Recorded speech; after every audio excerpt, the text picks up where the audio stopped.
Stop it now, you evil disciple. I am your master's wife. Xiaonan, go easy, you're hurting me. Wu Meiyu lay back on the mat, her face flushed and drenched in sweat. She wore a skin-tight workout outfit that perfectly outlined her sultry curves. Her sports bra, perhaps a size too small, squeezed her full chest into an impressive cleavage. Xiangnan had both arms braced on either side of her head, leaning over her. Don't worry, I'll be done soon, he said with a serious expression. Wu Meiyu took a few deep breaths, as if steeling herself, then looked up at him. Go ahead.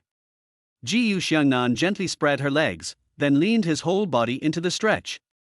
Wu Meiyu let out a muffled grunt, biting down hard on her lower lip. 7, 6, 5, for almost there, Ms. Wu, hang in there. Xiangnan pushed her legs down to the maximum, holding her firmly in position. I can't, that's my limit. Wu Meiyu trembled and clenched her teeth. You're amazing, Ms. Wu. Way more flexible than last time. Xiangnan released her and stood up. The tension in her inner thighs instantly eased. Wu Meiyu sighed in relief and slowly sat up. Ms. Wu, I massaged a few pressure points while stretching you just now. Try walking a bit. She stood and took a few steps, surprisingly light on her feet. Wow, that feels amazing. My legs don't feel nearly as stiff now. Xiaonan, you're incredible. Wu Meiyu was Xiangnan's first private client. If it weren't for her, he probably would have been fired from the gym. But Xiangnan's skills went far beyond basic massage. His 12 masters had taught him many things. Back in the mountains, he'd grown up in isolation under the guidance of 12 mysterious women, his masters all stunningly beautiful and supremely powerful. He never knew their real ages, but from the moment he could remember, they had never aged a day. As a kid, Xiangnan had been soft and adorable. His masters doted on him, constantly cuddling him and letting him nuzzle into their chests. But when he got older, strange things started happening. Their underwear started mysteriously disappearing. His body had reactions he didn't understand. And they realized this boy was no longer a child. Disciple, it's time for you to leave, they told him. The fierce yang poison in your body will flare up in 2 years. You must find your 7 senior sisters, each with unique physiques. Only by uniting with all of them can you suppress the poison. Take this black gold card. It'll allow you to withdraw money from any bank in the world. Each of your senior sisters knows a part of the password. Only by finding them all will the full code be revealed. Take the Herbal King's Manual too. I've taught you half of it already, study the rest well, and you'll never worry about food or shelter. Here's my beauty recipe book. It holds the secrets to eternal youth, formulas for pills, creams, and elixirs. With this, you'll become the god of women. Tears filled Xiangnan's eyes. Masters. Just go already. Master. You're so annoying. Will you leave or not? If you don't go, we won't hold back. I can't bear to part with you, aahh. Before he could finish, the eldest master lost patience and gave him a swift kick, sending him rolling down the mountain. After the dizziness wore off, Xiangnan hitchhiked his way to Xiangnan city. He clutched the black card tightly only to find he couldn't even withdraw a single yuan. Starving, he decided to find work quickly. After all, he was the sole disciple of 12 masters, surely he could make a living. But when he tried offering medical treatment, he nearly got arrested for not having a license. While wandering the streets, he saw a sign for a gym hiring fitness coaches.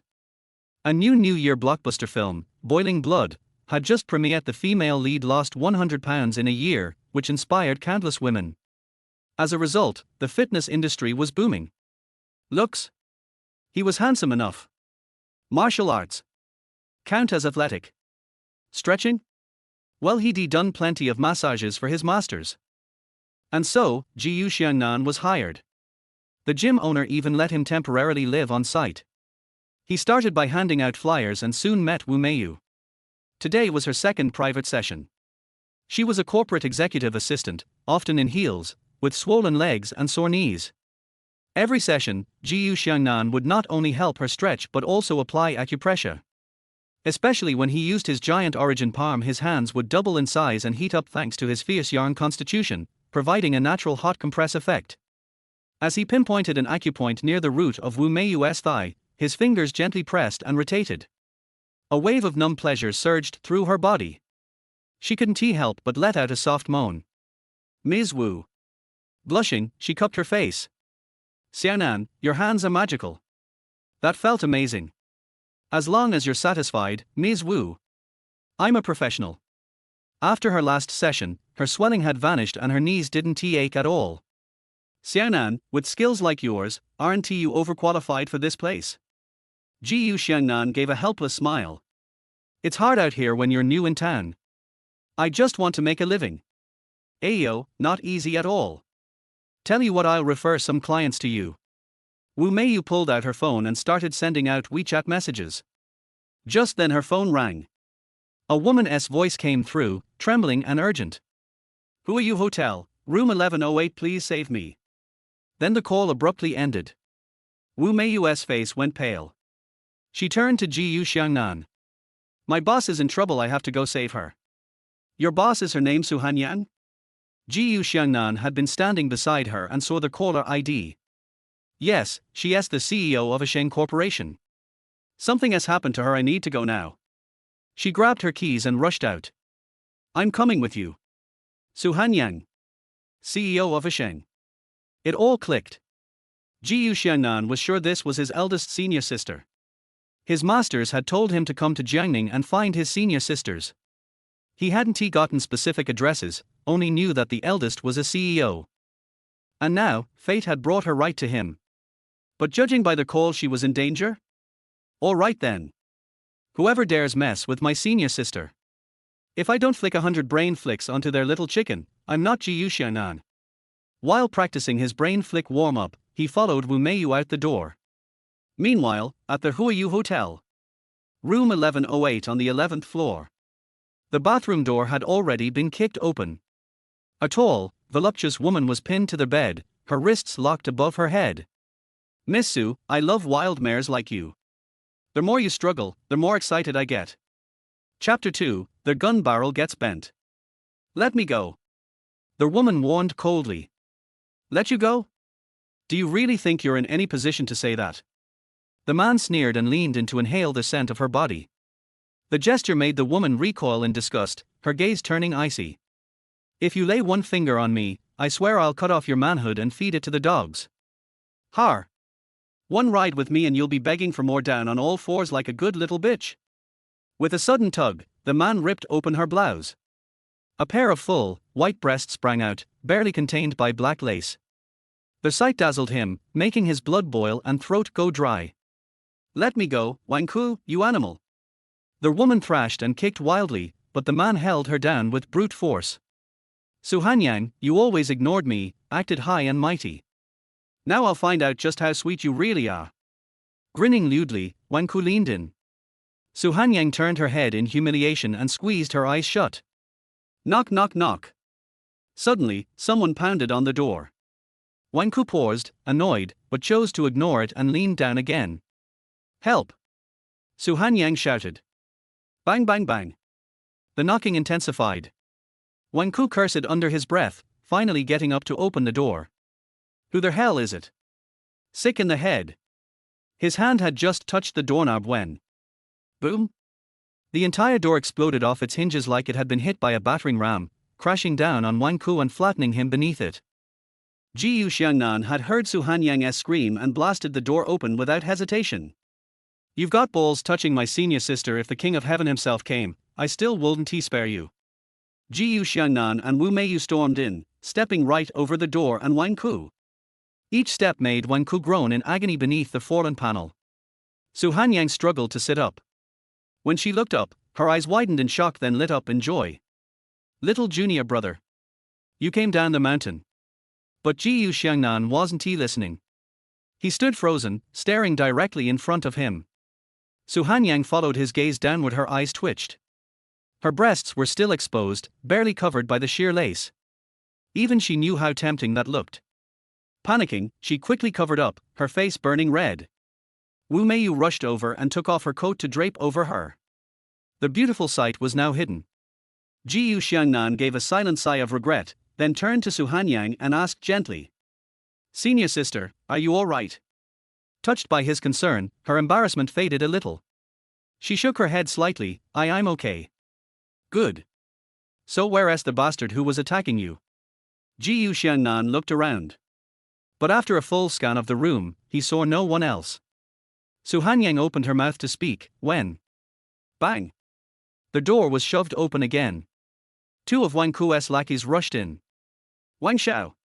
Wang Xiao! Wang Ku, who had just struggled to his feet, groaned as the impact made him collapse again under the pain. Ooer! The two men quickly lifted the door and pulled him out from underneath. One of them glared at Jiu Xiangnan and cursed. Who the hell are you, punk? You dared to lay a hand on young Master Wang. You've got a death wish. Snatched his woman, and even attacked him. Do you know who he is? The Wang family is Xiangning's elite. One stomp from Wang Xiao, and the whole city shakes. Kneel now and apologize. Hearing that, Su Hanyang's expression darkened. The Wang family, while influential, wasn't he that powerful in Xiangning? What worried her more was their deep ties with the city's underworld king Master Phone. Master Phone was ruthless and feared far and wide. With his support, the Wangs acted like they ruled Xiangning. They'd already set up a scheme that left her company in massive debt. Now this fake contract meeting had clearly been a trap to assault her. That's how today's nightmare had unfolded. But before she could say anything, Jiu Xiangnan chuckled coldly. So what if I hit him? Who's gonna stop me from teaching a scumbag who touched my senior sister a lesson? Wang Ku had just gotten his breath back and exploded in rage. You bastard! If I don't kill you today, I'm not a Wang. He reached to his waist and pulled out a pistol, aiming it straight at Jiu Xiangnan's head. Kneel! Now! Jiu Xiangnan didn't even flinch. He walked right up and smack-slapped Wang Ku across the head. Kneel your damn self. Wang Ku was stunned. What the hell? He's not afraid of a gun. Fuming, he raised the pistol again. You're effing dead. Smack. Dead you're a. I'll. Smack. You'll shut the hell up. Foo. Smack. F your spit your whole damn family. Each slap landed with vicious precision. Wang Ku's head buzzed like a gong. He was seeing stars, almost knocked senseless. Wu Meiyu and the lackeys stared in stunned silence. This guy was a total savage. Jiu Xiangnan delivered a final hard slap to Wang Ku's scalp and snarled. Now, I'm giving you a chance. Kneel and apologize to my senior sister. Screw your apology. Wang Ku roared and pulled the trigger. Bang. No. Su Hanyang screamed. But the scream of pain didn't come from Jiu Xiangnan at least. Instead, a drip of blood hit the floor. Wang Ku froze. Then looked down. The next second. He collapsed, rolling on the ground in agony. Everyone stared, slack-jawed. The gun barrel in his hand had been bent to a 90-degree angle. The bullet had ricocheted straight into his own upper thigh. Jiu Xiangnan stood there calmly, hand still outstretched, his palm now massive in size. Su Hanyang gasped. That's the giant origin palm. FK. It hurts, it effing hurts. Wang Ku clutched his groin, wailing in pain. You're dead. You and your whole family are dead. Just wait till my dad gets here. Your dad's that impressive. Jiu Xiangnan raised an eyebrow, then pointed at the stunned lackey. You. Call his dad. Tell him to get over here right now and apologize to my senior sister. By now, a crowd had gathered outside the door. Someone whispered, Kid, you're screwed. That's the Wang family's heir. Yeah, last guy who crossed the Wangs disappeared without a trace, another muttered. Jiu Xiangnan ignored them. Call him. Now. The lackey, trembling, quickly dialed the number and put it on speaker. Jiu Xiangnan said coldly into the phone. You're the Wang family patriarch, right? Your son's with me. You've got 10 minutes. Get over here. Or come collect the body. Holy shit. Everyone stared at Jiu Xiangnan in disbelief. Only Wang Ku had ever been that arrogant in this city. But now someone even more arrogant had shown up. Wang Ku, sobbing on the floor, cried into the phone. Dad. Hurry. Save me. The man on the other end didn't say a word, just hung up immediately. Jiu Xiangnan tossed the phone back onto Wang Ku. The injured man lifted his chin with pride. You're dead meat when my dad shows up. You wanna test me? I'll send you to him right now, Xiangnan growled. Su Hanyang tugged at him nervously. Xiaonan, the Wangs really do have power here in Xiangnan. Maybe we should. Just a small-time family. Not worth worrying about.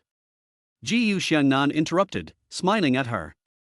Senior sister, don't worry. Crushing the Wangs is like squashing a cockroach. Wang Ku's lackey sneered. Dead man walking. Wait till the old man gets here, he'll show you what real power looks like. Exactly. Wang Ku, still bleeding, forced himself to sneer.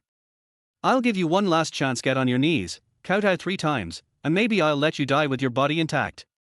Su Hanyang frowned. Just as she opened her mouth to reply, a deep, authoritative voice rang out from the doorway.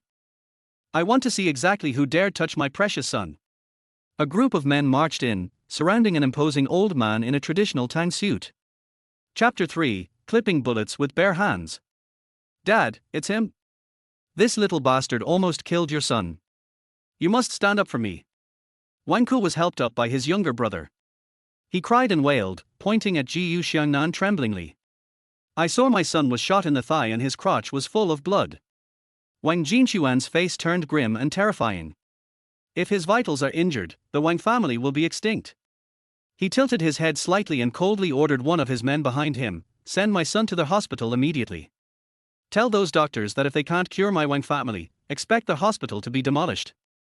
After Wang was sent away, Wang Jinchuan's face was dark, and he asked coldly, Boss Su, is this kid your man?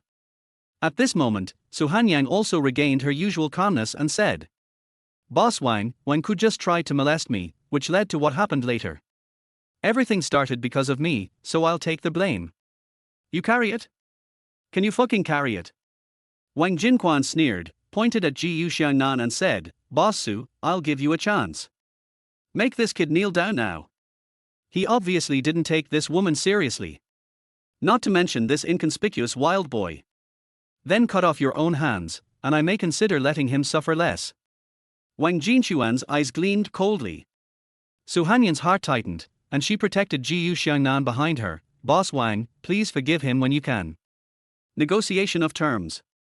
Wang Jinquan sneered, okay, since you want to protect him so much, then I'll help you. If you're willing to stay with my son for a month, I'll let this kid go. This is too much. Of course Su Hanyan was unwilling, but if she didn't agree, her junior brother might suffer a devastating disaster. She pursed her lips and hesitated. Xiangnan suddenly strode out from behind her. He gritted his teeth and squeezed out a sentence, no wonder I gave birth to such a bastard. It turns out that I am not a good person either. What did you say, you little bastard? Wang Jinquan widened his eyes and scolded. I say, none of your family is good. As if afraid that he couldn't hear clearly, Xiangnan repeated it word by word.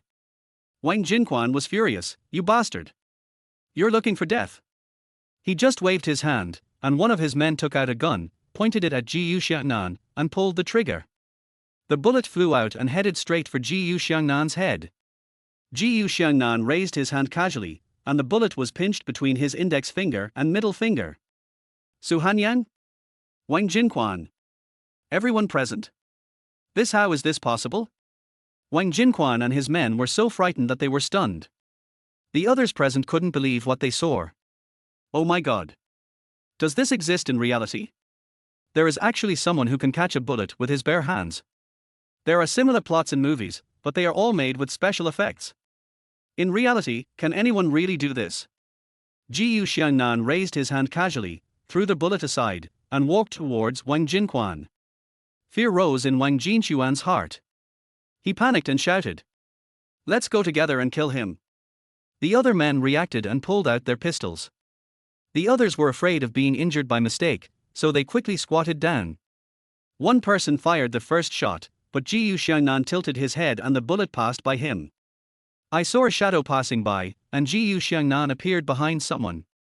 He flicked his finger lightly, and the man's gun was blasted away, breaking the glass and flying outside. Another flash, Xiangnan flashed to the side of other people and did the same thing.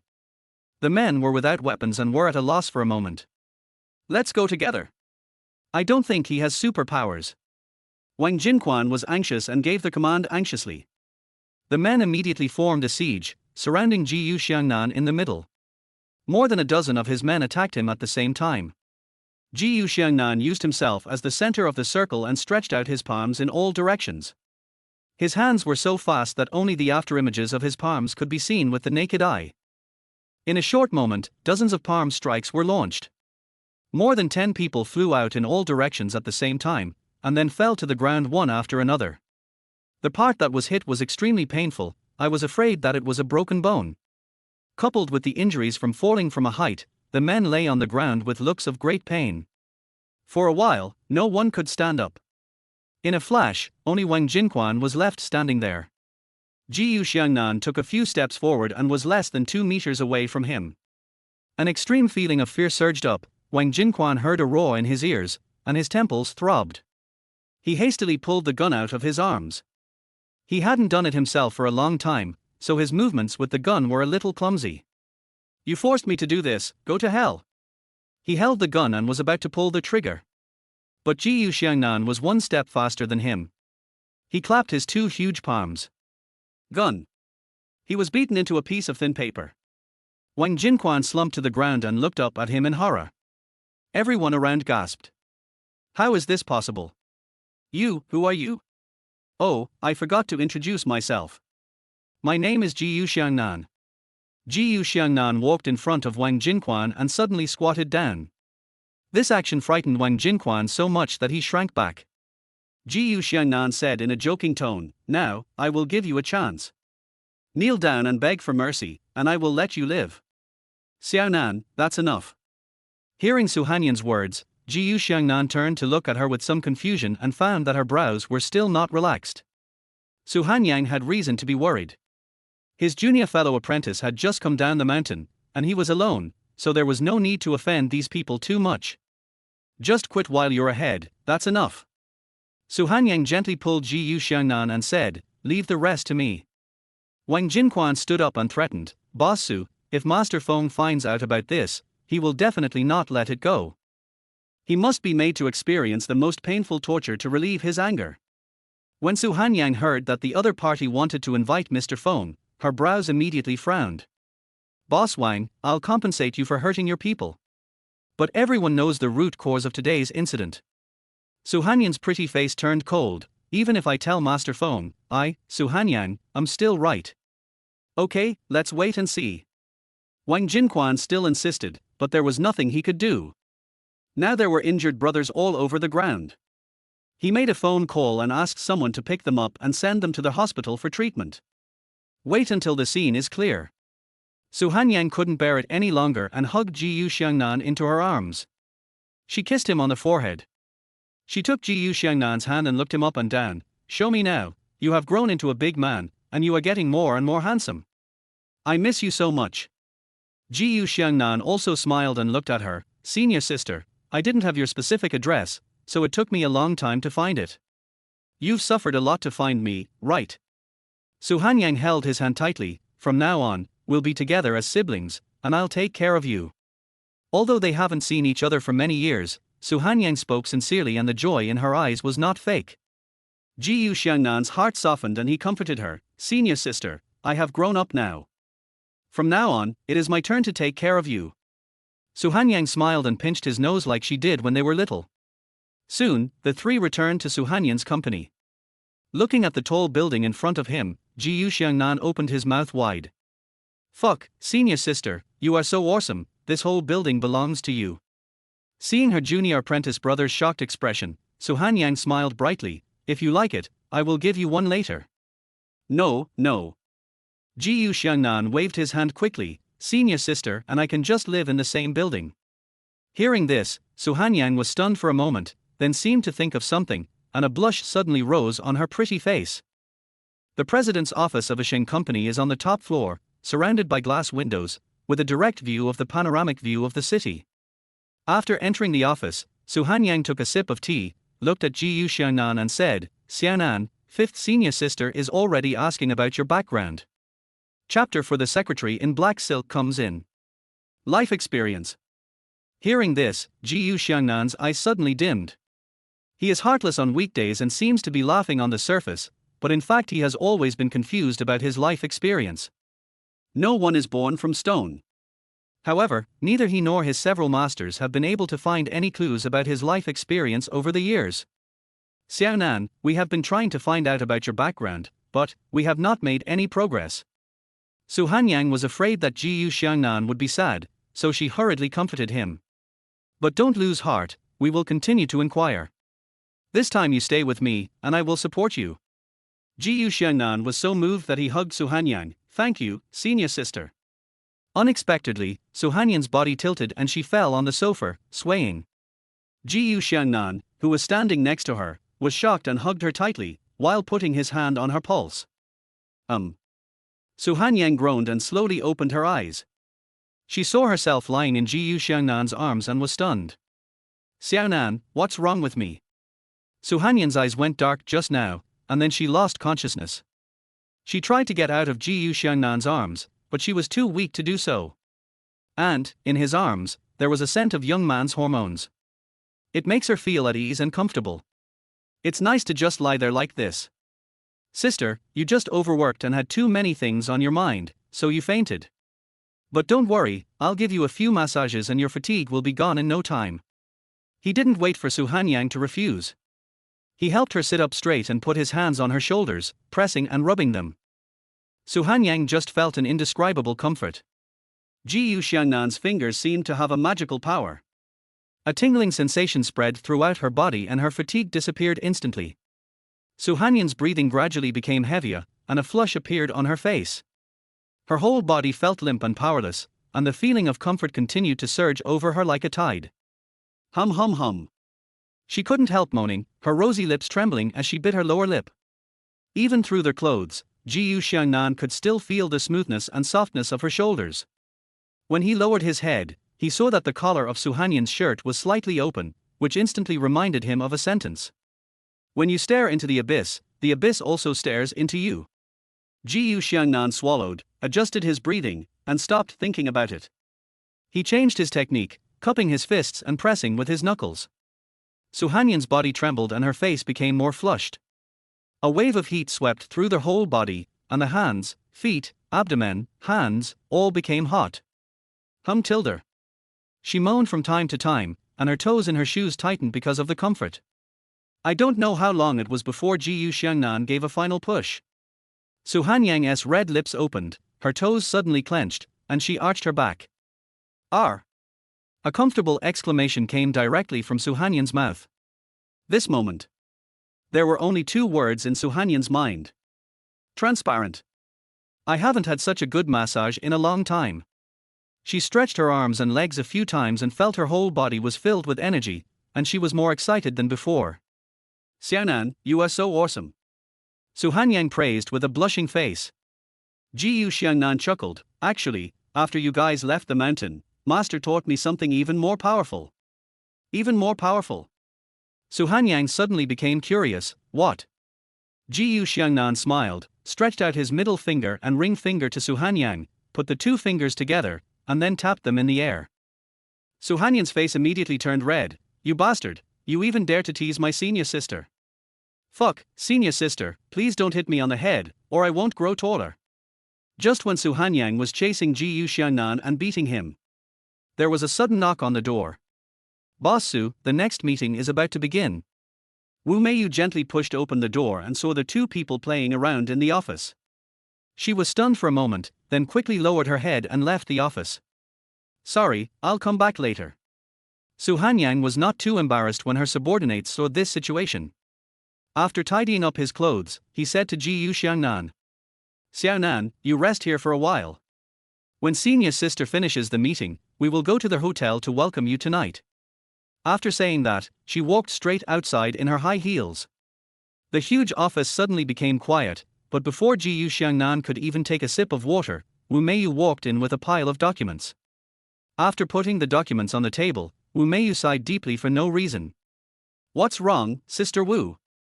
Jiyu Xiangnan asked curiously. Just when Meiyu was about to say something, her cell phone suddenly rang. After the call was connected, Su Hanyang's voice came from the other end of the phone. What is the final repayment deadline from the bank?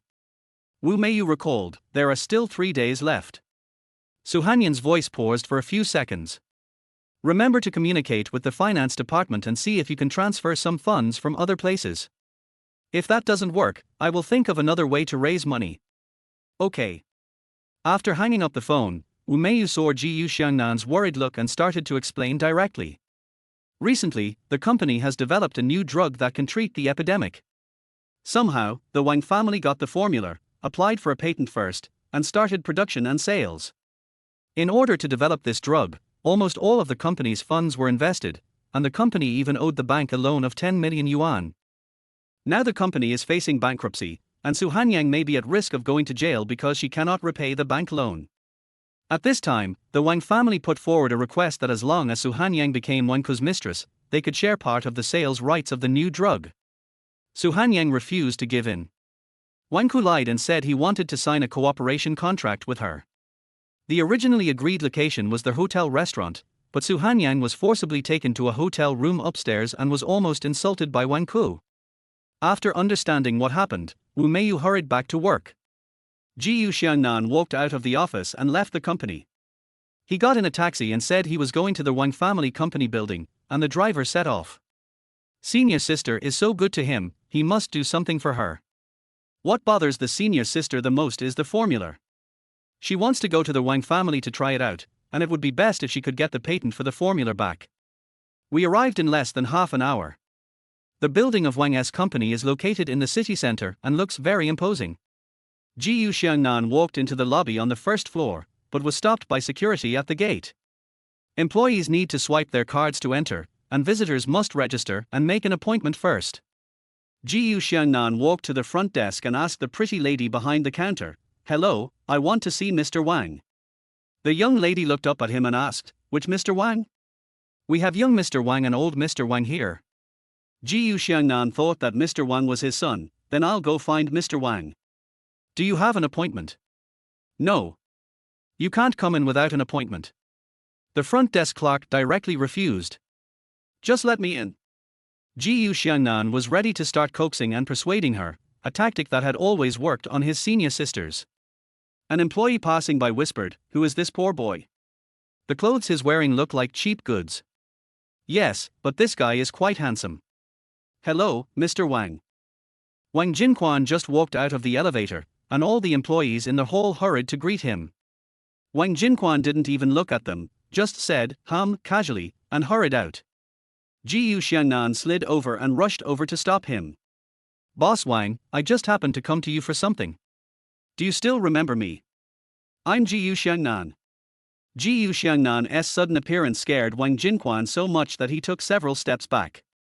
At his age, he has experienced all kinds of blood and gore.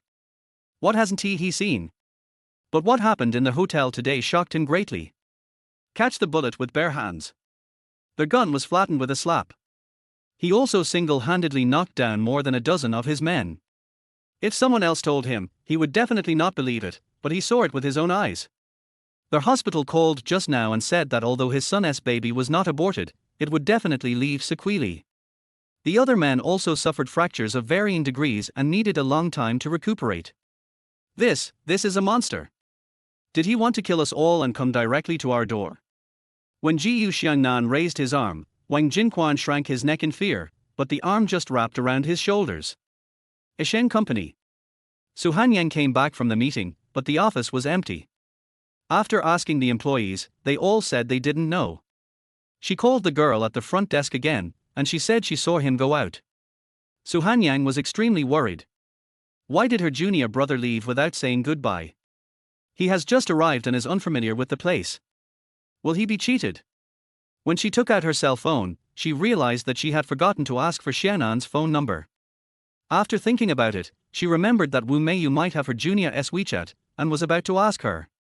At this moment, the cell phone rang. The assistant of Wang's company called and asked her to go there immediately. Xiangnan was doubtful. She was almost insulted by Wangku today, and now he called her to go again. Isn't this like a sheep walking into a tiger's mouth? Can I ask if there's something urgent that's allowing me to come over? Xiangnan asked tentatively. It's about the patent for the formula. We at Wang's group are going to return it to you. We need you to come over and go through the relevant formalities. Oh. After hanging up the phone, Xiangnan was still in shock. The Wang family had gone to great lengths to steal the formula, so even if they wanted to return it, they would probably put forward some conditions. Why are you offering to return it now? Having learned her lesson, Xiangnan took Meiyu and drove to the Wang family's company. The front desk took them to the reception room. They were dumbfounded as soon as they entered the door. Xiangnan sat on his back on the sofa with his feet on the coffee table in front of him. Wang Jinquan was standing behind the sofa, massaging his head. Xiangnan squinted his eyes in comfort. Xiangnan. Xiangnan was a little angry. She had been worried for so long, and yet he was enjoying himself here. Xiangnan quickly opened his eyes and saw Xiangyan's angry look. He quickly put his legs down from the coffee table and stood up awkwardly. Xiangnan pointed at him in dissatisfaction. I went all over the world looking for you, worried that something might happen to you. And you act like a big shot here. Xiangnan was about to explain. The door was pushed open and a female secretary wearing black stockings came in. Chapter 5, The excitement caused a nosebleed. The female secretary came in with a box of cigars and said in a coquettish voice, "Handsome man, try this cigar and see how it tastes." Xiangnan glared at the female secretary, and she stopped immediately. Xiangnan winked at her wildly. The female secretary didn't know whether she should leave or not. She retreated hastily. Xiangnan turned her head, and Xiangnan's expression instantly became serious. "Xiaonan, if you continue like this, I'm worried that you'll learn bad things. How can I explain this to the masters in the future? My junior brother is so young and innocent, and he just came down the mountain. It is easy for him to be corrupted when he sees so many temptations. This is flattery." Xiangnan pointed at Wang Jinquan beside him and said, "It's him. He taught me." Wang Jinquan really wanted to roll his eyes. He didn't know who had brought up the idea. He wanted to try cigars, 1982 red wine, Mao Tai. Wang Jinquan was afraid of being beaten. He just ordered people to arrange them one by one, but before they could be sent in, Xiangnan arrived. "Boss Wang, this is a feud between you and me. It has nothing to do with my junior brother. If you use some trick on him, I will never let you go even if I have to sacrifice my life." Xiangnan threatened coldly.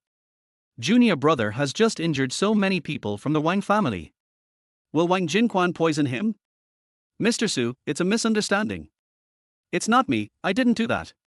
Wang Jinquan was going to die of injustice. There won't be a next time," Xiangnan said coldly. In the past, who would dare to speak to Wang Jinquan like this? But now when he saw Xiangnan, it was like seeing a savior. He shook hands with Xiangnan warmly and welcomed her from the bottom of his heart. "Mr. Su, Miss Su, why did you come just now? I missed you so much."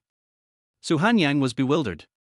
Wang Jinquan took her and strode towards the president's office. "President Su, let's go and handle the formalities." After finishing the formalities, he quickly left with the god of plague. Xiangnan and Meiyu followed behind and entered the office. Wang Jinquan handed Xiangnan a contract. Xiangnan frowned after reading it, pointed at one place and said, "Boss Wang, there is something wrong here." "What's the problem?" "It is agreed here that the patent for the formula will be bought out by Wang's company. Wang's company only needs to pay the fee once, and the profits from subsequent market sales have nothing to do with our company. This is wrong. It is different from what we agreed on. Boss Su, this is the biggest concession I can make. Otherwise, given your current situation, you will go bankrupt." Xiangnan got angry when he heard this. "You old bastard, that's not what you promised me just now. Since you don't keep your word, I won't be polite either." After saying that, he tapped the table lightly, and a hole was made on the marble top. Wang Jinquan was so frightened that sweat covered his forehead. A security guard outside heard the noise and rushed over to protect his master. Before he could get close, Xiangnan sent out a palm through the air, bringing up a gust of wind. The wind was silent and the security guard suddenly stopped. His security uniform had several big holes in it. "That's it?" The security guard felt his body up and down and didn't feel any pain. "So you're just an empty shell? Your mediocre skills can't hurt me at all." The tall and strong security guard sneered and relaxed his vigilance. "Get out of here." Ji Xiangnan threatened with a stern face. The employees outside burst into laughter. Someone shouted, "You are overestimating yourself. With your skills, go back and practice for 10 years before you come back to cause trouble." The security guard wanted to continue rushing forward, but his clothes suddenly broke into pieces and flew everywhere, like many butterflies fluttering in the wind. The security guard quickly covered his body and ran away. "I don't want to hurt anyone who has nothing to do with me. If you want to live, get out of here. Otherwise, I won't use palm wind next time." Everyone present was stunned. Just palm wind? Is it so lethal? If you get hit hard with a palm, wouldn't you be turned into a paper man on the spot? Ji Xiangnan ordered, "Get out." The employees ran away in a hurry, leaving shoes all over the floor. He turned and looked at Wang Jinquan. "Write another contract, as my senior sister asked. Don't play tricks on me, or I'll be angry." Okay, I'll do it right away." Wang Jinquan was so scared that he changed his words and asked his secretary to modify the contract immediately. Su Hanyang did not refuse and accepted her junior brother's kindness, and the subsequent procedures went smoothly. Wang Jinquan only breathed a sigh of relief after she took Ji Xiangnan away. Wanjin Hotel. This French Western restaurant is very famous in the city and seats are very limited, so Su Hanyang reserved a table in advance for lunch. They booked a private room. The candlelight flickers, and this place is very stylish. The appetizers came and Su Hanyang started eating. "Xiaonan, I really don't know how to thank you. If it weren't for you, my company might have gone bankrupt." Under the candlelight, her eyes looked particularly bright, as if there were stars in them. Ji Xiangnan held her hand and said, "Senior sister, with me here, no one will dare to bully you in the future." Su Hanyang smiled and nodded. She suddenly thought of something, took out her cell phone and said, "If my junior sisters knew you were here, they would definitely be very happy. I'll call them now." After saying that, he stood up and went out to make a phone call. In front of Ji Xiangnan was a small round plate, which looked like a checkers board, with several pits on it, and a snail in each pit. He picked up a small fork, picked out the snail meat and tasted it. The taste is pretty good, with a creamy flavor and it is soft and chewy. Su Hanyang returned to the private room. Ji Xiangnan put down his fork and asked, "Master sister, how is it going? When will they come?" Su Hanyang put down her phone and said carefully, "They are all very busy. The third and fifth senior sisters went abroad. The second senior sister didn't answer the phone. She is a very busy person. You will know later. I have contacted the fourth senior sister. She will come back to see you in 2 days. What about the sixth and seventh sisters? As for them, we haven't been able to get in touch with them either." She hesitated to speak. Ji Xiangnan looked a little disappointed. At this time, the waiter came to serve the second dish, and Su Hanyang took the opportunity to change the subject. "Don't just talk, drink some soup first." Ji Xiangnan stared at the soup in the plate and licked his lips. "Why are you only giving me soup? This won't fill me up at all." "Don't worry, the next dish is fish, and the next one is steak. By the way, how did the snail taste?" Puff tilde, the soup in Ji Xiangnan's mouth spurted out. "What? A snail?" Su Hanyang on the opposite side was in trouble. Her head and face were covered with soup, and she looked a little embarrassed. Ji Xiangnan quickly took a napkin to help her wipe it, muttering, "I thought it was snails. Why does this foreigner like to eat such disgusting things?" He thought of the slimy snails and felt a little nauseous. Su Hanyang came out of the bathroom and unexpectedly saw Wang Jinquan in the corridor. But the other party didn't see her. Wang Jinquan and a man were walking forward while talking. Before she could see clearly, the two people turned the corner and disappeared. Su Hanyang felt that the man was a little different, but she couldn't tell exactly what. Without thinking much, she returned to her private room. They had a very pleasant meal and drank a bottle of red wine. Finally, the designated driver drove them home. Rose Garden Hilltop Villa. The double doors of the villa opened, and the house was dark. Su Hanyang said, "Princess, please turn on the light." "The light is on." Ji Xiangnan found it very strange and imitated it and said, "Princess, please turn on the light." No response. "Stupid, you should say, 'Princess, please turn off the lights.'" The lights went out again. Ji Xiangnan turned on the lights again, and Su Hanyang told him, "My whole house is equipped with smart appliances, just tell me the password. Ji Xiangnan sighed in his heart, it's so advanced.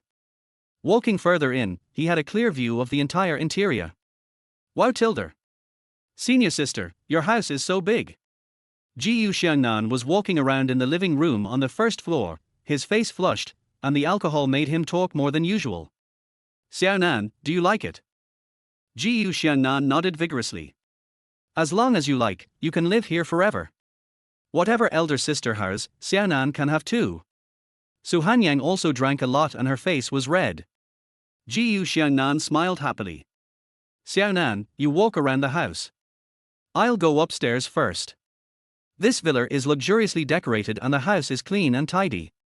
Ji Xiangnan tried to shout, Princess, please turn on the TV.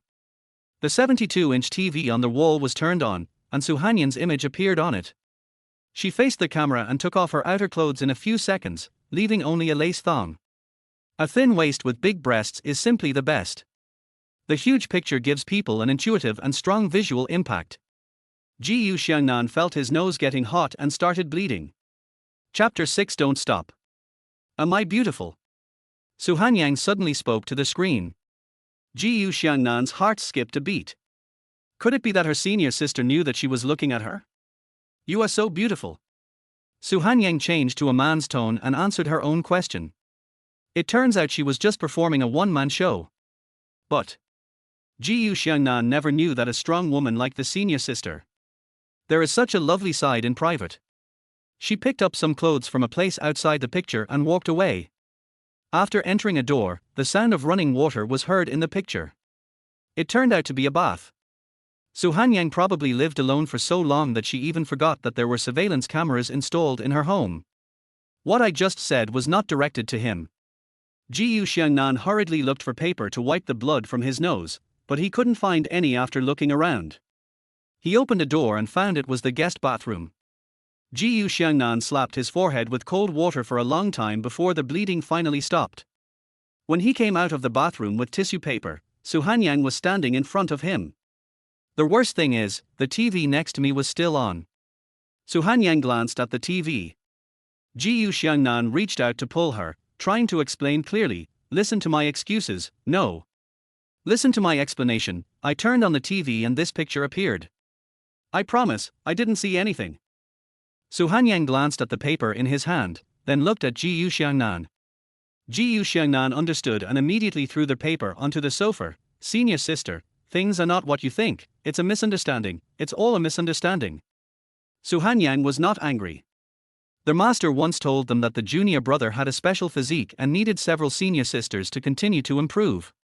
In other words, she would be his sooner or later. But she has never had a boyfriend and has no experience in sexual matters. Thinking of this, her face turned red. Xiaonan, we are all grown up. We can't sleep together like we did when we were little. Su Hanyang was a little shy, I'll take you to the room. The corridor on the second floor is very long, with rooms on both sides of the corridor. Opposite Su Hanyang's room, there is a nameplate hanging on the door with the words, Junior Brother, written on it. Ji Xiangnan looked at her in surprise, Senior sister, is this the room reserved for me? Well, not only yours, but the other 6 junior sisters also have rooms. This surprised Ji Xiangnan. He walked around the corridor and found nameplates hanging on the doors of the other 2 rooms. They were written respectively, 2nd junior sister, 3rd junior sister. The remaining 4 rooms are upstairs. Senior sister, you are so nice. You still think about us. I should come down the mountain to find you earlier. Ji Xiangnan was a little moved. It's okay, now you're back. Don't worry, senior sister, I will bring the other sisters back, and then we will be reunited. Yeah, Su Hanyang nodded with relief. After Su Hanyang returned to the room, Ji Xiangnan also took a shower and rested. The next morning, Ji Xiangnan was awakened by the ringing of a cell phone. He closed his eyes, touched the phone and saw that it was Meiyu calling. She had promised before that she would help Ji Xiangnan introduce business. The 2 of them agreed to go to Meiyu's house today to provide massage treatment for her sister. Ji Xiangnan was originally planning to go to the gym and move his luggage over. So he asked Meiyu to pick him up from the gym. When they arrived, the gym was already open. Ji Xiangnan packed his luggage and Wu Meiyu just drove up. When we arrived at Wu Meiyu's house, a beautiful young woman was waiting in the living room. Seeing them enter the room, the beautiful young woman stood up. Wu Meiyu took the initiative to introduce Ji Xiangnan. "This is my good friend, Bai Huabing." "Hello Sister Bai, my name is Ji Xiangnan, you can just call me Xiaonan." Ji Xiangnan greeted generously. Bai Huabing heard from Wu Meiyu that Ji Xiangnan was very young, but she didn't expect him to be so handsome. "Little boy. Meiyu, you are so disloyal. You have a little boy hidden, and he is so handsome, why didn't you tell us?" Bai Huabing said to her with a smile. Ji Xiangnan knew that she had misunderstood and his face turned red. This red face further highlights Ji Xiangnan's youthfulness. Young women like Bai Huabing prefer the innocence of young boys. She threw a coquettish glance at Ji Xiangnan. "Coach Ji, do you have 8-pack abs? Take them off and let me see." Wu Meiyu came back with some coffee, stuffed it into Bai Huabing's hand, and said, "Don't let your imagination run wild. His sister is my boss. I am just an ordinary person, how can I dare to have such a wish?" Wu Meiyu quickly explained, "Aren't you here to see Coach Ji for medical treatment? Let's get down to business." Bai Huabing took Ji Xiangnan's arm. Pointing to his chest, he said, "I have a lump here. Can you help me see if it can be cured? This place, I'm afraid it's inconvenient, right?" Ji Xiangnan blushed. He had never massaged a woman there before. At most, he had seen his senior sister do it, but he had never done it himself. Why should doctors be differentiated between men and women? Wu Meiyu also advised. Finally, everyone came up with a compromise and let Ji Xiangnan treat Bai Huabing through the cloth. Bai Huabing lay down with the cloth covering her upper body. Then she took off her inner bra, and Ji Xiangnan reached his hand in. He pinched it gently and Bai Huabing immediately hummed. Wu Meiyu couldn't figure out whether she was in pain or comfortable. Ji Xiangnan didn't expect that it would feel so chewy when touched. He is a normal young man with a lot of energy and vigor. If he had not just seen his senior sister yesterday, he would have definitely lost control today. He took a few deep breaths, focused his attention, and began to check carefully. "That pinch just now. I could definitely feel a lump inside." He felt the edge of the lump with his hand and finally determined the size of the lump. "Does it hurt when I press it?" he asked, frowning. "Yeah, it hurts. You have a breast nodule. If it's not treated properly, it may turn into cancer. What should we do then?" "To be honest, the massage I'm giving you today can only relieve the pain. If you want to recover, I'll have to prescribe you some more medicine." "Take medicine? Can Chinese medicine cure it? How long will it take to recover?" "Of course Chinese medicine can cure it."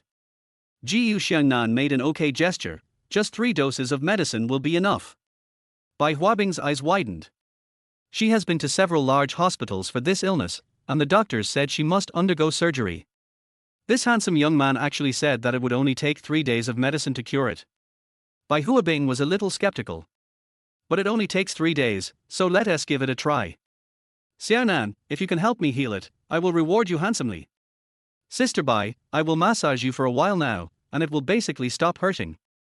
After the massage, I will give you 3 doses of medicine, and you can take them when you go back." After saying this, he reached in again, grasped and released it. The Juyuan palm makes your palms warm, comparable to a hot compress, and the effect of massage is more obvious. Oddly enough, the pain disappeared after a while. Instead, there was a wonderful feeling. A hot current crawled up from my lower abdomen like an ant, making my heart itchy.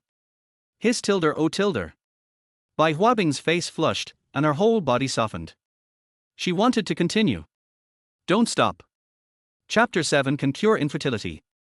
Suddenly, Ji Xiangnan withdrew his hand. Bai Huabing was stunned, opened his eyes and asked, "Why did you stop?" "Okay." After saying that, Ji Xiangnan got up and went out. Bai Huabing touched it herself and found that it didn't hurt anymore. It really doesn't hurt anymore. It's amazing. Is the person I'm introducing to you okay? His craftsmanship is truly unique. Wu Meiyu did not forget to take credit for it. Bai Huabing sat up, put her clothes in order, and wanted to go look for Ji Xiangnan. He has been needing it for such a long time just now, he must have been unable to hold back and must have gone to do the traditional craft. She thought about it and decided to go and help him. Unexpectedly, Xiangnan came in again pulling his big suitcase. He put the big suitcase on the ground and opened it. There were all kinds of bottles and jars inside. It was like a small Chinese medicine shop. He took out a small scale and poured out the medicine from his small boxes and jars. He sat casually on the ground and started weighing the medicine. Bai Huabing was staring at him intently. In her eyes, Xiangnan became a magician. He mixed some flowers and plants with other things she couldn't recognize, and actually found that they could cure diseases. After a long time, the medicine was finally prepared. Xiangnan divided it into 3 equal parts and wrapped it in paper. Sister Bai, I have the medicine. Let me tell you how to boil it. Soak it in water for 30 minutes to an hour, then use. Do you understand? Bai Huabing listened to the latter part and forgot the former part. She is a straightforward person and doesn't like to get involved in such complicated things. How about this? Xiaonan will also do the work of decocting the medicine. Sister Bai can pay you more. Meiyu also helped persuade her. Xiaonan, please help her. If the medicine is not boiled properly, will it affect its efficacy? This made sense, so Xiangnan agreed. Bai Huabing was just thanking him with a smile when her cell phone rang. She glanced at the caller's name and frowned. It's me, what? Which bitch? Damn it, follow me closely and remember to report at any time. After saying that, she hung up the phone angrily. Seeing that she looked unhappy, Meiyu was afraid of bringing bad luck, so she did not dare to ask her. Her best friend has a hot temper. Xiangnan reminded calmly. Sister Bai, your illness is caused by anger and worry. If you want to recover, you must adjust your mentality. Perhaps because of the treatment just now, Bai Huabing and Xiangnan had physical contact. Bai Huabing opened her heart and began to complain to him. Xiaonan, you don't know how hard it is for me. I have been married for so many years, but I have not been able to get pregnant. As time goes by, I get anxious. I am afraid that my man will marry someone younger. So I had someone follow him secretly. If another woman showed up, I would get rid of that woman immediately. I know this is not good, but I have no choice. If I let that little witch give birth to a child for him, do you think I will be kicked out? Meiyu was listening nearby and was almost in tears. Women can understand the suffering of other women. Can I take your pulse? Xiangnan said calmly. What the hell? It seems that he can also cure infertility. A small spark of hope grew in Bai Huabing's heart. She held out her hand to him. Xiangnan took the patient's pulse carefully for a while, and then changed his hand to take the pulse. Then look at the tongue coating and the bottom of the tongue. During the whole process, Bai Huabing had been nervously observing Xiangnan micro-expressions. Xiangnan nodded, and she felt relieved. Xiangnan frowned, and her heart was in suspense again. Finally, Xiangnan told Bai Huabing firmly, "Don't worry, I can cure you."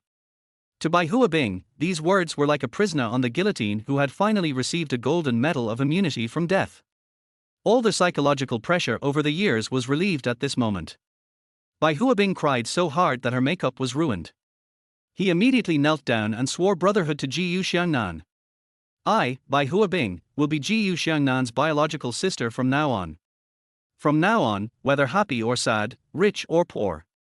Meiyu interrupted her. You two are sworn brothers, not heaven and earth. Bai Huabing immediately changed her words. Anyway, that's what I mean. From now on, Xiaonan's business is my business. She took off the ring on her thumb and forced it onto Xiaonan's finger. This is a token of my love for you. Keep it well. This ring represents me. Xiangnan looked at the ring. The body of the ring is made of sterling silver and the surface is engraved with intricate patterns. In the center of the ring is a piece of obsidian. Xiangnan raised his head and asked, Sister, isn't this too expensive? He wanted to take off the ring, but was held down by Bai Huabing. Xiaonan, if you don't accept the ring, do you look down on me? Then I'll take it. Thank you, sister. I'll prescribe infertility medicine for you now. He searched back and forth in the big suitcase, and finally sighed, Sister, I'm really sorry, I'm still short of a few medicines. I can only treat you after I find these medicines. What medicine? Let's go to the pharmacy and buy it. I'll buy it no matter how expensive it is.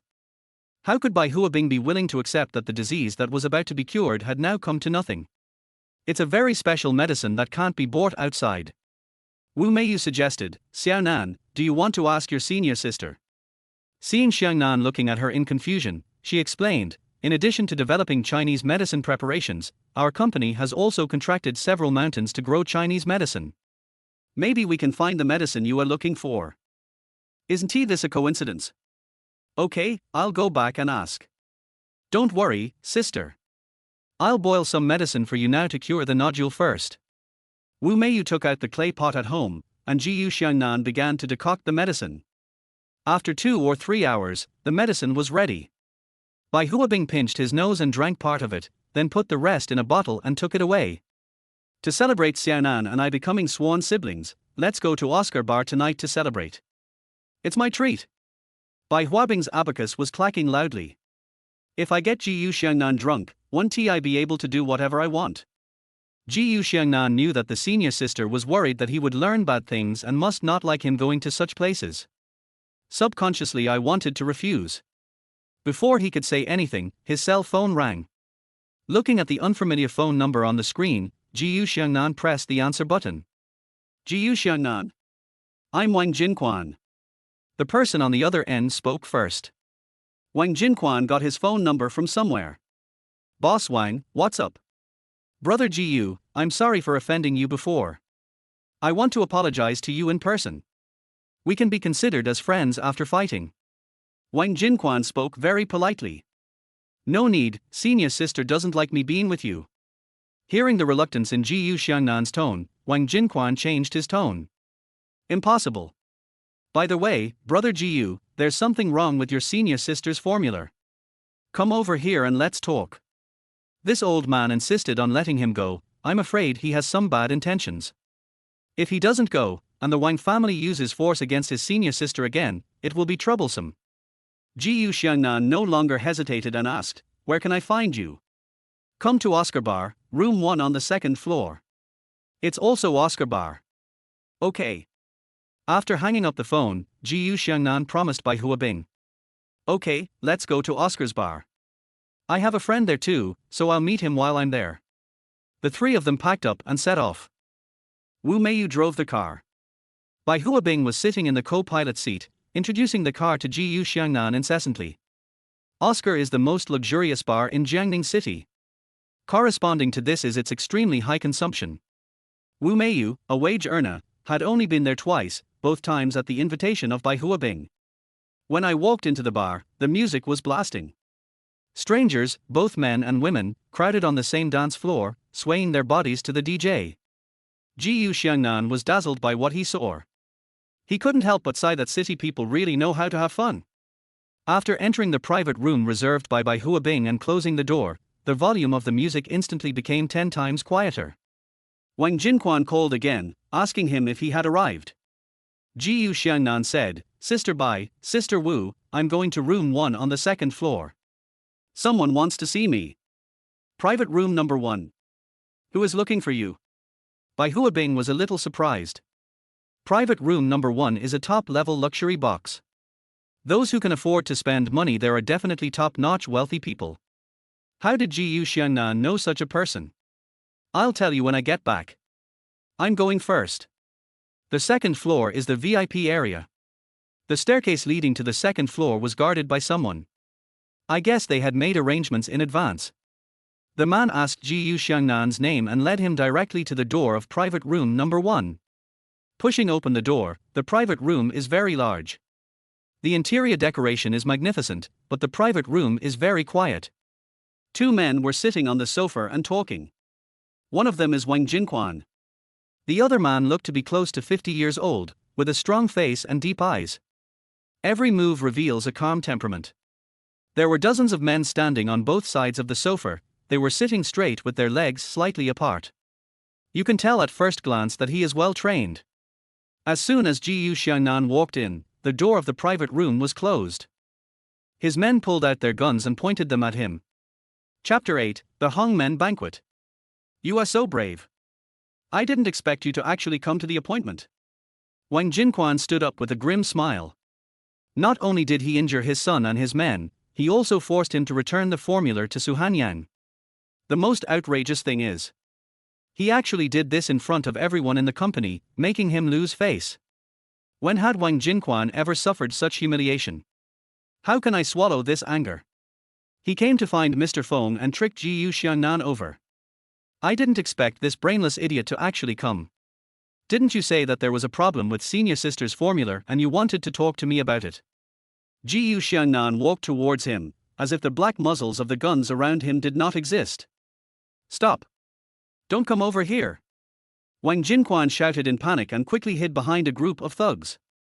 His disheveled appearance at this moment was completely different from the majestic Mr. Wang in his daily life. The middle-aged man next to him said disdainfully, Jinquan, you are really going backwards. How can such a young boy scare you like this? The man who spoke was the underground king of Jiangning City, Yang Jinfeng, also known as Master Feng. Before Ji Xiangnan arrived, Wang Jinquan just said vaguely that he was bullied. Given the status of his Wang family in Jiangning City, Yang Jinfeng thought that he would be facing a formidable master. The result is a kid whose hair hasn't even grown all over. Master Feng, this kid is quite capable of fighting. Wang Jinquan reminded him. However, he did not tell Yang Jinfeng that Ji Xiangnan could catch bullets with his bare hands and smash guns into pieces of paper. He was worried that once Yang Jinfeng knew about it, he would refuse to help him get revenge out of fear. As soon as Yang Jinfeng stretched out his hand, someone handed him a gun. He held the gun, walked over expressionlessly, and pressed it against Ji Xiangnan's forehead. I heard you're a good fighter. I want to test your strength. Ji Xiangnan didn't seem afraid at all. He gently stretched out a finger and lightly pushed away the gun barrel that was against his forehead. Who are you? I don't know you. Ji Xiangnan rolled his eyes at him. The men gasped. This kid is in big trouble, he is the king of the underworld. How dare he speak to Master Feng in such a disdainful tone? Yang Jinfeng's heart trembled, and his hand holding the gun could not help but tremble slightly. When Ji Xiangnan gave him a gentle push just now, he felt a huge force, which surprised him secretly. He tried to fight against this force, but found that he was no match for it. Although he is nearly 50 years old. But his long-term fitness habits have kept him in good shape. With his current strength, he can definitely lift 50 kilograms with one hand. This made him have a new understanding of Ji Xiangnan's strength. Ji Xiangnan bypassed Yang Jinfeng and went straight towards Wang Jinquan. Boss Wang, you invited me here and then had someone point a gun at me. Did I give you face? His voice was cold and sharp, causing everyone present to shudder involuntarily. Everyone in the room was stunned. This guy is so cool. With so many guns pointed at him, he didn't seem to be afraid. This guy is either stupid or a real boss. Mr. Feng was ignored. He couldn't hold back his expression. The great Jiangning underground emperor. No matter how powerful or rich you are, you have to give him some face. I was actually ignored by such a kid. Wang Jinquan originally thought that Yang Jinfeng could stand up for him. But looking at the current situation, there are dozens of people in this room, each holding a gun, but they were unable to stop Ji Xiangnan. He watched Ji Xiangnan walk up to him. Brother Lu, are you tired? Sit down and rest for a while. Wang Jinquan was so frightened that his legs went limp and he spoke in a dry voice. At this moment, a loud shout suddenly sounded. Come on, I will. Yang Jinfeng was successfully angered.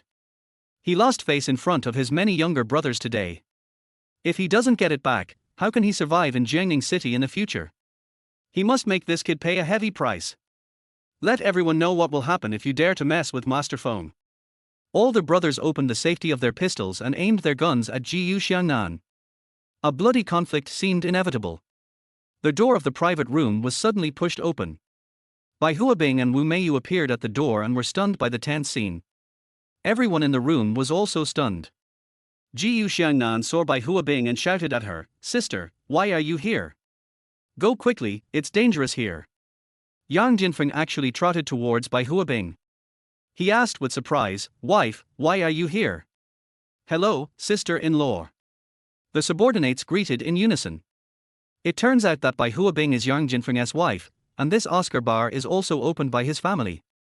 No wonder she suggested coming to this bar to celebrate at the beginning. Just now, Ji Xiangnan said that he wanted to come to private room number 1, and Bai Huabing felt a little worried. Seeing that he had not returned yet, she came straight to him. When Bai Huabing saw her man, she wanted to kill her benefactor. She was furious. She put her hands on her hips, as if she was going to make a scene, and pointed at the younger brothers and asked, "Fuck you. Why are you pointing guns at my brother?"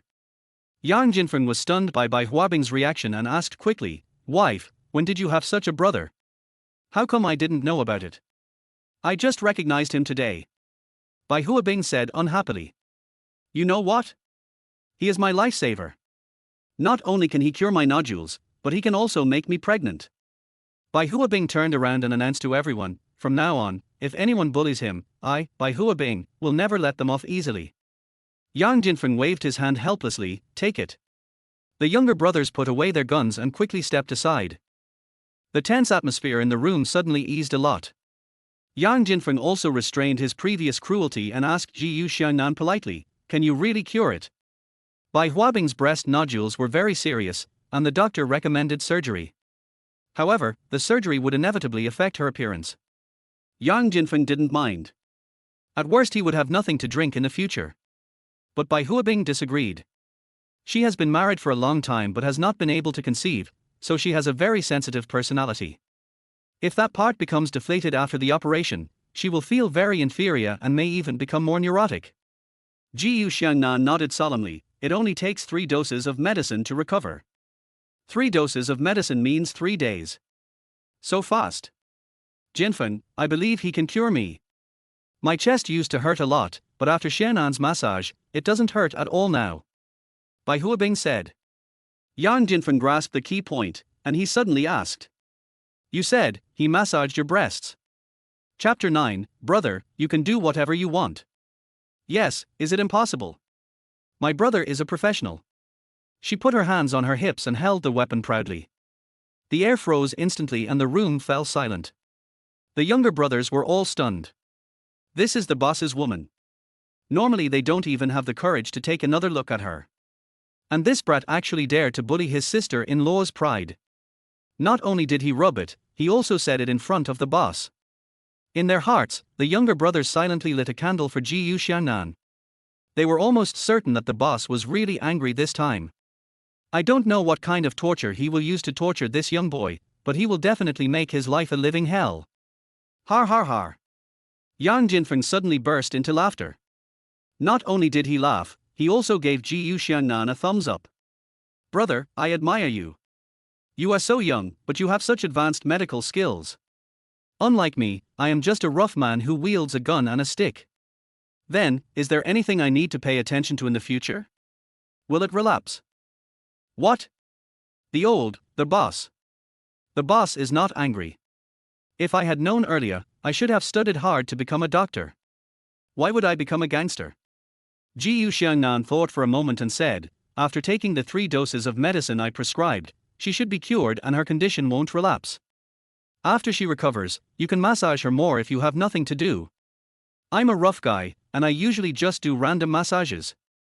I'll just let my younger brother help her with the massage from now on. It's a professional matter, so we need professionals. The younger brothers felt that the boss was a little cold and wanted to give him a hat. Ji Xiangnan was confused. This isn't good. It's nothing bad. What if the root cause is not removed? I'll feel relieved if you massage it a little more to consolidate the effect.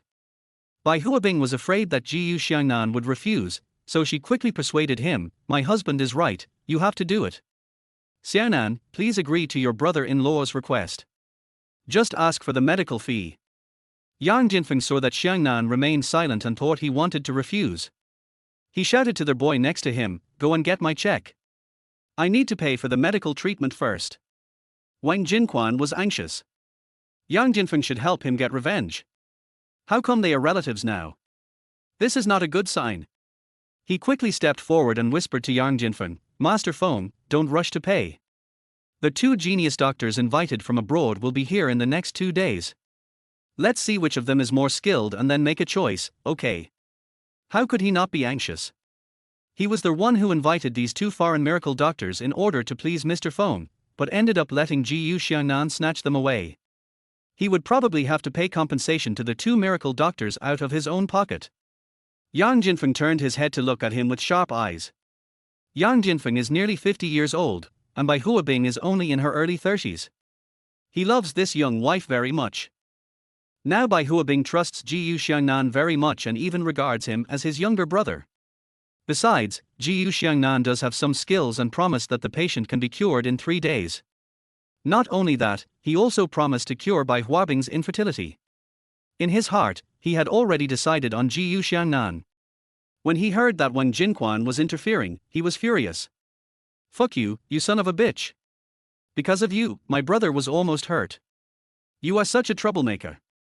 Bai Huabing sneered and said, "Brother, how do you think we should deal with him?" Yang Jinfeng found an opportunity to praise his beloved wife and quickly said, "My wife is right. You should let your brother decide for himself. How could Jiyu Xiangnan be polite to him? Wang Ku almost insulted his senior sister, so it's not too much to make them pay a price." He said calmly, "Then pay the money. Okay, it's good to compensate. It's very real." Yang Jinfeng quickly praised him, then looked at Bai Huabing's expression, hoping that she would be satisfied. Wang Jinquan was discouraged. He couldn't win and could only admit defeat. "How much compensation do I have to pay?" Jiyu Xiangnan recalled what he had heard before, that his senior sister had borrowed tens of millions from the bank. 5 million. What? 5 million? You're asking for too much. Wang Jinquan shouted excitedly, spitting out his saliva. "You can also choose not to give it. Then leave it to your brother-in-law." Jiyu Xiangnan seemed very easy to talk to. Thinking of Yang Jinfeng's methods, Wang Jinquan decided to sacrifice his money to save his life. Then he was forced to fill out the check. Wu Meiyu quietly slid to Bai Huabing's side. "Bing Bing, your husband is Mr. Feng, why didn't you tell me? I'm your best friend." The two of them met while traveling. They helped each other during the trip and got along very well. They both lived in Xiangnan City, so they gradually became friends. Bai Huabing shook her arm and apologized. "Meiyu, don't be angry with me. If I told you that my husband is him, would you still be friends with me? There's nothing I can do. It's because his reputation is so bad." Wu Meiyu put herself in the other person's shoes and thought about it, and it seemed to be true. A man cannot affect the relationship between the sisters. At this time, their waiter at the door came to Bai Huabing and said that her sisters were coming to the bar to play and asked her to go in for a while. The two sisters left first, leaving Jiyu Xiangnan in this private room. At this time, Yang Jinfeng and Jiyu Xiangnan were sitting on the sofa on the side, drinking red wine and smoking cigars. Dozens of his men stood beside him. They are all men. A group of stiff old men stared at each other. Yang Jinfeng shouted to the younger brother next to him. "Someone, go get all the girls in so I can choose and relax tonight." "Boss, is that all?" "Nonsense, I don't know what style you like." The younger brother understood what he meant and ran away quickly. After a while, there was a knock on the door of the private room and a group of 8 girls walked in. This group of girls are all tall and mature, with tight and straight long legs. Which one should I choose? I really want both. Jiyu Xiangnan frowned and was in a painful decision. When Yang Jinfeng saw his expression, he thought that they all disliked him, so he waved his hand and all the girls left. Jiyu Xiangnan was just about to pounce over and catch one. Another group of girls came in, all of them wearing sailor uniforms and dressed like schoolgirls. Jiyu Xiangnan's decision-making difficulty came back again. Yang Jinfeng thought that he didn't like it again and waved his hand. Next, hundreds of beauties came in, some wearing evening gowns, some wearing nurse uniforms, some wearing stewardess uniforms, some wearing ancient costumes. The little brother at the door was drooling with envy. What kind of good fortune is this? But what he didn't know was that Jiyu Xiangnan failed to keep any of them. The last group of girls came in. Yang Jinfeng put his hand on Jiyu Xiangnan's shoulder and asked him, "Brother, I see that you have quite a bit of experience. The most beautiful girls in Xiangnan City are all here with me. You can't catch the eye of so many beauties. What kind of girl do you want?" Jiyu Xiangnan felt bitter. He actually wants them all. Yowzi, just have fun, daddy like .jpg. He quickly pointed at the last girl and said, "Let's pick her." She was a Lolita wearing a maid outfit and twin ponytails. Big eyes, cute cat ears on her head, she looks only 14. Xiangnan's eyes moved downwards, and when he saw the bulging chest, he silently changed the age to 18. Xiangnan sat on the sofa. The girl came over and squatted beside him. Master, welcome back today. The sound is like a clear bell. Without waiting for Xiangnan to answer, the girl gently held his hand and said, I am your maid, Xiaoyan. Master, you have worked hard, so let Xiaoyan fill you with cute energy. She clenched her little pink fist and made 2 cheering gestures in the air. Xiangnan looked at the girl's actions in confusion. Xiaoyan stood up and sat down next to Xiangnan, looking at him shyly and said, Master, please lie on my lap. Sakura is ready for you and will definitely satisfy you. Is it right here? Yes, master. Xiangnan looked at the many grown men around him, all of them were staring at them. Is it going to be a live broadcast? Master, please lie down, Sakura is ready. Xiangnan hesitated and slowly lay down. He felt a soft touch, accompanied by the faint fragrance emanating from the girl's body. He looked up and saw 2 soft peaks pressing down. Chapter 10, Soul-Stirring Ear Cleaning. Xiangnan's heart beat faster and his blood rushed to his chest. Unexpectedly, Sakura gently turned his head and adjusted him to a side-lying position facing outwards. Master, we are about to begin. Please enjoy. This move is called drawing the sword. Xiangnan's heart moved. Was this a hint for him to unbuckle his belt? However, Sakura took out a sharp knife as long as a pen from her small bag. Xiangnan was shocked and immediately clamped her wrist. He sat up and asked sternly, Master Feng, what do you mean? You can't beat me, so you send a beautiful assassin to assassinate me. Sakura was shocked by his reaction, tears welled up in her eyes. She said aggrievedly, Master, did Sakura do something wrong?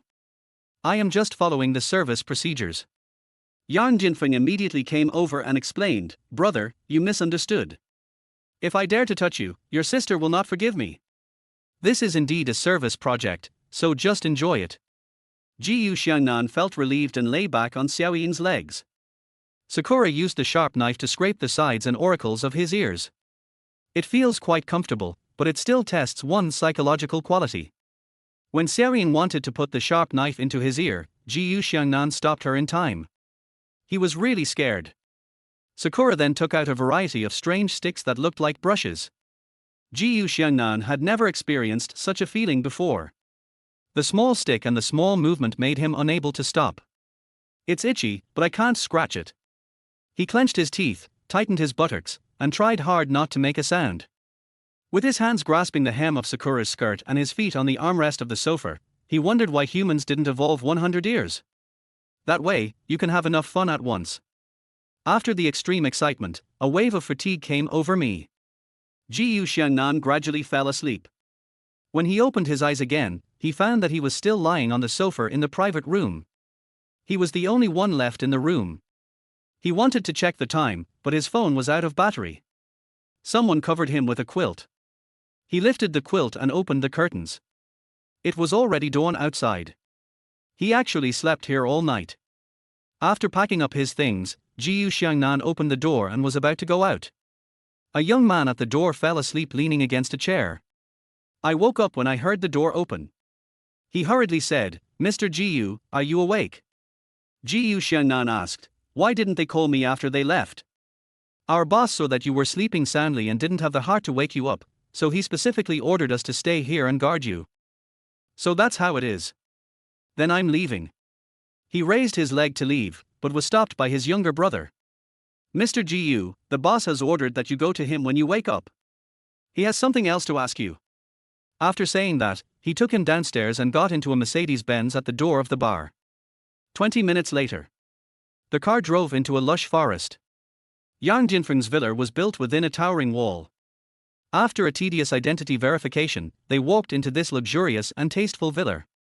But Yang Jinfeng was not at home, so the younger brother made a phone call and told Xiangnan, Mr. Jiu, the boss is working out outside, and he asked you to wait for him. Hey bro, where is the bathroom? Can I wash up? I took him to the guest bathroom on the first floor. When he came out of the shower, Yang Jinfeng had already returned. Yang Jinfeng threw him a cigar and looked at Xiangnan with a smirk on his face. did you have a great time last night? Did your brother-in-law lie to you? Xiangnan felt a little guilty. It feels great. Brother-in-law, I'm sorry, I'm too sensitive. What he meant by sensitive was that he suspected Yang Jinfeng was planning to assassinate him. Yang Jinfeng misunderstood. You are indeed a little sensitive. The humming you made yesterday was so ecstatic. Xiangnan smiled embarrassedly. Don't laugh at me, you hum too if you come up. Yang Jinfeng pulled out a check from his wallet and handed it to him. This is what Lao Wang promised to compensate you yesterday. Keep it. Then he handed him a blank check, his tone full of gratitude. Brother, you treated Bingbing, and I will always remember this kindness in my heart. Just tell me the medical fee and fill in the number yourself. Xiangnan took the check and pen and thought for a moment. He knew that his senior sister owed tens of millions of dollars, so Wang Jinquan gave her 5 million. So, he filled in 5 million on the check without hesitation. Yang Jinfeng was drinking tea when his eyes inadvertently swept across the number on the check and he almost choked on the tea in his mouth. He widened his eyes and carefully counted the zeros again. I originally thought that tens or hundreds of thousands of dollars would be enough to treat Bingbing's illness. But unexpectedly, Xiangnan actually asked for 5 million directly. But then I thought, my daughter-in-law's illness can be cured soon. Maybe I can give birth to a son next year. A son for 5 million. Value. It's not that Yang Jinfeng couldn't come up with the money, it's just that he didn't have that much cash on hand. As the underground king of Xiangnan, he has many businesses under his name, such as the Oscar bar in front of him that seems to be making a fortune every day. But in fact, most of the profits from these industries were used to feed the hundreds of brothers under him. The bar business is full of people who are always looking for trouble. Without the brothers here to maintain it, it simply cannot operate. If Yang Jinfeng wants to default on his debt, it's not impossible. But he always keeps his word, and if he has promised, he must give it. Brother, please sit down for a while. I'm going to go to the bathroom. Yang Jinfeng hid in the study room. He slapped himself in the face. The nanny heard the sound and asked alertly, Sir, what happened? It's okay, I'll slap the cockroach. The nanny started to worry. There were cockroaches in the house and she had to buy medicine quickly. Yang Jinfeng took out his phone and borrowed money from friends everywhere. Fortunately, he had a wide circle of friends and often helped his friends to settle things, so he soon raised 5 million. When he returned, Bai Huabing was chatting with Xiangnan. Bai Huabing saw him and ran over excitedly. She took his arm and said, Jinfeng, I took the first dose of medicine yesterday, and the lump has disappeared by more than half. Come and feel it. She turned around and faced away from Xiangnan. Yang Jinfeng touched it and found that it was only the size of a peanut. He didn't expect the effect to be so good, and he became even more convinced of Xiangnan's medical skills. This is money well spent. Brother, this is amazing. I thought it would take 3 days to completely disappear, but it only took 1 day. Xiangnan said calmly, Brother-in-law, in fact, it will all go away after taking 2 doses of medicine. The 3rd dose is for consolidation. Bai Huabing urged, Xiaonan, hurry up and help me make the medicine for today, and massage my chest while you're at it. She couldn't wait to relive the wonderful feeling she had yesterday. Xiangnan had prepared the medicine and Bai Huabing had just finished drinking it. At this time, a younger brother ran in and reported to Yang Jinfeng. Master Feng, the miracle doctor from Grunt is here. Chapter 11, The Miracle Doctor from Foreign Countries. Grunt. Yang Jinfeng almost forgot about this matter. Yes, Mr. Wang brought him here. Let them in. Yang Jinfeng nodded. After a while, the younger brother led Wang Jinquan in, followed by a man in his 40s. The man was wearing a traditional Grunt robe and holding a medicine box in his hand, which looked a bit like a Chinese medicine box. Wang Jinquan offended Yang Jinfeng last night and lost money. How could he be willing to accept this? Xiangnan Underworld Emperor doesn't want to throw away this big Budo. Mr. Feng, this is the miracle doctor from Grunt, Mr. Park Zeder. Wang Jinquan introduced first. Wang Jinquan expected that since he had known Yang Jinfeng for many years, he would definitely give him some face and not kick him out on the spot. Sure enough, Yang Jinfeng just glanced at him and politely shook hands with the doctor. Mr. Park, please sit down and have some tea. Hello, Mr. Yang. It's a pleasure to treat your wife. Park Zeder bowed and sat down. This doctor, Dr. Park, is the best Korean doctor in Goryeo. Patients who want to see him have to make an appointment 2 years in advance. Even the president of his country regularly asks him to prescribe medicated food to nourish his body. Wang Jinchuan's words made Park Zider feel quite proud. He stroked his sparse goatee, took a sip of tea, and held his head high. Yang Jinfeng frowned slightly when he saw his behavior. In order to help my sister-in-law recover as soon as possible, I spent a lot of money and used my connections to hire him. Look, I picked him up as soon as he got off the plane today. The following words from Wang Jinquan were an expression of his loyalty to Yang Jinfeng.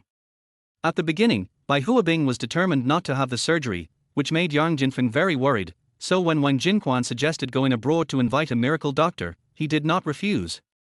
Who would have thought that a little brother named Jiyu would fall from the sky? After meeting Jiyu Xiangnan, Bai Huabing's illness was mostly cured. But the Korean miracle doctor has already arrived, and we can't let him go home just like that. Yang Jinfeng planned to treat him well, give him some hard work compensation, and then send him back. Dr. Park, I'm so sorry. My wife has already found a doctor for her illness, this one, Jiyu Xiangnan. She's almost fully recovered now. Yang Jinfeng explained the truth. Park Zider looked at Wang Jinquan with dissatisfaction. Wang Jinquan asked in surprise, Mr. Feng, how come Jiyu Xiangnan, whom you just met yesterday, has recovered so much in just one day? This is unscientific. It really healed me. I witnessed it with my own eyes. Yang Jinfeng briefly told Jiyu Xiangnan about the process of inviting the foreign miracle doctor. Since both of you are miraculous doctors, you might as well get to know each other, become friends, and exchange medical skills in the future. It won't be a wasted trip for Mr. Park. Yang Jinfeng wanted to act as a matchmaker. Oh? Cured. And it only took 1 day? It's impossible for you Chinese to have such medical skills. Even I can't do it. Boss Yan, let me check again. Be careful not to be deceived. Park Zider speaks Chinese well because he studied at the University of Traditional Chinese Medicine in the imperial capital of China for many years in his early years. He learned his medical skills from China. After returning to Goryeo, it was recognized and praised by the people because of its remarkable therapeutic effect and few side effects.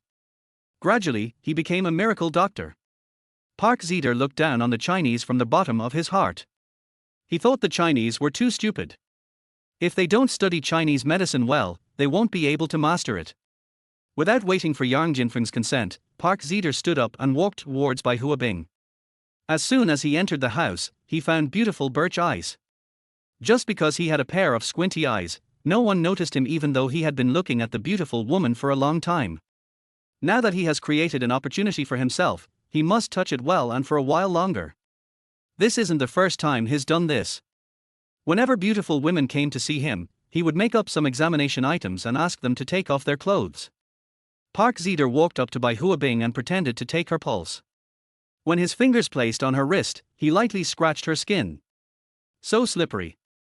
He felt itchy inside, but didn't show it on his face. There's something seriously wrong with your pulse. Let me check it out.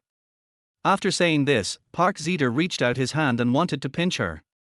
When her skin was lightly scratched just now, Bai Huabing had a bad feeling in her heart. Seeing him pounce on her, she took a few steps back in fear. The younger brother standing nearby rushed over, pushed Park Zider away, then pulled out a gun and pointed it at him. Nima, can you touch our sister-in-law? Park Zider raised his hands, but refused to admit defeat. Boss Yan, I'm here to treat your wife. Is this how you treat your benefactor? If I don't do a checkup, how can I know if you've been cheated? As we all know, your Chinese medicine originated from our Korean medicine. Technically, Chinese medicine cannot compare to Korean medicine. I don't trust Chinese doctors. Bullshit. You bastard. Jiyu Xiangnan was completely furious. Others may look down on Jiyu Xiangnan, but they cannot look down on his medical skills. Zibar, you scolded me. Puz's face turned red with anger. What did I scold you for? You called me a stick.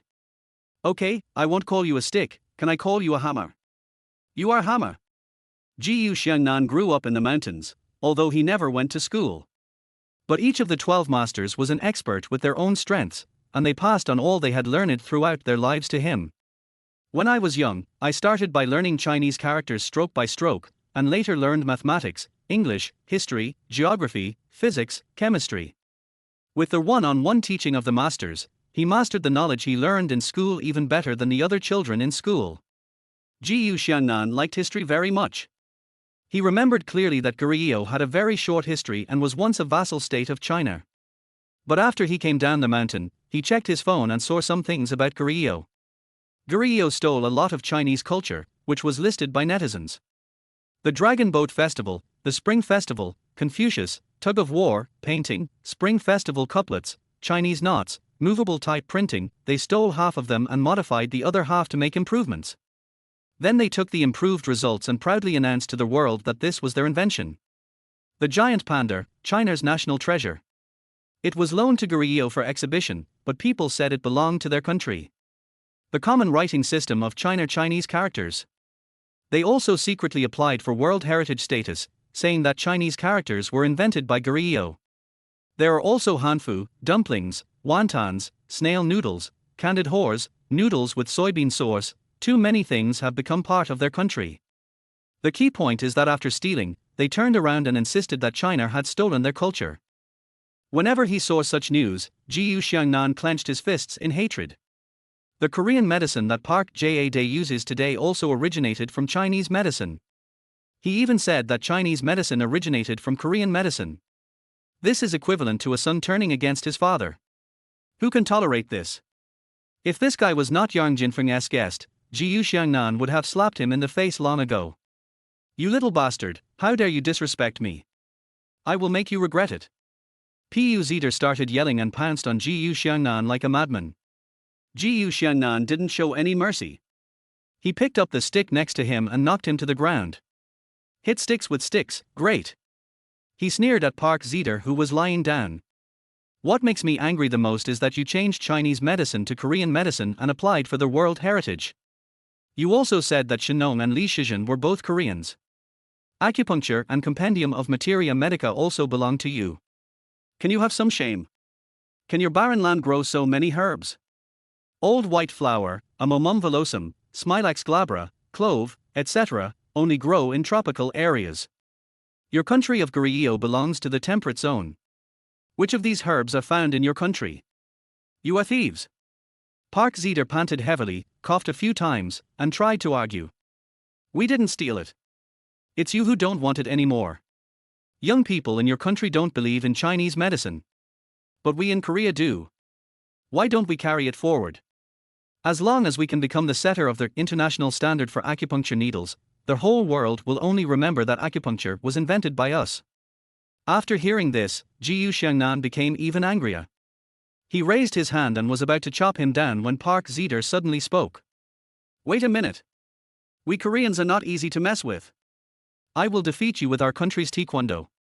Park Zeder slowly got up and assumed a stance. If that's what you say, let's clash. I'll use my kung fu to challenge your taekwondo. Park Zeder knew it would be difficult for him to escape. I just got hit, and judging from the strength of the blow, I definitely couldn't win. You can only use unexpected tactics. Just as Xiangnan finished speaking, Pu Zeder suddenly attacked from the side where Bai Huabing was standing. Chapter 12, Beating the Stick. Bai Huabing was originally hiding in a corner and watching curiously, but unexpectedly she became Park Zeder's target. She was caught off guard, and before she could react, she was grabbed by Park Zeder. Park Zeder tightly strangled Bai Huabing's neck with his arms, then took out a scalpel from his pocket and pressed it against her back. Don't come over here, throw your guns on the ground. Otherwise, I will kill her. Yang Jinfeng's face was as dark as iron, his voice was low and hoarse, and he squeezed out a sentence from between his teeth. If you dare to touch a hair on her body, I will bury your whole family with you. Pu Zeder was secretly delighted. He knew that he had found Yang Jinfeng's weak spot. He hid behind Bai Huabing and provoked Yang Jinfeng wantonly. Let me go now. Otherwise, you'll be waiting to collect my body. Yang Jinfeng's eyes were as dark as ink. After a brief thought, he pressed his hands around. Brothers, do as he says, and don't let any hair of my sister-in-law fall. The men reluctantly dropped their guns on the ground. Let me go and don't follow me. Park Zeder used birch ice as a shield to protect himself. The two of them slowly moved towards the door of the villa. When they finally reached the threshold of the villa, Park Zidi glanced at the crowd around him and saw that they were just as he wished, not daring to move. A smug smile appeared on the corner of his mouth, and his eyes flashed with contempt and provocation. I told you, you Chinese are stupid. You can't even protect your own women. He said sarcastically, Boss Yan, look, your woman is really pretty. Let me touch her and feel the taste of a Chinese woman. Hearing this, Bai Huabing began to twist his body with all his strength. Unfortunately, the other person's grip was too strong and she couldn't break free at all. Park Zider held the knife in one hand and pointed it at her neck, while the other hand reached towards her chest. Yang Jinfeng's eyes were bloodshot and he rushed forward, but he was too far away and it was too late. Suddenly, Jiu Xiangnan moved and leaped into the air like an arrow. His body was suspended in the air, and his legs moved like lightning, quickly drawing a dazzling trajectory. In just that brief second, his legs kicked out more than a dozen times. Every kick hit Park Zider's head. Park Zider was kicked so hard that he saw stars and his ears were buzzing. He felt a sharp pain, his vision went dark, and he fell heavily to the ground. He didn't even have time to see the opponent's moves clearly before he was defeated. Jiu Xiangnan landed lightly, touched his nose with his thumb, then howled and made one of Bruce Lee's signature moves. This move is called Shadowless Kick, and it was invented by our Chinese country. Oh my, you guys didn't steal it too, did you? Jiu Xiangnan acted frightened. Yang Jinfeng, who was standing next to him, had a livid face and his teeth were chattering. Fuck you, come on. He rushed forward first and kicked the man hard in the abdomen. I'll let you touch my wife. Then, another kick, tell you to look down on the Chinese. Another kick, I told you not to steal our things. Once the boss had taken action, his men also swarmed over, fearing that they would be too slow and miss out on the item. Kill the stick. How dare you touch our sister-in-law? How dare you look down on us Chinese people? Let me teach you about us Chinese men. Even Wang Jinquan joined in. 10 minutes later, Yang Jinfeng gave the order for everyone to stop. Park Zider was already foaming at the mouth and collapsed to the ground, unconscious. The trash has to be thrown out. A few younger brothers understood and immediately stepped forward to drag Park Zider out. Yang Jinfeng was still furious, and he glared at Wang Jinquan who was cowering beside him. Wang Jinquan felt the chill in his eyes and couldn't help shuddering. He stammered. Feng. Master Feng, I was negligent. I didn't keep a close watch. He caused so many troubles. I really deserve to die. Someone, teach him a lesson. Yang Jinfeng couldn't contain his anger when he thought about how his beloved wife was almost insulted. The men had not yet had enough fun fighting, so they immediately dragged Wang Jinquan outside. Master Feng, please spare me. I really didn't know this would happen. Yang Jinfeng ignored him, put his arm around Bai Huabing's shoulders and coaxed her softly. Bai Huabing cried softly, her neck was covered with red marks and it hurt like crazy. Jiu Xiangnan reached into his pocket and took out a small porcelain bottle. Sister, try this. Apply it on the wound and the redness and swelling will subside within half an hour. Yang Jinfeng took it, opened it and sniffed it, then asked, Brother, is this the medicine you made? Yes, I mixed it myself, and it's definitely effective. I'll give this bottle to you, sister. My brother is still good to me. Bai Huabing stopped crying and lifted her hair, revealing her beautiful and slender neck. Jiu Xiangnan scooped out a small amount of ointment and gently applied it on the wound. The medicine was quickly absorbed by the skin, and the color of the red marks became noticeably lighter. Yang Jinfeng took the medicine and couldn't let it go. Brother, your medicine is amazing. Can you make more? We are often injured. It would be great if we could have your medicine. Jiu Xiangnan nodded and agreed, no problem, I will definitely do what my brother-in-law said. Yang Jinfeng excitedly pulled Bai Huabing, Bing Bing, this little brother is our lucky star, we must treat him well in the future. Bai Huabing smiled and nodded. Yes, Xiaonan is not only my benefactor, but also the benefactor of our family. I will definitely repay you. Yang Jinfeng looked at his watch and said, Brother, why don't we have dinner together tonight? I want to take this opportunity to express my gratitude. Jiu Xiangnan was a little worried because his senior sister had warned him not to hang around outside all the time. He was about to say something politely to refuse, but the couple pushed him out enthusiastically. Xiangnan Hotel. As the top hotel in Xiangnan City, its luxury and nobility are self-evident. The hotel has long reserved an exclusive room for Yang Jinfeng. At dinner, the table was filled with delicacies from land and sea. During the dinner, Yang Jinfeng said to Ji Xiangnan with a serious face, "Brother, although we had a great time fighting with Park Zeder just now, you have to be careful. I have come into contact with Koreans before, they are narrow-minded and especially fond of holding grudges. He suffered a loss this time, and he will definitely find a chance to retaliate. He just said he wanted to compete with you in Taekwondo, and judging from his posture, he must have practiced it before. For your safety, I plan to arrange 2 brothers to follow you." Ji Xiangnan didn't take it seriously and said calmly, "If he comes again, I'll beat him until he calls me daddy." Yang Jinfeng praised, "Brother, you are awesome.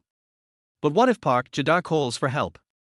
As far as Yang Jinfeng knows, there are 100,000 Koreans in Xiangnan City alone, and they like to stick together.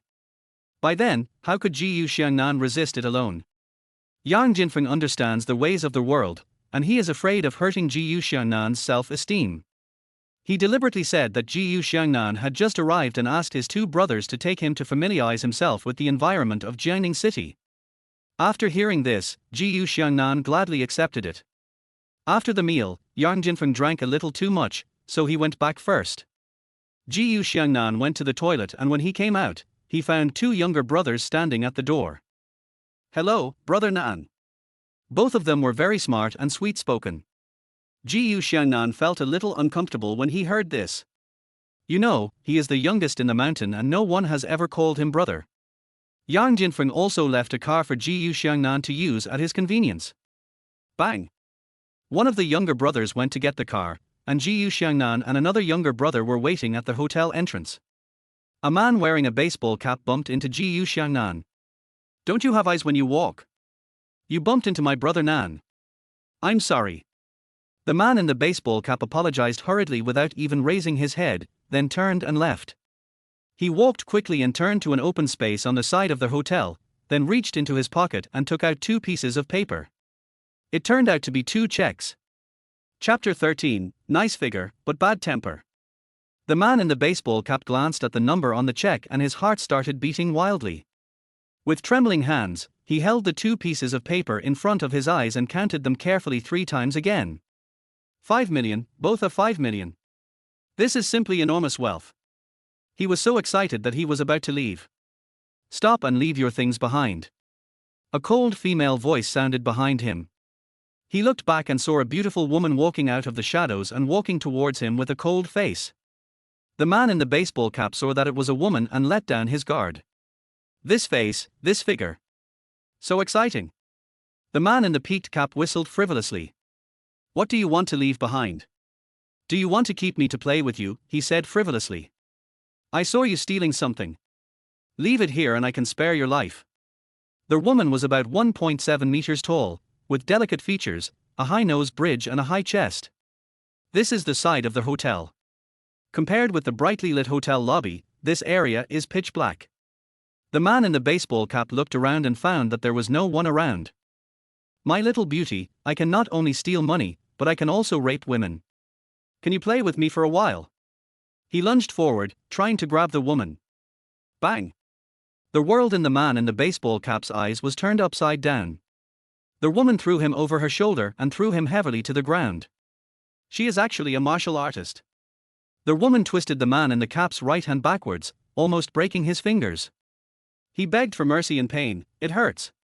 It hurts. It hurts. Lady, spare me. Hand over the things," the woman ordered coldly.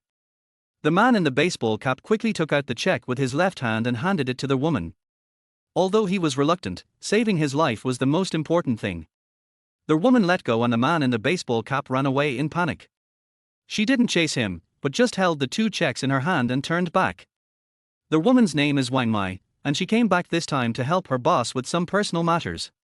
"Because of my special status, my boss specifically told me to keep a low profile and it's best not to live at home." Wang Mai had no choice but to book a room in the hotel. "At this time, I received a call from home saying that my father and brother were beaten and their injuries were serious enough that they had to be hospitalized." Wang Mai is going to the hospital to visit her father.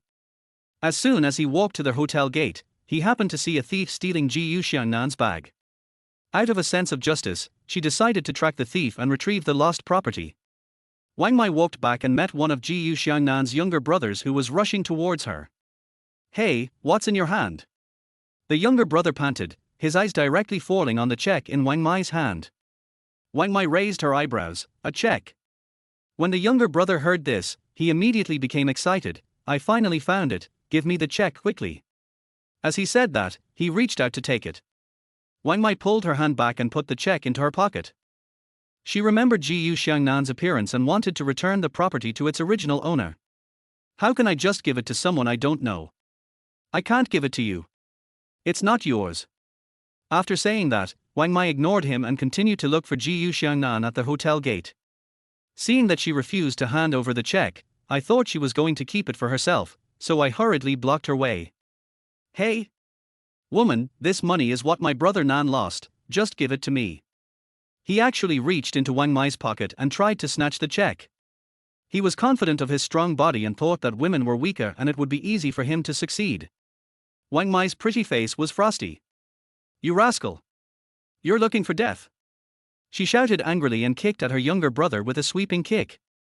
The younger brother was caught off guard and was kicked so hard that he staggered and fell backwards. The sound of fighting immediately attracted Xiangnan. Just now, when he searched his pocket, he found that the check was gone, and he was so scared that the drunkenness disappeared instantly. He recalled that someone had bumped into him before, and immediately he and his brothers split up to look for him. Xiangnan hurried over and saw his younger brother lying on the ground. Wang Mei was standing beside him, looking at them angrily. "Are you okay?" Xiangnan helped his younger brother up. The young man pointed at Wang Mei and said, "She has the check, but she is unwilling to return it to me. She must be an accomplice of the thief." When Wang Mei heard this, she sneered angrily. "Here comes another hooligan, I'll beat you up." Wang Mei jumped with both feet and her body flew lightly into the air. She shouted loudly, and her beautiful legs in black stockings quickly popped out and turned into leg shadows. Xiangnan smiled, stood firmly, and just tilted his body slightly. When Wang Mei's legs swept across Xiangnan's chest, he reached out and grabbed her ankle. Then, he used the force to push her up, and Wang Mei's right leg was actually placed on his left shoulder. Wang Mei screamed, lost her balance instantly and fell backwards. Xiangnan took a step forward, grabbed Wang Mei's waist, and pulled her steadily into his arms. Wang Mei's body suddenly pressed against Xiangnan's chest, and the two looked into each other's eyes. Wang Mei stood on one leg with the other leg placed high on Xiangnan's shoulder, with her legs in a split position. This posture is so enchanting and erotic. If someone accidentally barged in at this moment, they would think that they were fighting fiercely. Xiangnan commented softly in her ear, "She has a nice figure, but her temper is a bit bad. You filthy rascal, how dare you take advantage of me?" Wang Mei was immediately filled with shame and anger, her face turned red, and she started cursing. Xiangnan smiled slightly and shook his head indifferently. "She is so beautiful, but she curses people as soon as she opens her mouth. She deserves to be punished." There was a crisp sound of snap, and Wang Mei felt a pain on her buttocks. She was actually spanked. Wang Mei was furious and secretly pulled out a dagger and stabbed Xiangnan fiercely. Xiangnan seemed to be prepared. He moved and easily avoided Wang Mei's attack. His figure left a trail in the air and instantly flashed away into the distance. Where are the people? He's ruthless enough, but his speed is not fast enough. Xiangnan appeared behind her and said. There was another pop sound, and another pain in the buttocks. Wang Mei's eyes seemed to be spitting fire, and she gnashed her teeth and cursed, "You are looking for death." She spun around and threw the dagger behind her. The dagger seemed to be filled with anger, and like an arrow shot from a bow, it flew straight towards Xiangnan's eyebrows quickly and fiercely. Xiangnan remained calm, stretched out two fingers and gently clamped the blade of the dagger firmly. He turned into a shadow and clamped Wang Mei from behind. "You're a pretty girl, why are you playing with a knife? Call me brother and I will let you go." Xiangnan lowered his eyes and looked at the beauty in front of him. Wang Mei is 1.7 meters tall, which is considered tall among women. But standing in front of Xiangnan, who is 1.88 meters tall, she still looks petite. Of course Wang Mei refused to accept and struggled to get away. Shout or not. Another pop. However, no matter how hard she struggled, she was still like Monkey King trapped under the five-finger mountain, unable to break free. Call me brother. Gu Xiangnan ordered. Brother. Wang Mai called out unwillingly. At this time, Gu Xiangnan's cell phone rang. He let Wang Mai go and turned aside to answer the phone.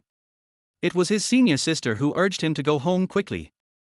After hanging up the phone, Gu Xiangnan helped his younger brother, who was still a little dizzy, and prepared to leave. He glanced at Wang Mai, who was standing next to him, and saw that she was staring at him with dissatisfaction and anger in her eyes. Gu Xiangnan raised a playful smile and said slowly, I advise you to wait for fewer people before going back, otherwise. Chapter 14, Mr. Feng, is he your brother-in-law?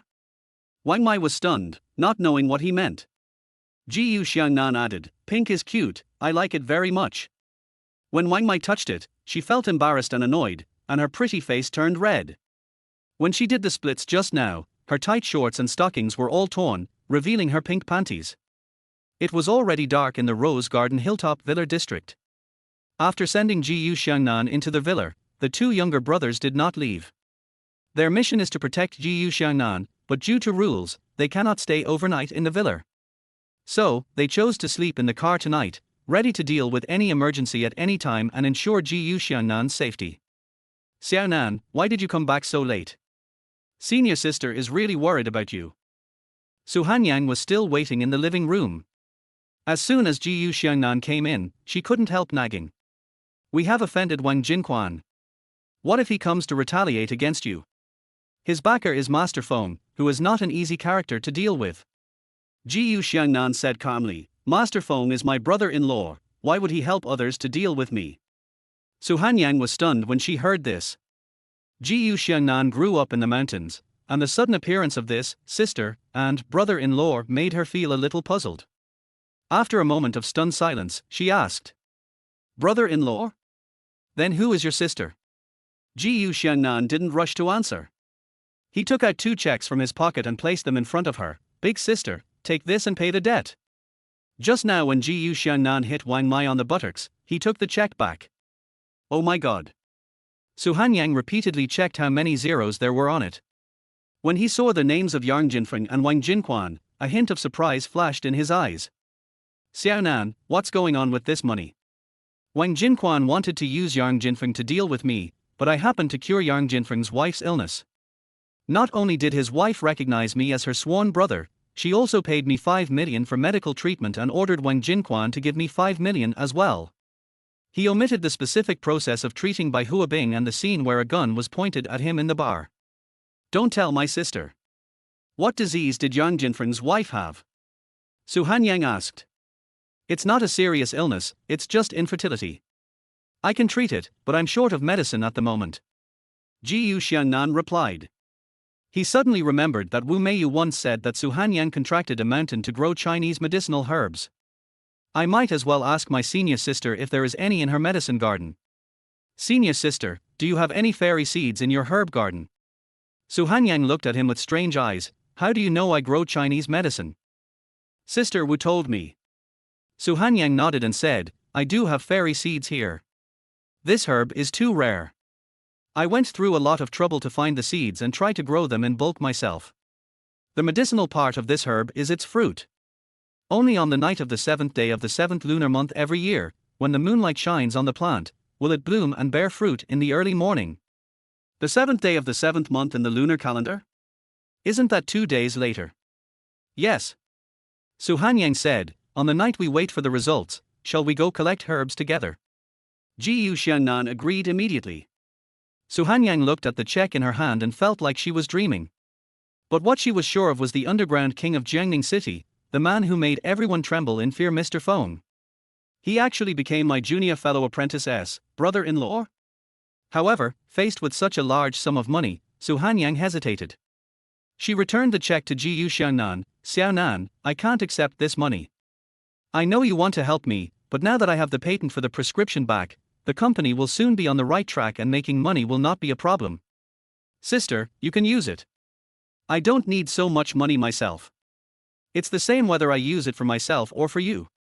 Hearing this, Su Hanyang felt warm in her heart. Something is moving? In Xiaonan's heart, is she special? Has it reached the point where there is no distinction between you and me? Gu Xiangnan stuffed the check back again, and this time Su Hanyan accepted it. She wiped the tears from her face with her hand and said, "You haven't had dinner yet? Senior sister will make you something to eat." Gu Xiangnan said, "No need, my brother-in-law invited me to eat at the hotel." "What did you eat?" "Geoduck and abalone." Gu Xiangnan answered seriously. People's Hospital. One ward, 2 beds. Wank was lying on one of the beds, his lower body bandaged. Wang Jinquan, who was wrapped like a mummy, stood by the bed with stiff limbs, holding a tickler in one hand and tickling Wang Ku's calves. Dad, Gu Xiangnan actually got close to Master Feng as his backer. "I can't swallow this." How could Wang Jinquan swallow this? He and Yang Jinfeng have known each other for many years, and Wang Jinquan has contributed a lot of money and effort. In the end, he even beat himself up for a bad boy. Gu Xiangnan. Just wait and see.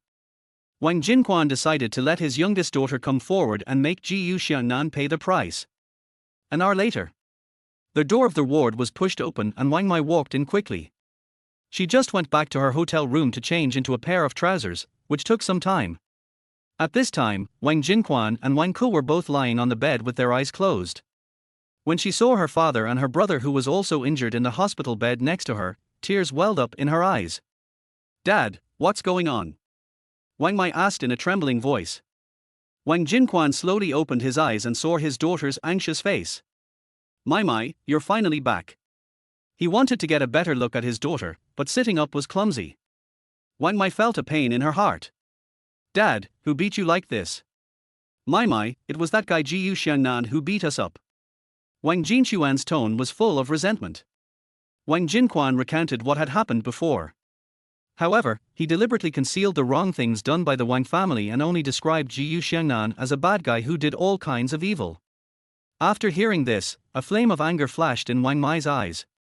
She had made great military achievements, and now that she had returned home and saw her family being bullied like this, how could she sit idly by? "I'm going to settle the score with him," Wang Mai said, gritting her teeth. Wang Ku said worriedly, "Sister, Gu Xiangnan is not an ordinary person. I'm afraid you can't defeat him alone. Do you want to bring some people with you?" "Hey Tilder, what are you talking about?" Mai, don't listen to your brother. You have a special status.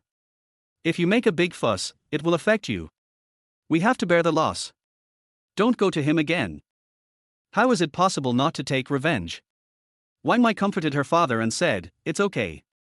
I'm here for personal matters. It shouldn't have any impact if I meet him in my personal capacity." "Do you have his information?" Wang Mai asked.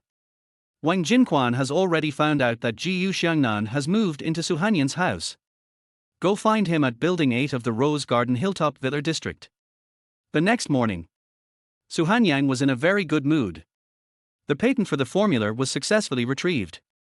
The good news spread throughout the company and the employees were very excited.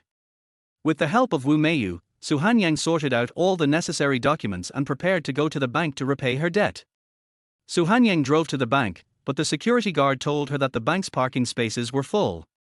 In desperation, she had to drive the car to the underground garage of the shopping mall next to the bank. The underground garage was dimly lit and the air was filled with a chilly atmosphere. After Su Hanyang parked the car, she walked quickly towards the exit.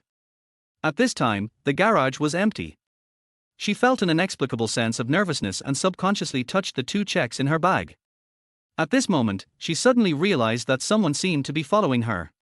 Su Hanyang looked back suddenly, but saw only a dark corridor and blurry lights in the distance. Her heart tightened and she quickened her pace. However, the feeling of being followed became stronger and stronger. "Are there robbers?"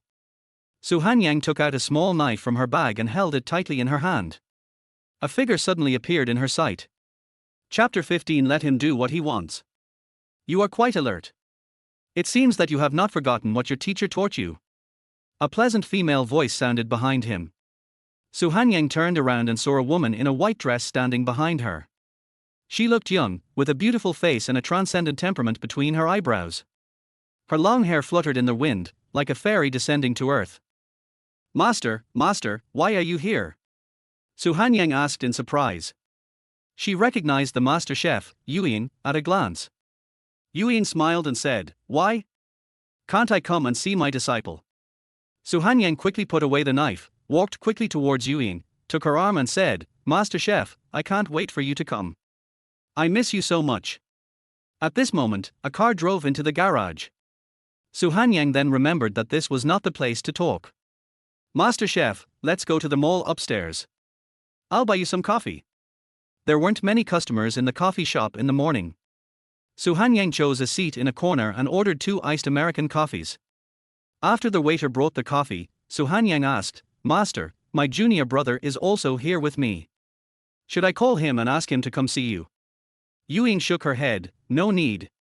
I came to see you today, don't tell Xiaonan." Su Hanyang had a lot of questions in her mind, so she asked tentatively, "Master, is there something you want me to do alone?" Yuan spoke slowly, "Xiaonan is your junior brother. He is extremely talented and will achieve great things in the future. If you want him to reach a higher level of cultivation, you 7 sisters must lend him a helping hand." Su Hanyang's face turned red instantly. She understood what the master chef meant. Yuan asked seriously, "Are you 7 ready to take action?" Seeing her master's stern expression, Su Hanyang put away her little girl attitude and nodded heavily. "Disciple is ready. The other sisters are also mentally prepared." "Very good, Xiaonan is not an ordinary person. He has an extraordinary background and is destined to make a career in the world," Yuan warned. Su Hanyang was stunned and asked hurriedly, "Junior brother's background?" Yuan smiled faintly, "Yes, this time I asked him to go down the mountain. In addition to improving his cultivation, there is another mission, which is to find out his life experience." Su Hanyang immediately expressed her opinion, "Master chef, don't worry about this. We 7 sisters are already investigating. Although, there has been no progress." Yuan said thoughtfully, "It's okay, we can investigate this slowly. What you 7 have to do is to assist him, not to restrict him, but to guide him to the top." Su Hanyang said worriedly, "But junior brother has been in the mountains for so many years, his mind is simple. He may not be able to fight against the cunning minds of these bad guys. What if he is ambushed? What if he learns bad things?" Yuan interrupted her, "Your idea is wrong. It will only ruin Xiaonan." Su Hanyang nodded seriously. "You have to let Xiaonan roam freely and experience their ups and downs of life, so that he can truly grow. Master, let me tell you that this world is already broken and filthy. Xiaonan's appearance may be able to stir up this muddy water and create a new world. Remember, don't restrict Xiaonan. Let him do whatever he wants and don't tie him down." Yuan reminded Su Hanyang again and again. "Yes, disciple understands." Su Hanyang replied respectfully. "Okay, I have something else to do, so I'll leave first," Yuan said and stood up. Su Hanyang still had many questions, but she was reluctant to see Yuan leave and wanted to keep her master. "Master, are you leaving now?" Su Hanyang held Yuan's hand, and Yuan turned around and said to her with a smile, "I will be back. I will leave my junior brothers and sisters to you." Having said that, he left. Su Hanyang couldn't calm down for a long time. The masters were very mysterious and would not come down the mountain easily. The fact that the master chef came to see her specifically this time shows that what she told him today is very important. She had a feeling that the master chef must know a lot of secrets. There were some worlds that she would never be able to touch in her lifetime. "But, junior brother, you can do it." Xiangnan sneezed several times. He rubbed his itchy nose and said to himself, "The weather is not cold, why am I sneezing? Could it be, someone is thinking about me?" Xiangnan got up in the morning and found no one at home. He cooked himself a bowl of noodles, curled up on the sofa and browsed the mobile website, and accidentally clicked on a pop-up window. A romantic action movie immediately popped up, and the girl in it had a seductive voice. Xiangnan was just thinking about trying some traditional crafts when his cell phone suddenly rang. He was startled and was about to turn off the video, but he accidentally clicked the call answering button. It was Su Hanyang calling. "Xiaonan, I'm at the bank." "Hello Xiaonan, are you alone? Why is there a girl's voice?" Su Hanyang heard something strange and asked hurriedly. It turned out that at this time, the love action movie was playing vigorously, and the girl's voice came into the microphone. "Yarmet Butterfly Tilder. Gu Xiangnan hurriedly reduced the call interface. Kumo Kai. Gu Xiangnan hurriedly opened the video playback interface. One library tilde tilde tilde. Gu Xiangnan hurriedly clicked the small cross in the upper right corner of the video. The whole world is quiet. Gu Xiangnan breathed a sigh of relief and said, "Senior sister, I was studying foreign languages seriously just now." "By the way, what did you say just now?" Xiaonan's face was red and her heart was beating fast. She coughed dryly and continued, "Xiaonan, I have paid off the bank debt. I'll deposit some more money for you. You've been here for a long time. You can't stay at home all the time. You can go out for a walk and buy whatever you like. Oh, and go buy some new clothes." This was completely beyond Gu Xiangnan's expectations. "Senior sister, didn't you say it was dangerous outside?" "I can see that too. You are so capable, who dares to bully you? If you want to leave, just leave." Xiangnan really followed her teacher's instructions and began to persuade him to go out. Gu Xiangnan jumped for joy, "Great. Thank you, senior sister." Xiangnan hurriedly called him, "I'll transfer the money to you on WeChat first. The payment password is your birthday." At this time, Gu Xiangnan suddenly thought of something. When he went down the mountain, his master gave him a black card. He had forgotten that each of the senior sisters knew one of the numbers in the password. Anyway, the 7 senior sisters haven't gathered yet, so there's no need to rush. Gu Xiangnan opened WeChat and saw that Xiangnan had transferred 200,000 yuan to her. This made him very happy. "Living in my senior sister's house, I don't have the opportunity to spend money, but I have my own money and can go out and play, which is still very nice. Hello, brother Nan." As soon as Gu Xiangnan walked out of the villa gate, 2 younger brothers came to meet him. He was surprised to see these 2 people suddenly appear. "When did you 2 come?" "Brother Nan, Master Feng asked us to take good care of you. We didn't know when you would go out, so we waited in the car last night." A young man pointed at the car parked at the door. This made Gu Xiangnan feel a little guilty. These 2 big men were curled up in a small car and couldn't even stretch their legs. He felt somewhat touched and decided to treat them as brothers from now on. After the introductions, the short one was called Ajin and the tall and fat one was called Aqian. "I'll take you guys out to have fun. I'll treat you." Gu Xiangnan is rich now and can finally show off his generosity. "Yeah, brother Nan is awesome." The 2 younger brothers cheered and headed towards the busy streets of the city. The clothes Gu Xiangnan was wearing were the same ones he wore when he was in the mountains. Not only was the style old-fashioned, but they had also been washed white. He asked, "Where can I buy clothes that I can wear?" Arjun, who was sitting in the passenger seat, suggested to him, "Brother Nan, let's go to Hengtong Plaza later. There are many famous brands there. Aqiang is a good driver and they arrived there soon." Hengtong Plaza is like a shining pearl, inlaid in the prosperous commercial center of Xiangnan City. Just by looking at the appearance, you can feel a sense of luxury. At the grand entrance, a doorman is opening the door for the guests. He was wearing a neat dark blue uniform and had a sharp look in his eyes. There were so many customers coming in and out that he could judge the purchasing power of each one at a glance. "Hello, sir. This is a top-notch luxury mall. Are you sure you want to come in and take a look?" The doorman stretched out his arm and blocked Gu Xiangnan's way. Chapter 16 VIP Customers. Although the doorman's tone was polite, there was a hint of contempt in his eyes. Gu Xiangnan was slightly stunned, but before he could say anything, his 2 younger brothers beside him refused to do it. Arjun was the first to step forward and said loudly, "What do you mean? Do you think our Nan brother can't afford it?" The doorman denied it 3 times. I didn't, don't talk nonsense." Archeong was tall and strong. He hit the doorman's arm like a wall and said, "Jiangning's underground king Master Feng, you know him, right? This guy calls him brother-in-law. Do you think he can't afford it?" When the doorman heard this, a hint of surprise flashed across his face. Who doesn't he know Master Feng? He quickly retracted his arm, bowed and apologized hurriedly. "So you are Mr. Feng's man, I am so sorry. Please come in." The younger brothers led the way in front. Gu Xiangnan smiled faintly and didn't say much. Entered the mall.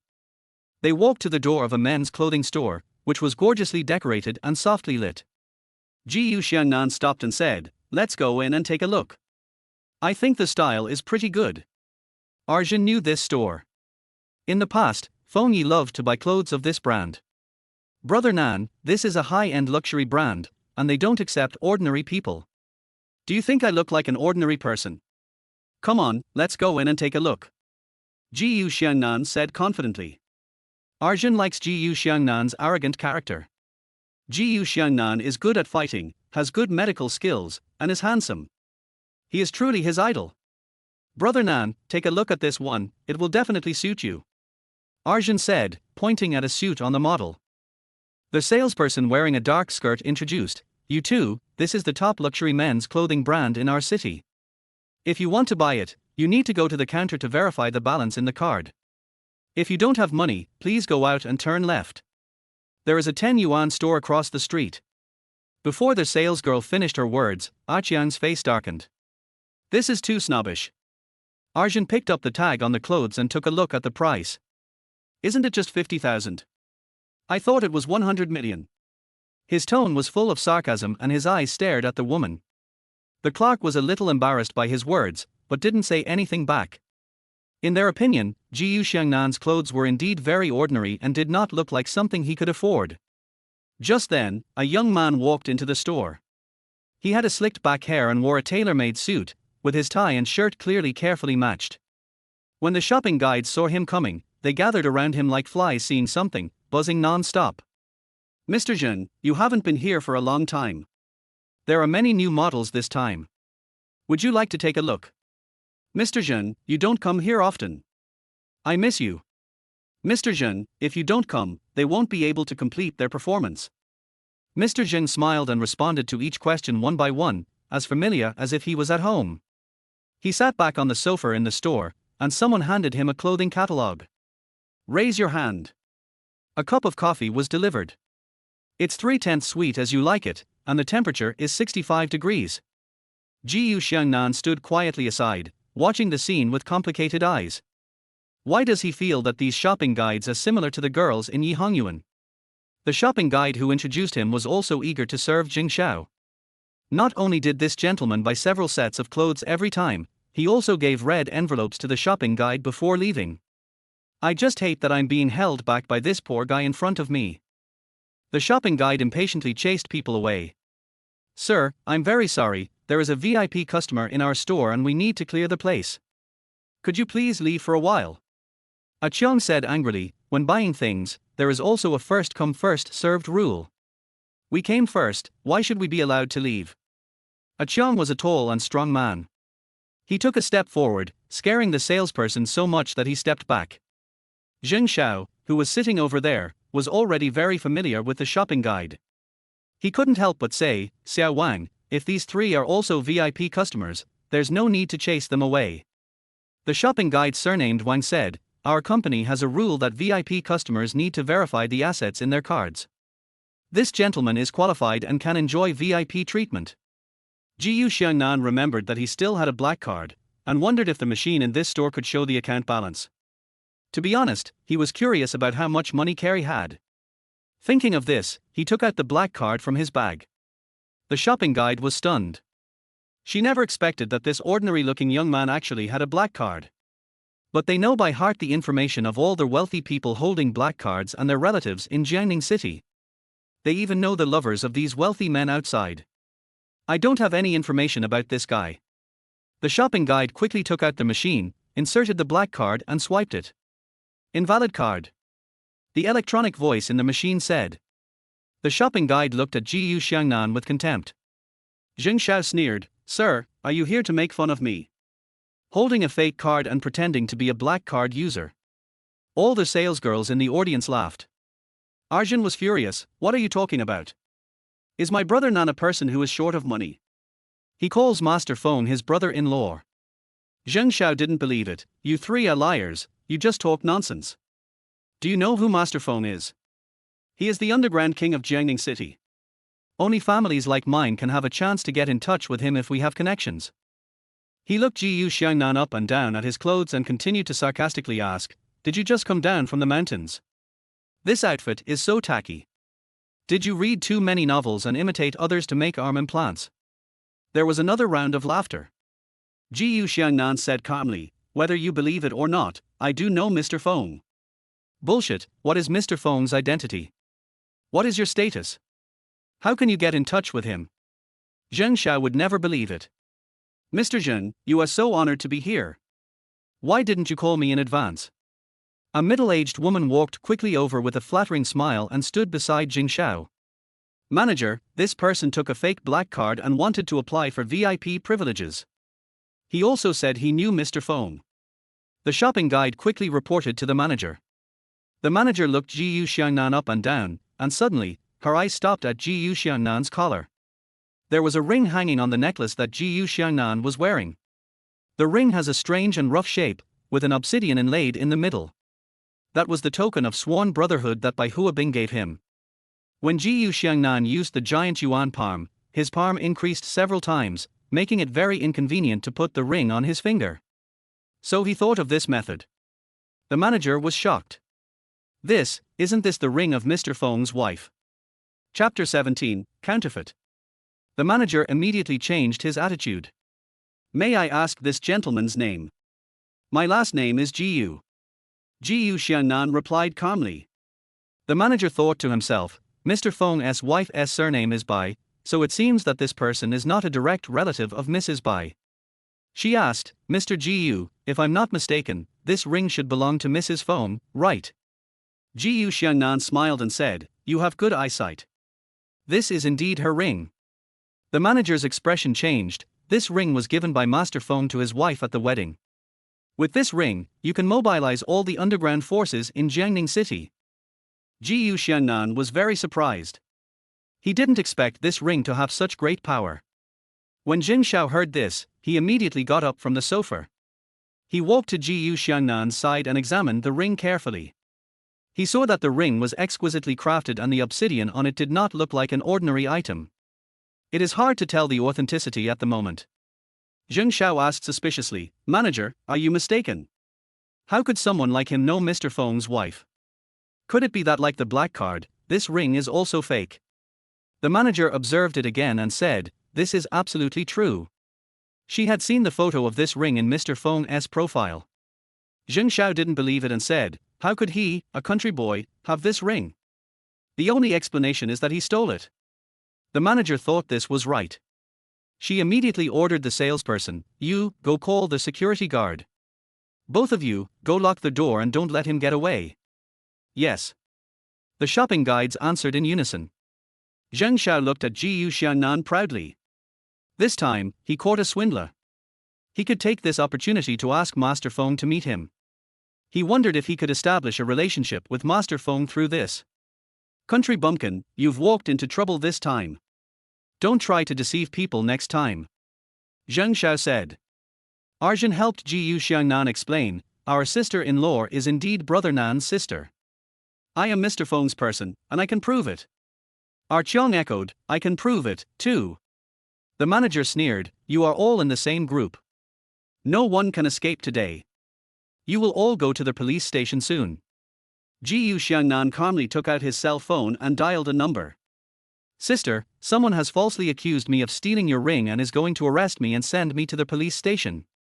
Do you want to come and explain to them in person?" "What?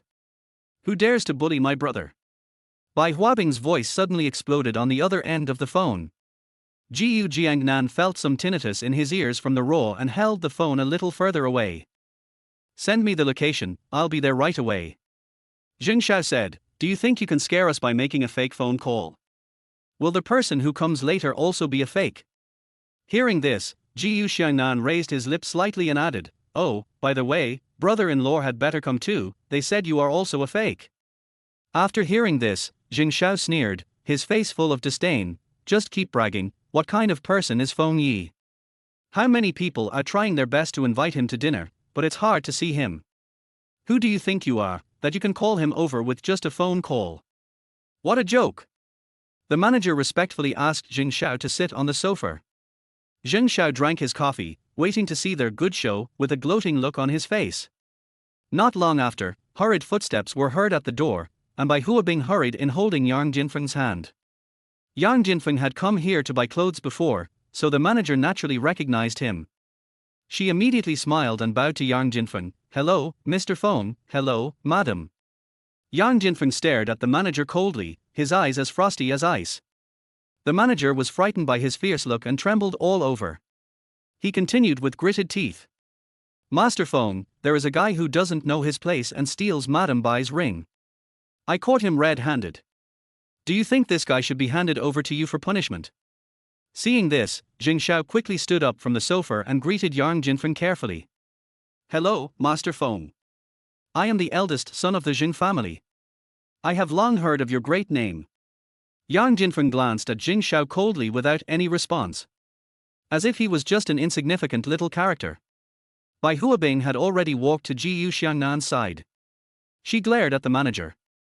He angrily cursed, "I gave this ring to Xiaonan personally, how could he have stolen it? He is my Bai Huabing's benefactor, and today he was bullied by you guys who look down on others." The manager was stunned by Bai Huabing's words. Zheng Xiao lowered his head and dared not say a word. He originally wanted to flatter someone, but ended up hitting the horse's leg. Yang Jinfeng became even more furious when he saw this. He signaled his younger brother to call the owner of the mall, and his tone was full of threats. "Boss Hang, I'll give you 5 minutes. If you don't come, your whole family will be finished." In less than 5 minutes, the boss of Hengtong Plaza, Mr. Hang, ran in panting. Following behind him was a group of shopping mall managers of all levels. "Mr. Feng, I'm sorry for not welcoming you in person." President Hang had a smile on his face, trying to ease the atmosphere. He took the initiative to extend his hand and wanted to shake hands with Yang Jinfeng. Yang Jinfeng had a gloomy face and did not extend his hand to him. He pointed at the manager next to him and said, "My benefactor came to shop here, but he was ridiculed by your employees and was even arrested and sent to the police. Is this how you treat guests at Hengtong Plaza?" When Mr. Heng heard this, his face suddenly changed. He raised his hand and slapped the manager hard on the face. "Are you blind? Is this how you treat my distinguished guest?" The manager was beaten to his knees on the ground, not daring to look up. President Heng turned to face Yang Jinfeng, his tone respectful but fearful. "My subordinate looked down on me, and it was my fault for not disciplining her. I apologize to you and this gentleman on her behalf." After saying that, he bowed deeply at a 90-degree angle. Yang Jinfeng refused to accept the apology. "My brother came to your place to spend money, but now he has lost his mood because of your employees. What do you think I should do? I did not do my job properly. Please give me a chance to make amends." Mr. Heng stretched out his hand and a senior manager of the shopping mall handed him a gold card. "To express my apology, I am giving this gold card to this gentleman. From now on, when he comes to shop at my mall, he can get his bills for free with this card." President Heng handed the gold card to Jiyu Xiangnan with both hands. Jiyu Xiangnan did not reach out to take it immediately. He just looked at Mr. Heng calmly. Mr. Heng just held the card like that. Beads of cold sweat broke out on his forehead. Does not answering the call mean that he won't forgive me? That's troublesome. Who in Xiangnan City doesn't know about Mr. Feng's methods? He only hoped that Master Feng would let his family go and not implicate innocent people. Bai Huabing's eyes rolled around. He took the gold card and stuffed it into Jiyu Xiangnan's hand. "Brother, this is for you, just take it." Mr. Heng finally breathed a sigh of relief. Yang Jinfeng ignored Mr. Heng. He patted Jiyu Xiangnan on the shoulder and said, "Brother, I drank too much last night and went back before you. You won't blame me, will you? How about I treat you to a big meal today?" Jiyu Xiangnan smiled and said, "Why are you so polite, brother-in-law? The 2 brothers you sent to me are very good. I have to thank you." Zheng Xiao felt sour in his heart. As the patriarch of the Jing family, it was difficult for his father to invite Mr. Feng to have a meal. He felt very unbalanced that Master Feng was so polite to this young boy. Bai Huabing pouted at Jiyu Xiangnan and said, "Brother, do you want to buy some clothes? Let's go to that store and have a look. I'll help you with some advice." President Heng snorted at the manager, "You are useless, you should just pack up and leave." The manager grabbed Mr. Heng's trouser legs and begged, "Chairman, please spare me." She pointed at Jing Xiao and said tearfully, "He instigated me to insult Master Jiyu, so I did such a stupid thing." President Heng didn't want to waste any more time talking to her, so he turned around and shouted to the mall manager behind him, "Hurry up and drag this idiot away." Chapter 18. Did you grow up drinking cocoa tree coconut juice? A few managers dragged the manager out like a dead dog. The manager begged for mercy again and again, but to no avail. President Heng walked towards Jing Xiao and asked in a cold tone, "It's you who are disrespectful to Mr. Feng's benefactor." Young Master Zheng was frightened by his aura and shrank back, but he still said stubbornly, "Boss Heng, our Jing family is also a merchant family in Xiangnan. Can you give me some face?" President Heng swung his hand and slapped him. "Give you face? Even if your father came, I wouldn't give him face. How much face are you worth?" Another slap in the face with the backhand. How could Jing Xiao have been beaten like this before? He was beaten so hard that he saw stars and fell to the ground. President Heng strode out to chase Yang Jinfeng and his group. An hour later, Bai Huabing looked at Jiyu Xiangnan, who had changed into new clothes, and couldn't help but praise him. "My brother is so handsome, with an inverted triangle shape and a male dog waist. He looks like a male model no matter what he wears." Hiss, hiss. With Yang Jinfeng around, she was distressed that she couldn't be closer to Jiyu Xiangnan, and tears flowed from the corners of her mouth. Jiyu Xiangnan has the height to join the 188th scumbag group, and he has a handsome face that looks like it was sculpted by an artist. The most fatal thing is that heavyweights like Mr. Feng and Mr. Heng accompanied him throughout the whole process. Which prince is this? The shopping guides were so excited that they made up all kinds of excuses and added Jiyu Xiangnan on WeChat. More than 10 WeChat messages came in, and the notification sound kept ringing. "I'm such a shady person, I actually liked you secretly. A selfie with beauty filter.jpg. Master Jiyu, do you know that I have a superpower, which is that I like you very much? Photos of beautiful legs in black stockings and spaghetti straps from various angles.jpg. According to Tianji's horse racing principle, the upper-class Master Jiyu should be paired with the lower-class me. Full naked selfie in front of the mirror.jpg. Jiyu Xiangnan looked around and saw that the person who posted the nude photo was the obedient girl with glasses who was sitting in the corner and looked the most gentle. Why is it so big? Did he grow up drinking cocoa tree coconut juice? People's Hospital. Wang Jinquan was taking a walk in the ward. His cell phone rang and the person on the other end spoke with a strong Colonel accent. "Are you Wang Jinquan?" Wang Jinquan was stunned for a moment, then he realized that these were Japanese people speaking Chinese. He quickly replied, "Yes, may I ask who you are?" "I'm Suzuki Yanjirong, a traditional Chinese medicine expert from Fuzhou." The other party introduced himself with a hint of pride in his voice. Wang Jinquan took a lot of effort to fully understand. Wang Jinquan said somewhat embarrassedly, "Mr. Suzuki, Mr. Yang's wife has been cured by another doctor. I'm really sorry that you made a wasted trip." The other side suddenly started yelling, with obvious dissatisfaction in the tone, "Barga, are you kidding me? We Japanese are not easy to mess with." Wang Jinquan realized the seriousness of the matter. He quickly softened his voice and negotiated with the other party, "Mr. Suzuki, please calm down. As compensation, I will pay you double the consultation fee." The other party didn't seem to appreciate it. "Bargar. Do you think I came here for the money? We in the Fuzhou Chinese Medicine Association are not to be trifled with. You are insulting our medical skills and dignity." Wang Jinquan hurriedly explained, "Please rest assured that I have absolutely no intention of looking down on you. Please just make your request, and I will do my best to meet it." The other party was silent for a while, then said, "I came to China this time and wanted to buy some Chinese herbal medicines. I heard that a Sheng company in Jiangning City has the largest Chinese herbal medicine plantation. Can you buy some for me?" "A Sheng company? Isn't he Itsu Han Yang's company?" Wang Jinquan suddenly thought of that little devil Jiyu Xiangnan, and he couldn't help but shudder. "Mr. Suzuki, I'm really sorry. I have some personal grudges with the boss of a Sheng company. I'm afraid it's not appropriate for me to go there in person." Wang Jinquan wanted to refuse. The other party responded rudely, "Bargar. I gave you a chance, but you dared to reject me. Then don't blame me for being rude. We, the Fuzhou nation, have taken root in China. It is impossible for anyone to bully us. Your family, die with me." When Wang Jinquan heard that the other party threatened his family, he immediately became flustered. He quickly changed his words and said, "Mr. Suzuki, please calm down. I will go. Very good." The other party smiled with satisfaction. Wang Jinquan asked, "Do you have any other requests?" Of course there are requirements. Tell them that the purchased Chinese medicinal herbs must be uprooted. Hearing this strange request, Wang Jinquan asked in confusion, why do you have to uproot it? If the other party asks me, I will always explain it to them. You said that if we buy the herbs with their roots, they can be preserved better. Wang Jinquan agreed without quite understanding.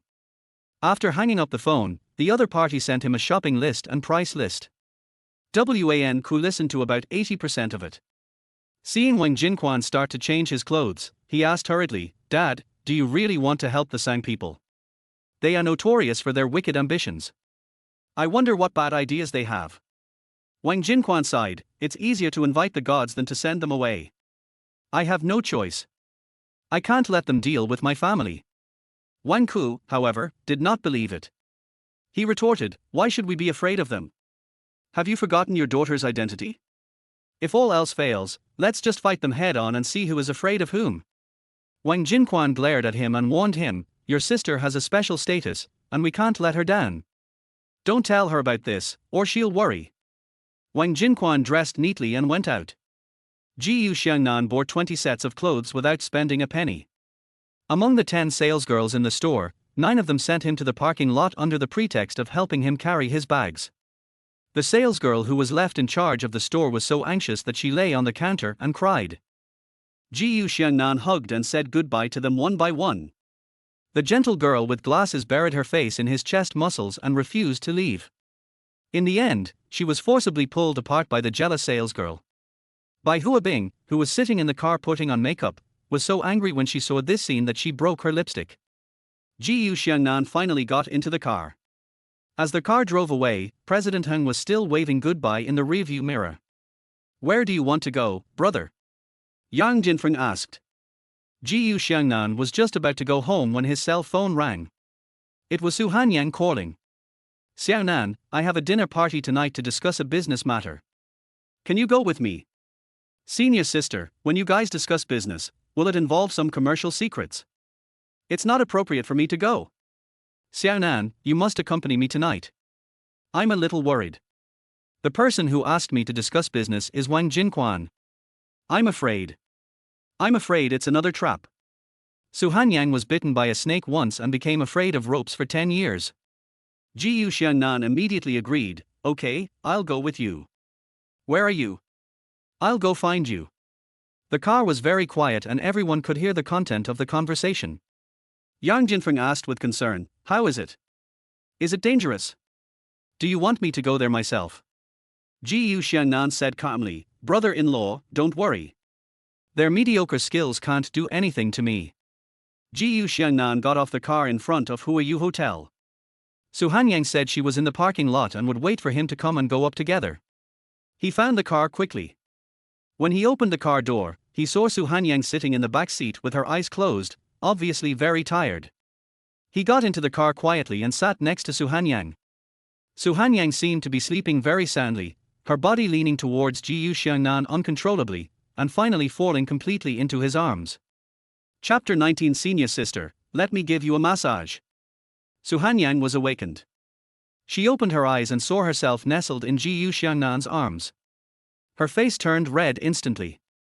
Seeing Su Hanyang's tired look, Xiangnan felt a little distressed and said, Senior sister, have you been too tired recently?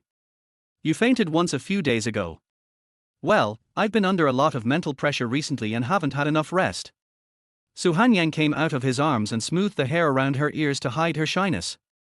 Xiangnan suggested, Senior sister, let me give you a massage. He straightened Su Hanyang and began to massage her back. Su Hanyang's originally tense body gradually relaxed under Xiangnan's massage, and the feeling of fatigue disappeared instantly. An indescribable feeling of comfort began to flow through the body. A tingling sensation came over Su Hanyang's body, and she trembled slightly, and her breathing became heavy. Xiangnan looked at her and found that her cheeks were slightly red and her breath was hot. A faint fragrance emanated from her, which made Xiangnan a little distracted. Su Hanyang looked at him with seductive eyes. The next second, she hooked her hands around his neck and kissed him. Xiangnan's body trembled, and he felt that the senior sister's lips were so soft. This kiss was as light as a dragonfly touching the water, just enough. Jiyu Xiangnan hugged Su Hanyang and put her on his lap, supporting her back with one hand and interlocking his fingers with hers with the other. It was his first time and he had no experience. Not knowing what the kissing posture was, he recalled the short videos he had seen and kept adjusting the angles. The way he lowers his head to kiss her makes people feel itchy. Su Hanyan's heart was beating so fast that she almost suffocated. A hint of pink appeared on her originally fair cheeks. Su Hanyang stared at Jiyu Xiangnan, her eyes misty. Xiangnan, has the master ever told you that the 7 of us sisters will help you improve your cultivation? She asked softly. Jiyu Xiangnan stared into her eyes and nodded slightly. Su Hanyan's ears turned red with embarrassment. Xiaonan, how about, we start as soon as possible? This sentence immediately ignited Jiyu Xiangnan. He hugged Su Hanyang and kissed her passionately. The two were kissing passionately and affectionately when a cell phone suddenly rang. Jiyu Xiangnan was reluctant to let her go, so Su Hanyang could only tentatively touch the phone with her hand, adjust the angle to look at the screen, and answer the call. Mr. Su, have you arrived? Wang Jinquan asked. Jiyu Xiangnan had no choice but to relax and punch the car seat in anger. Su Hanyang quickly adjusted her breathing rate and replied, we'll be there soon. Wait for me another 5. She sat on Jiyu Xiangnan's thighs and felt something strange even through the clothes. She changed her words and said, wait for me for another 15 minutes.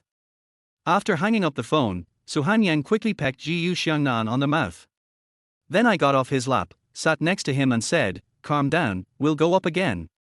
She swiftly took out her makeup bag and touched up her lipstick that was smudged by the kiss. 2F, who are you hotel?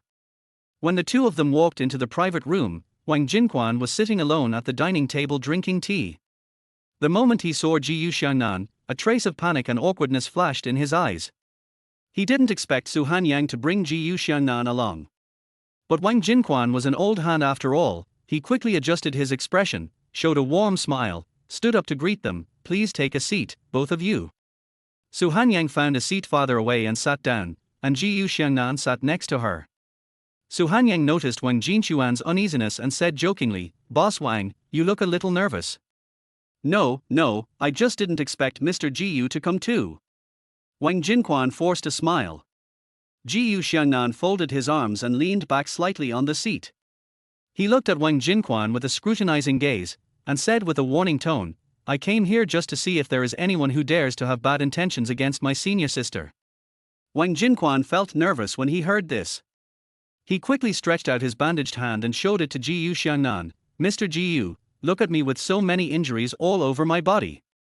Do I look like I can do anything bad? Jiyu Xiangnan glanced at Wang Jinquan coldly and said nothing more. Su Hanyang said bluntly, Mr. Wang, let's get straight to the point.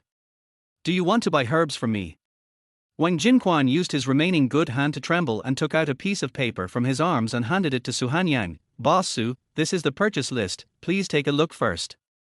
Su Hanyang took it and looked at it carefully, and found something fishy. Among the herbs to be purchased, Ophiopogon japonicus, Astragalus membranaceus, ginseng, etc. all have strong anti-radiation effects. Medicinal herbs such as dandelion and lobelia can clear out toxic substances in the blood in the early stages of radiation and delay cell degeneration. This list clearly leans towards anti-radiation and anti-cancer Chinese medicinal materials. Could it be that he has already started developing the formula for anti-cancer drugs? Jiyu Xiangnan saw Su Hanyang lost in thought. He took the list and looked at it for a few seconds, and also discovered this problem. Su Hanyang asked calmly, what are your acquisition criteria? Wang Jinquan replied, the impurity content does not exceed 1,000th. Su Hanyang frowned. Our Chinese pharmacopoeia stipulates that impurity content does not exceed 3%, which is qualified. Why are you so demanding? Wang Jinquan was stunned. He was just saying it according to Suzuki Yanjirang's request. How would he know the reason? He hesitantly explained, well, anyway, that's what we asked for. Well, that's what our technicians asked for. Mr. Wang, you look so flustered. Are you hiding something? Su Hanyang said sarcastically. Wang Jinquan panicked and made up a seemingly reasonable excuse. Our company is cooperating with a foreign pharmaceutical giant, and they have very high requirements for the purity of medicinal materials. You don't have to worry about so much, just sell the medicinal materials to me according to my requirements. Money is not a problem, I can pay double the price. Being able to offer double the price, it is reasonable to ask for a higher price. Xiangnan thought this deal was worth considering, and asked, Mr. Wang, do you have any other requests? I demand that the entire plant be bought out, and this must be done. Wang Jinchuan's words made both Xiangnan and Jiyu Xiangnan feel something was wrong. Xiangnan and Jiyu Xiangnan looked at each other. Jiyu Xiangnan immediately stood up, walked up to Wang Jinquan and slapped him in the face. Wang Jinquan was beaten to the ground. He covered the half of his face that was beaten and shouted loudly, Boss Su, we are doing business normally, why do you suddenly want to beat me up? Some guests heard the noise and gathered at the door out of curiosity. Xiangnan asked coldly, Wang Jinquan, tell me quickly, who are you cooperating with? Why do you want to buy herbs from me? Boss Su, I am innocent. I just worked with a foreign company to develop anti-cancer drugs. Xiangnan slammed the table and shouted angrily, you are lying. I don't think you will cry until you see the coffin. Xiaonan, beat me hard. Chapter 20 Cute Cow. Jiyu Xiangnan slapped Wang Jinquan again, and his face immediately swelled up. Do you know what bad effects will come from buying medicinal herbs by the roots? Xiangnan stood up from her seat, walked to Wang Jinquan, lowered her eyes and stared at him, and said, I will teach you a lesson today. The growth of medicinal herbs depends on specific soil and climate. If they are extracted in large quantities without restraint, it will inevitably lead to serious land degradation and the gradual depletion of Chinese medicinal resources. By then, all of us will face a situation where there are no medicines available. Wang Jinquan said, Not really, not really. As long as you make money, why do you care so much? Xiangnan sneered and retorted, You are purchasing Chinese medicinal materials in large quantities like this, are you trying to hoard them and raise the price? Make ordinary people unable to afford Chinese medicine. I don't want to make money from you. The crowd began to whisper. It's really wicked to do this. I didn't expect that the Wang family would be such a black-hearted company. Will ordinary people have no choice but to wait for death when they get sick in the future? Jiyu Xiangnan gritted his teeth in hatred and slapped Wang Jinquan in the face again. Tell me quickly, who asked you to come to buy medicinal herbs? Wang Jinquan was beaten so hard that stars appeared in his eyes and his face was swollen like a pig's head. I said, it was Suzuki Yanjiran, the divine doctor from Fuzhou, who threatened me to do this. Xiangnan stared at him, a sneer appeared on the corner of her mouth, and she said sarcastically. Har har tilde I see. Fuzhou country discharged nuclear waste water into the sea, causing disaster to people all over the world. They purchased anti-radiation and anti-cancer drugs in order to secretly stockpile the drugs and take the opportunity to make a fortune. It's really despicable. When the crowd heard her words, they immediately became emotional and shouted angrily. The Fusang nation is truly ruthless, and they deserve to be killed. We must not be fooled by them and must not sell them medicinal herbs. Xiangnan slammed her palm on the table angrily. They also want to buy up all our medicinal materials. They want us to have no medicine to take and make Chinese medicine disappear completely. By then, Chinese medicine will probably become their country of Fusang. The anger and dissatisfaction among the crowd erupted like a volcano, and some people shouted. We must not sell them medicinal herbs. Protect our traditional Chinese medicine and safeguard the dignity of traditional Chinese medicine. Wang Jinquan also realized the seriousness of the situation at this moment. He was actually involved in such a complicated international conspiracy. He almost became a traitor. Wang Jinquan felt extremely regretful and self-blaming. He looked at Xiangnan with tears in his eyes and said in a trembling voice, Boss Su, I was wrong. I really didn't know this before. He threatened me that if I didn't help him buy medicinal materials, he would attack my family. He stood up, facing Xiangnan and all the onlookers, and promised, I will voluntarily donate 10 million to the University of Traditional Chinese Medicine for the research and development of traditional Chinese medicine and talent training. I am also patriotic, but I was accidentally taken advantage of. I hope everyone will forgive me. Jiyu Xiangnan loosened his clenched fist. He pointed at Wang Jinchuan's nose and warned him, You'd better keep your word, otherwise, I will go to your house and get it myself. Wang Jinquan covered his swollen face and nodded repeatedly. Then he ran away in shame. Jiyu Xiangnan took Xiangnan's hand and left. Xiangnan seemed to be worried and was silent all the way. After getting in the car, she said with a worried look on her face, Xiaonan, I'm still worried. What was the name of that Japanese man? Suzuki Yanjiro. Yes, Suzuki. If you can't buy Chinese medicinal herbs here, will you go to other places to buy them? Xiangnan frowned, slapped the steering wheel, and said, I'm worried and I must inform other pharmaceutical companies as soon as possible. Xiaonan, I'll take you back first and then talk to my colleagues. Xiangnan was worried that she was too tired. Your health is the capital of revolution. Don't be too tired. It's okay. Didn't you just give me a massage? I'm full of energy now. After saying this, Xiangnan seemed to remember something and her face suddenly turned red. Xiangnan understood what she meant, and leaned over from the passenger seat and kissed Xiangnan on the lips. It took a long time for the two to separate. Half an hour later, Xiangnan got out of the car at the gate of the villa and watched Xiangnan's car go away. As he turned around, a man jumped out from the bushes beside the villa.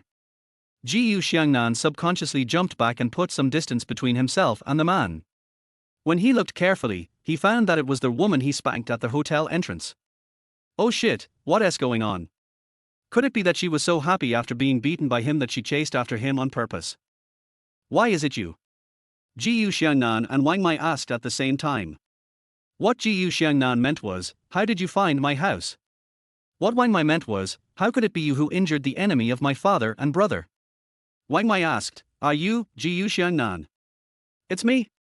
Xiangnan was a little narcissistic. I didn't expect that you even found out my name.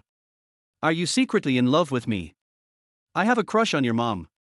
Wang Mei cursed loudly and rushed towards Xiangnan. She never expected that the person who beat up her father and brother was the one who molested her at the hotel entrance before. Well, let us settle both old and new grudges together. If they really fight, Wang Mei is no match for Xiangnan. Xiangnan just played with her. Wang Mei took out a dagger and stabbed Xiangnan. Oh, not bad. There's also a dagger. Xiangnan ran towards the garden next to the villa. Want to run? No way. Wang Mei shouted and followed with gritted teeth. Xiangnan suddenly stopped, smiled, and a water gun appeared in his hand. A stream of water spurted out with a puff. This is a high-pressure water gun used for cleaning in the garden. It hurts a little when it shoots on the body, but it doesn't hurt anyone. Wang Mei didn't expect this trick and rolled to the side subconsciously. I shoot. I shoot. I shoot. Xiangnan held the water gun and aimed at Wang Mei and fired. Wang Mei was hit by the high-pressure water several times and fell to the ground. At this time, Wang Mei was a little embarrassed, her whole body was wet, and she was panting from exhaustion. After all, she was a veteran of the battlefield and quickly calmed down. She aimed at the location of the water valve switch, rushed over and closed the gate directly. Xiangnan's water gun instantly became limp. He held the 10-meter-long water pipe and started swinging it par. The water pipe in Xiangnan's hand was like a flexible snake. It circled left and right, and finally wrapped around Wang Mei's body. Xiangnan pulled the water pipe in his hand, and the pipe tightened, and Wang Mei's hands and feet were tied tightly. Wang Mei gritted her teeth in hatred and cursed, are you sick? If you are man, fight me face to face. Are you a wimp? Xiangnan threw the water gun and said, I don't like to hear that. Such a pretty girl, if you curse people when you open your mouth, your breasts will become smaller. Then Xiangnan's eyes stared straight at Wang Mei's chest. Wang Mei looked down and saw that the white clothes soaked by water became transparent, and the contents inside were clearly visible. She wore an inner cover with a cow pattern today. Xiangnan said unconsciously. What a cute cow. I want to drink milk. Chapter 21. You and the dog are not allowed to enter. Wang Mei was embarrassed and annoyed, her face flushed red, she glared at Xiangnan and cursed. Don't look, or I'll dig out your eyes. Xiangnan retracted his gaze and asked, who are you? Why did you attack me? Wang Jinquan is my father, why do you think I came to see you? Xiangnan was surprised, is this true? Impossible. How can such an ugly person give birth to such a beautiful daughter? He looked at Wang Mei carefully, but couldn't match her face with Wang Jinquan's. Let me go. Wang Mei struggled hard but couldn't break free. Xiangnan didn't say anything else, turned around and went straight back to the villa. Wang Mai became anxious when she saw this. As the night deepened, the temperature dropped sharply, and she was drenched in water. If I stay in the yard all night, I'm afraid I'll catch a cold. Xiangnan was so angry that he really left her here to freeze. Wang Mai cursed Xiangnan secretly, and suddenly felt something draped over her body. She turned her head and saw Xiangnan putting a large bath towel on her shoulders. Xiangnan muttered softly, as if explaining, "I beat your father because he deserved it." Wang Mai didn't believe it. "My dad is very kind to others. How did he offend you?" "Last time, your brother tried to bully my senior sister, so I took action. Today, it's because your father helped the Sang people." A question mark slowly formed in Wang Mai's mind. Today? Japanese. When Wang Mai heard the three words, Sang people, she suddenly felt a strong sense of disgust in her heart.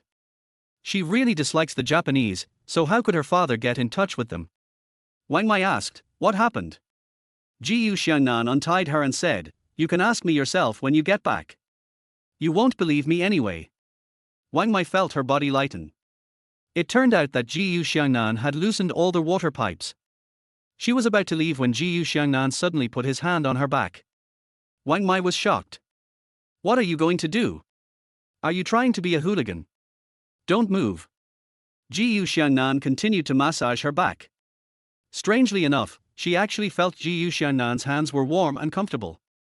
After just a few presses, she felt the coldness in her body disappear. The body warmed up.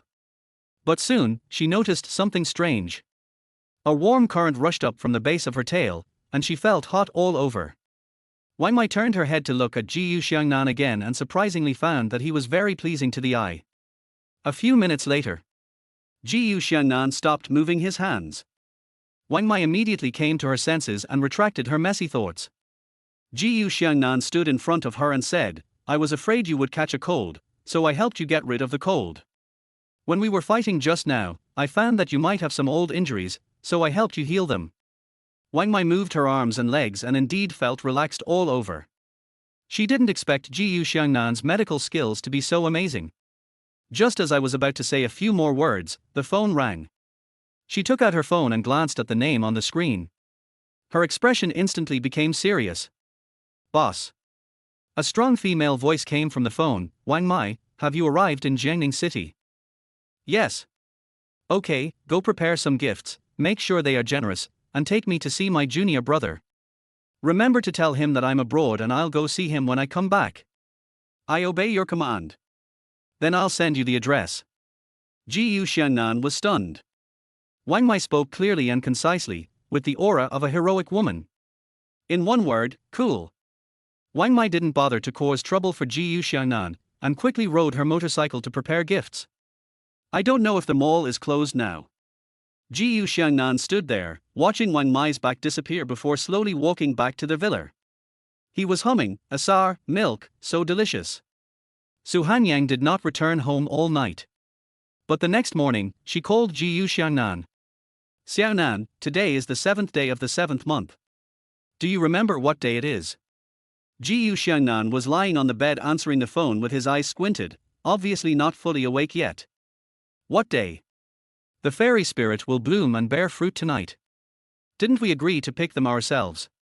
Hearing this, Xiangnan immediately came to his senses. He sat up suddenly and asked, "Senior sister, when are we leaving?"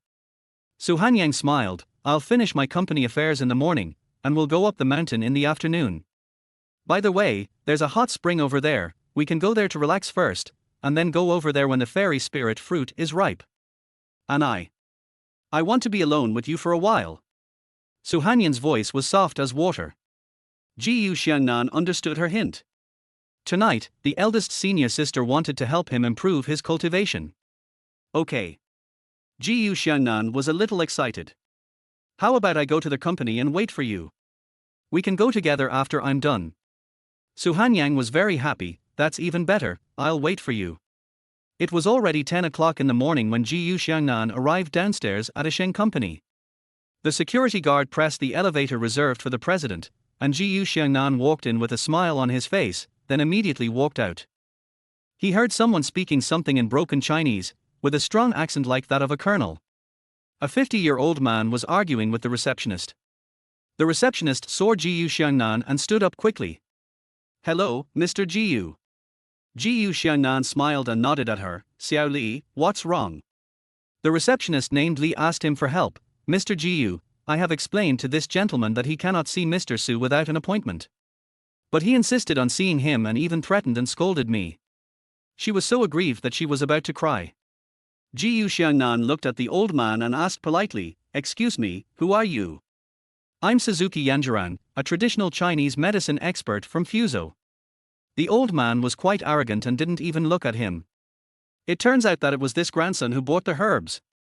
Jiyu Xiangnan's expression changed. He was no longer as polite as before. He said coldly, I say, Suzuki, you should go back. President Su won't see you. Suzuki Yanjiran is not good at Chinese, but he can guess the meaning from the tone. Who are you? Why can't I go in? Jiyu Xiangnan made an impatient TSK sound. If you can't go in, then you can't go in. Why are you talking so much nonsense? The security guard was very considerate and decisively started to chase people out. Suzuki Yanjiran was so angry that his beard trembled. Barga, you won't let me in.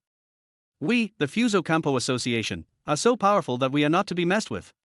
Jiyu Xiangnan's face darkened, and he said mercilessly, No matter who comes, it won't work. Fuzhou dogs are not welcome here.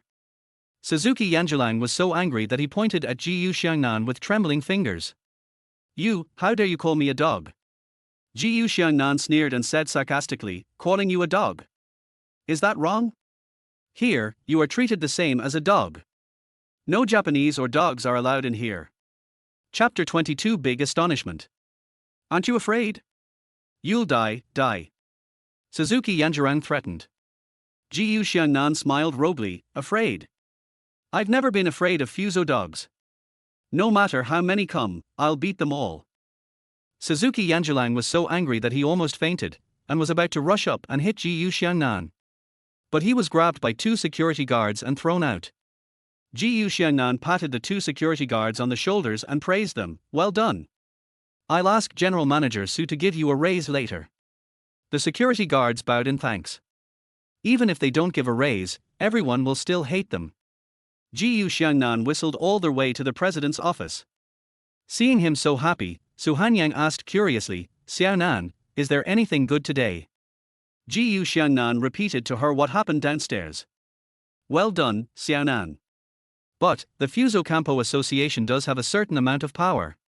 She stood up, walked to Jiyu Xiangnan, and said with some concern, Last night, I informed my fellow pharmaceutical companies in this city about Fusang Guizheng's large-scale purchase of herbal medicines.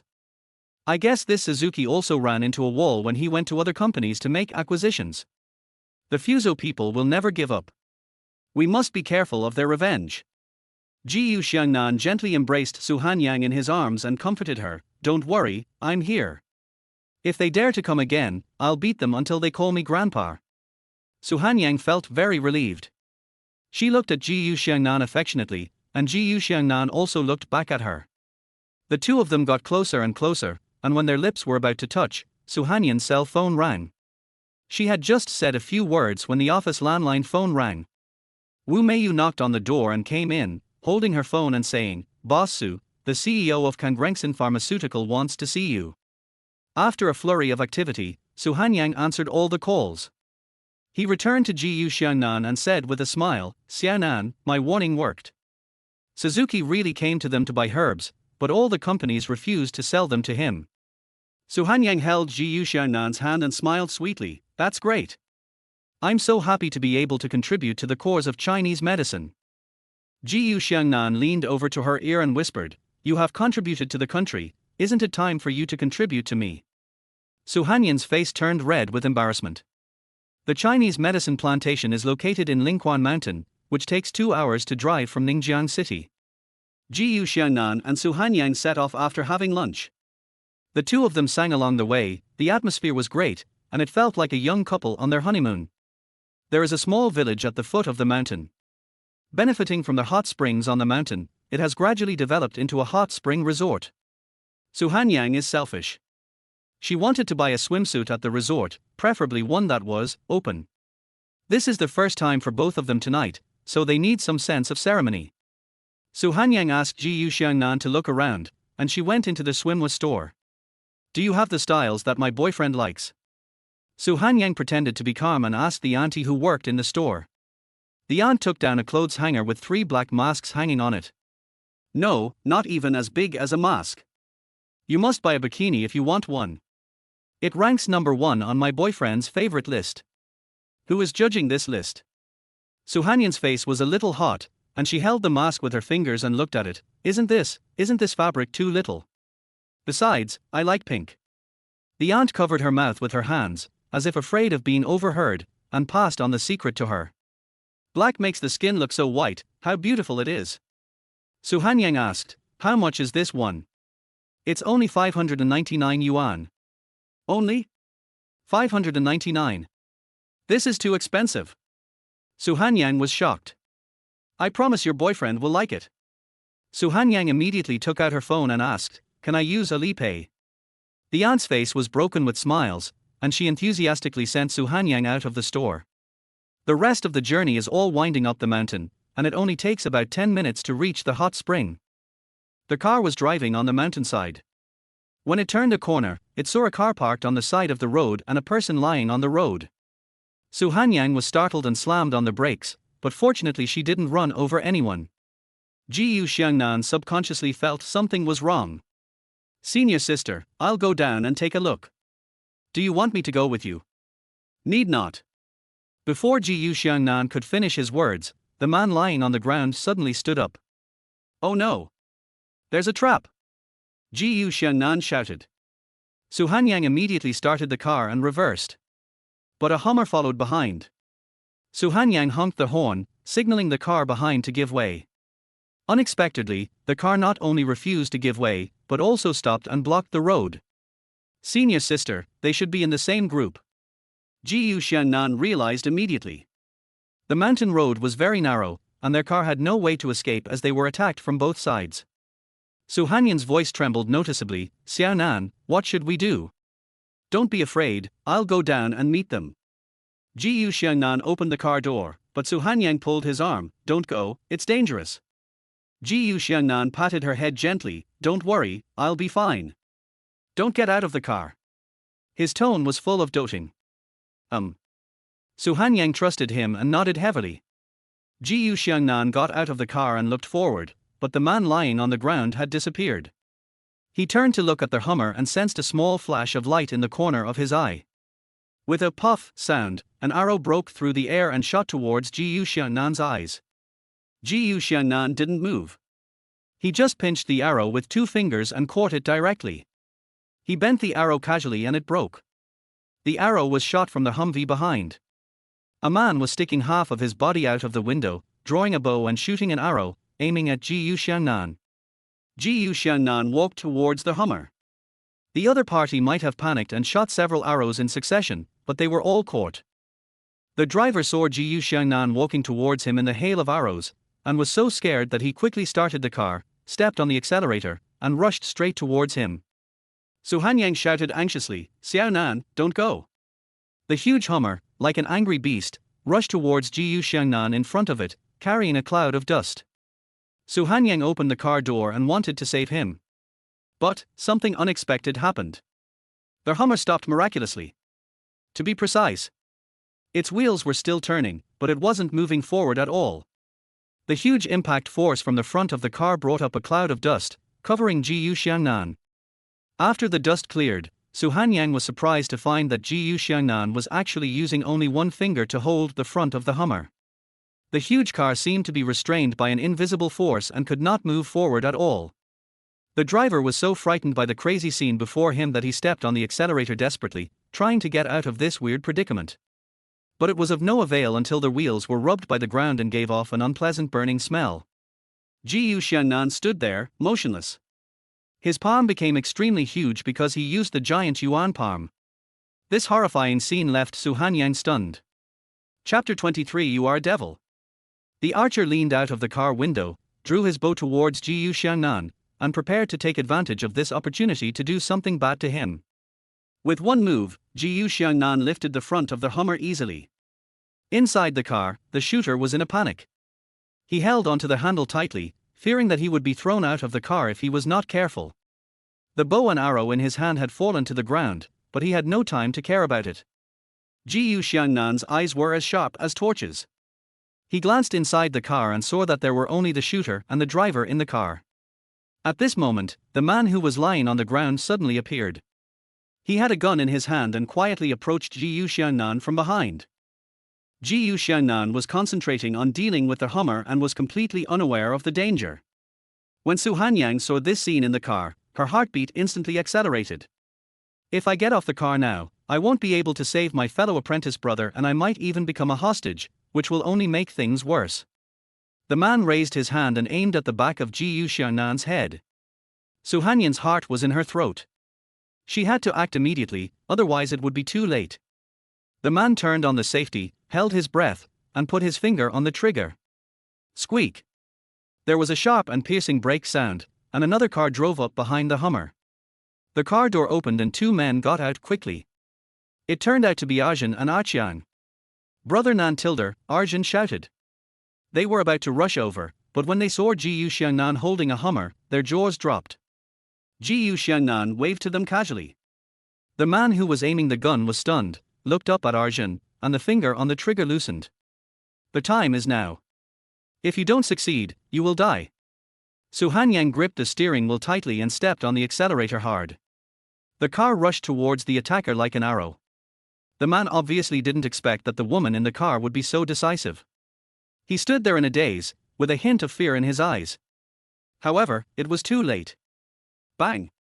The man was knocked flying and fell heavily on the hillside beside the road, spitting blood. Hearing the noise, Xiangnan looked back and immediately understood. He exerted a little force and lifted the front of the Hummer higher. The driver saw this and shouted in horror, "Zibar, you are devil! You are devil!" They could only watch him lift the several-ton Hummer with ease. After Xiangnan lifted the front of the car to a certain height, he suddenly let go. The Hummer crashed to the ground with a loud bang, like a toy that had lost control. The shooter and the driver in the car were both dizzy and almost lost consciousness due to the huge impact. The two younger brothers finally came to their senses, ran over quickly, and dragged the two men out of the car. They were professionally trained and quickly tied up the two men's hands and feet. Then they tied up the man holding the gun and dragged him over. Xiangnan quickly rushed to the side of the car and found that Su Hanyang was safe and sound, and finally breathed a sigh of relief. "Xiaonan, can you help me?" After bumping into someone, Su Hanyang felt scared and her legs felt a little weak. Xiangnan carried her sideways out of the car and walked in front of the three assassins. The three men were lying on the ground unconscious like dead dogs. Xiangnan asked his two younger brothers, "Do you have diabetes?" I didn't know what he meant, so I answered honestly, "No." "That's good. Whoever pees yellow can go and wake them up. They have diabetes, and I'm afraid they'll get a taste of the sweetness." When the three heard what Xiangnan said, they tried hard not to faint. The younger brother took out a gun, put it to the heads of the three men, and interrogated them. "Who are you? Who sent you? Zibar, if you dare, hit me on the head. You Chinese have the death penalty. If you kill me, you won't survive either." The shooter challenged arrogantly. The accent gave it away immediately. "They are Koreans." Xiangnan had just come down from the mountain. The only Korean he had known in his life was Park Zider. Who else besides him? Xiangnan stepped on his face and said, "I may not kill you, but I have many ways to make you live a life worse than death." The two younger brothers took out their guns and pointed them at the three men's heads and interrogated them. "Tell me, who ordered you to kill Brother Nan?" No one spoke. "I think you won't cry until you see the coffin." The younger brothers trained by Master Feng are not vegetarians. Arjun shot the archer in the arm, and the archer rolled on the ground in pain. He was afraid that his hand would never be able to shoot arrows again. The other two turned pale with fear. I'll tell you. It was Park Zider who sent us here." The driver confessed. "Really? How dare you kill Chinese people on our Chinese soil? You are really too arrogant. I'm going to teach you a lesson today, and a long lesson for the future." The three men were beaten so hard that they fainted several times and almost died, and only then did the younger brothers stop. At this time, several black vans came speeding over. The car stopped beside them and dozens of people got out. The two younger brothers saw the dark and strong man leading the group and quickly stepped forward. Captain Yang, we are Master Feng's men. This Captain Yang is the cousin of Yang Jinfeng, and is responsible for managing the underground forces in the vicinity. The younger brothers introduced Jiyu Xiangnan to Captain Yang and reported what had happened. Captain Yang listened briefly and held Jiyu Xiangnan's hand tightly. Brother Jiyu, how are you? Are you hurt? You are my brother's benefactor, and also my friend. Your business is my business. Jiyu Xiangnan looked at his clothes and said distressedly, thanks, Brother Yang, we are all fine. The only loss is that our clothes are stained. He dusted off his clothes and asked Captain Yang, Brother Yang, how did you know we had an accident here? Captain Yang patted the two brothers on the shoulders and said, they just called my brother and said someone wants to kill you. Distant water cannot quench immediate thirst, so my brother asked me to come and rescue you. Jiyu Xiangnan asked the two younger brothers again, why are you two here? Master Feng was afraid that they would retaliate, so he asked us to secretly protect you, and we followed all their way here. As soon as Arjun finished speaking, Archon complained to him, it's all your fault. If you hadn't peed, we would have arrived in time. Jiyu Xiangnan and Su Hanyang looked at each other. Could they have a little privacy during their sweet evening journey? Captain Yang walked up to the three assassins and turned his gun to look at their faces. Those three faces were beaten into pig heads by the two younger brothers. Jiyu Xiangnan said to Captain Yang, they are Koreans. They have just confessed that they were ordered by the Korean Dr. Park Zeder to kill me. Zibar, please let us go quickly. We are foreign guests. The shooter's face was swollen and as soft as a steamed bun, but his mouth was the toughest. Captain Yang spat in his face and said, anyone who comes to our territory and acts wildly will be punished according to the laws of our country. The shooter didn't expect that Captain Yang was not scared and was a little surprised. Come here, take them away, give them a good treat first, and then send them to the police station. Captain Yang gave the order. Chapter 24, Sweet Journey to Hot Springs. At this time, Captain Yang's phone rang. It was Yang Jinfeng calling. He pressed the speakerphone button. Brother, I think those Koreans haven't been defeated yet.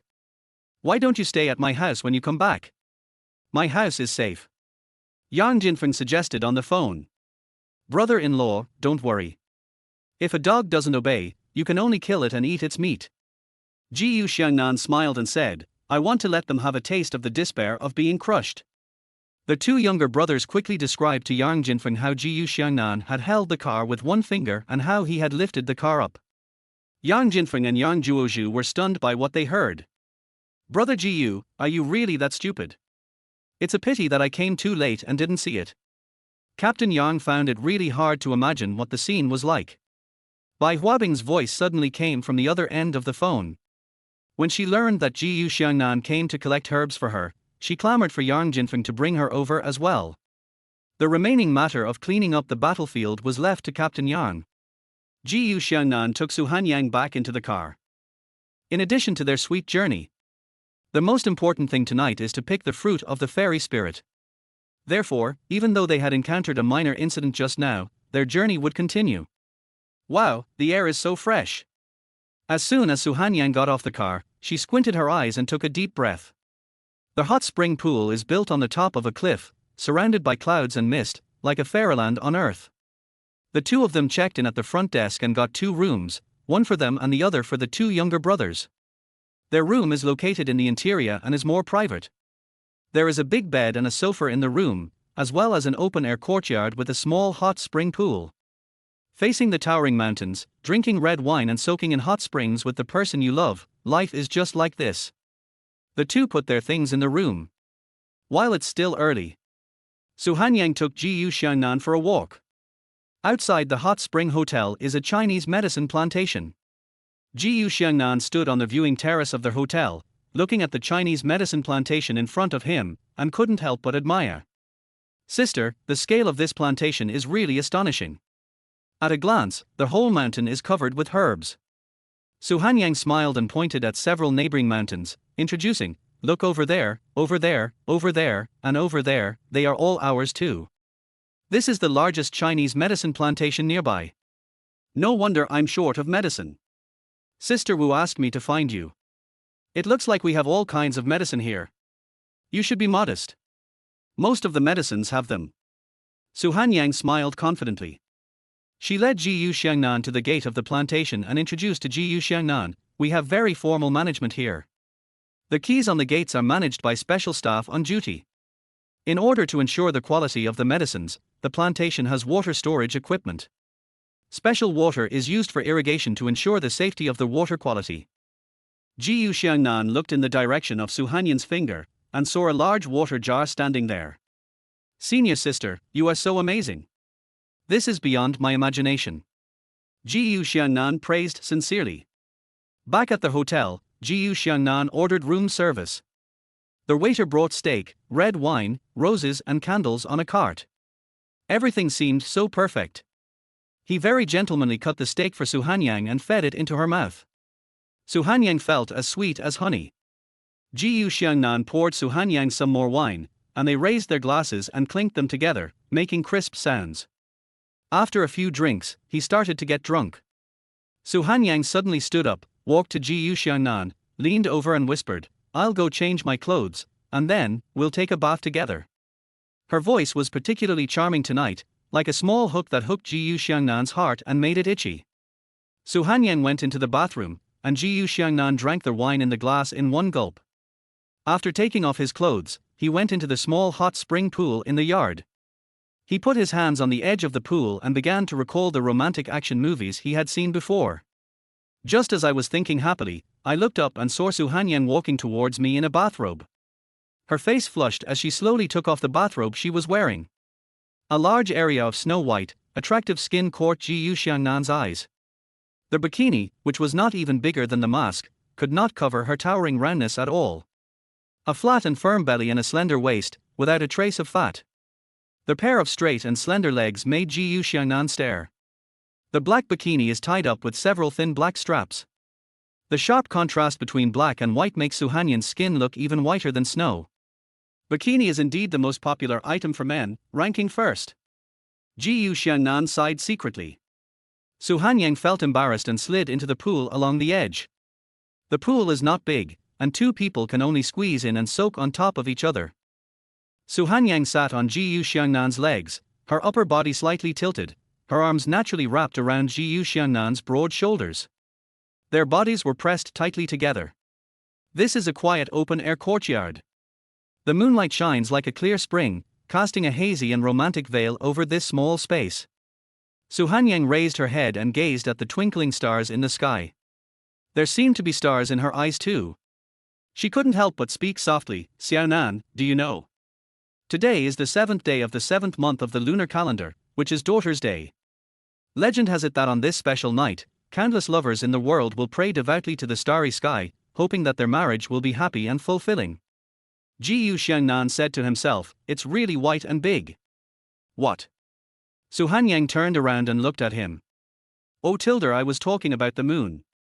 Su Hanyang looked up at the sky again, "But the moon is not very big today." Ji Xiangnan wiped his face with a towel and said, "The moon is always round and big, but it is blocked by those black things, so you can't see it." Su Hanyang looked down at her chest and asked, "Are you looking at me?" Ji Xiangnan raised his eyebrows, his eyes surging with dark currents. "You haven't seen it clearly enough." Su Hanyang thought for a few seconds, then guided Ji Xiangnan's hand to untie the bikini straps behind her. Ji Xiangnan's slender fingertips lightly scraped across her smooth, white back, causing Su Hanyang to feel a tingling sensation. "The two masks slipped off my body." Ji Xiangnan was instantly detonated. He held her in one arm, placed his other hand on her chest, and leaned over to kiss her. Perhaps their hot spring water was too hot. Su Hanyang's pretty face flushed, her bright red lips were sometimes tightly pursed, and sometimes a small piece of her tongue was sticking out. In a daze, her hand accidentally held a place. Ji Xiangnan groaned. "Senior sister, you don't let go, move like this, right?" Su Hanyang did as she was told. Ji Xiangnan's eyes were bloodshot. He bit Su Hanyang fiercely. His muscles were tense due to excessive force, and the veins under his skin bulged. "Help!" From a room in the hot spring hotel, a woman's cry for help was heard. Chapter 25 5 Fuso People. Ji Xiangnan closed his eyes, seemingly immersed in his own world, oblivious to the sounds around him. When the scream came again, he straightened his body and exploded. Sure enough, the first time was very short. Xiangnan stood up from the small hot spring pool. Wait for me here. I'll be back soon, and then we'll have a formal meeting again. Xiangnan put on his clothes, looked at Su Hanyan's swollen lips, and suddenly leaned over and covered her again. Then turned around and walked out. Time goes back half an hour. 5 men came to the hot spring hotel and walked slowly to the front desk. The person on duty at the front desk tonight is a young girl in her early 20s with a ponytail. Hey, do you have a big hot spring pool? The man who was speaking had a scar on his face. He was probably in his 30s, with full and firm muscles, and looked strong and powerful. The girl with the ponytail thought for a moment before she understood what he meant. Sir, we have a public hot spring bath here that can accommodate many people. The man glanced at his companion, a man in his 50s, and whispered to him in Fuso, Nomura, we have important things to do, so try to keep a low profile. Nomura bowed and said, yes, team leader. Then he looked at the girl with the ponytail and said in broken Chinese, I don't want the public one, I want the one in the room. The girl with the ponytail nodded and checked on the computer, I want a room with a large hot tub, right. After completing the check-in formalities, 5 men entered the room. After the 50-year-old man entered the hot spring first, the others followed suit. Nomura bowed respectfully to the 50-year-old man and said, Captain Sakamoto, please assign us tasks for tonight's operation. Team leader Sakamoto nodded and said solemnly, the action is scheduled for 10 o'clock tonight. We will split up and each person will go to the designated location. The necessary items have been placed in the trunk of the car. Please take them before departure. Yes, the 4 answered in unison. Captain Sakamoto, we are just exploring the way ahead. I heard that more brothers will come to support us later. I wonder why you are sending so many people this time. Nomura asked with a little confusion. Sakamoto's stern face became even more serious. The emperor has no son, so the succession to the throne has become a big problem. Therefore, he specially commissioned Mr. Suzuki to come to China to find a panacea. After much inquiry, Mr. Suzuki learned that there is a magical herb called shanlingzi, which is said to bear fruit only tonight. After hearing this, Nomura nodded solemnly, Team leader, I understand. Our mission this time is to bring Xianlingzi back safely. This is indeed an extremely important task. Sakamoto's eyes were stern. Remember, if you make a mistake, you won't be able to explain to Mr. Suzuki when you go back. According to the rules, you have to cut off a little finger as punishment. Yes. Sakamoto ordered, eat something first to keep your strength. Murano immediately picked up the landline phone by the pool, called the front desk and ordered dinner. Not long after, the girl at the front desk came to deliver the food. As soon as she entered the room, she was shocked to see that several men had large tattoos on their bodies. Murano asked her to put a small table by the pool so that they could eat while soaking in the water. The girl was a little nervous and just wanted to finish quickly and leave. She bent down and knelt on the ground, placing the dishes on the small dining table. Sakamoto inadvertently saw the girl's smooth white neck exposed and her Adam's apple moving. His eyes moved to the girl's raised buttocks and he wiped his mouth with his hand. With a crash sound, Sakamoto stood up from the hot spring. The girl heard the sound of water and subconsciously turned her head to look. Hey Tilder, why aren't you wearing any clothes? Seeing Sakamoto standing up naked, the girl was so scared that she fell to the ground and turned her face away. Sakamoto stepped out of the hot spring and walked in front of the girl in 2 steps. The girl got up and wanted to run. Sakamoto hugged her around the waist and clamped her from behind. What are you doing? Let me go. The girl began to struggle, using her hands and feet, kicking and hitting around. Hey, play with me. Sakamoto hugged her and began to touch her body with one hand. The girl tried her best, her face flushed red. If you don't let me go, I'm going to call the police. Sakamoto smiled and said, Police, I'm not afraid. If you don't agree, I'll kill you. The girl began to shout for help, help tilder tilder. Tonight is Chinese Valentine's Day, and there are many couples coming to their hotel to take a hot spring bath. If she shouts loudly, maybe someone will come to rescue her. The remaining 4 people in the hot spring also walked over with a sinister grin. Together they held the girl down and forced her to kneel on the ground. Help, the girl shouted again. Murano laughed. It's no use shouting. You Chinese are very cold-hearted. A few of us can kill hundreds of you. He pressed the girl's head, forcing her closer to Sakamoto's body. Come on, open your mouth. The girl resisted with tears in her eyes, but he was a man and a woman's strength could never compare to a man's. The thing was already at her nose. The girl pursed her lips tightly and refused to open them. Murano slapped the girl twice in the face. He pinched her jaw hard, forcing her to open her mouth and stuff it in. What are you doing? A male voice came from the door. It wasn't long after the girl came in to deliver the food that she left the door open, and now a couple appeared at the door. 5 of them looked over at the same time. I saw an angry Chinese man standing at the door. Sakamoto's good fortune was ruined and his face instantly turned gloomy. He winked at his men. Murano immediately glared at the Chinese man at the door and threatened him fiercely. You, leave now and don't meddle in other people's business. The Chinese man's girlfriend was standing outside the door, and she was so scared that she quickly pulled him out. Honey, let's go. The man shook off her hand and walked into the room. Fuso dog, let go now. Don't even think about bullying our Chinese women. He cursed even louder.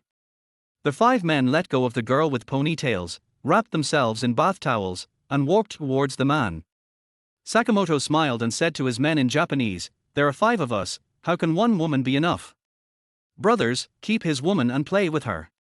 The other 4 laughed evilly when they heard this. The Chinese man didn't understand, but when he saw their eyes looking at his girlfriend evilly, he immediately understood. The Chinese man shouted nervously, Xian, run. The girl called Xian was very worried about her boyfriend. She stood at the door and didn't want to leave.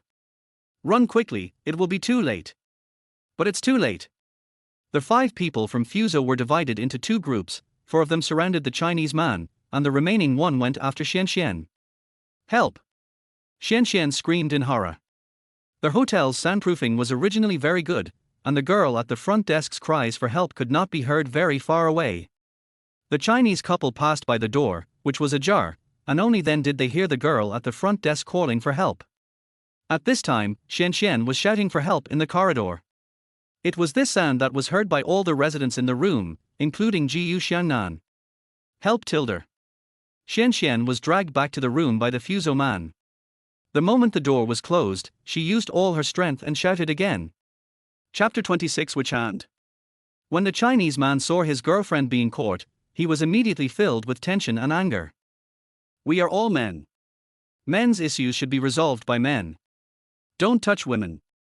He tried to use a calm tone, hoping that he could let his girlfriend go.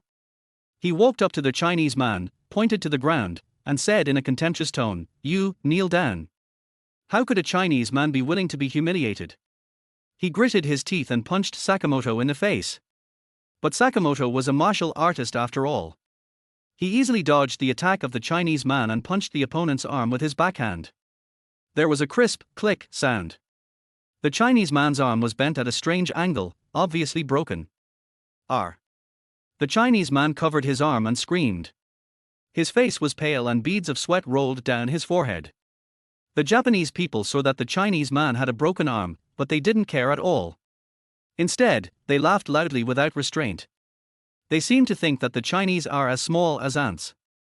Xian saw her boyfriend's broken arm, her heart was broken, tears welled up in her eyes, she cried out, No, you bunch of demons, how can you treat him like this? No, stop it.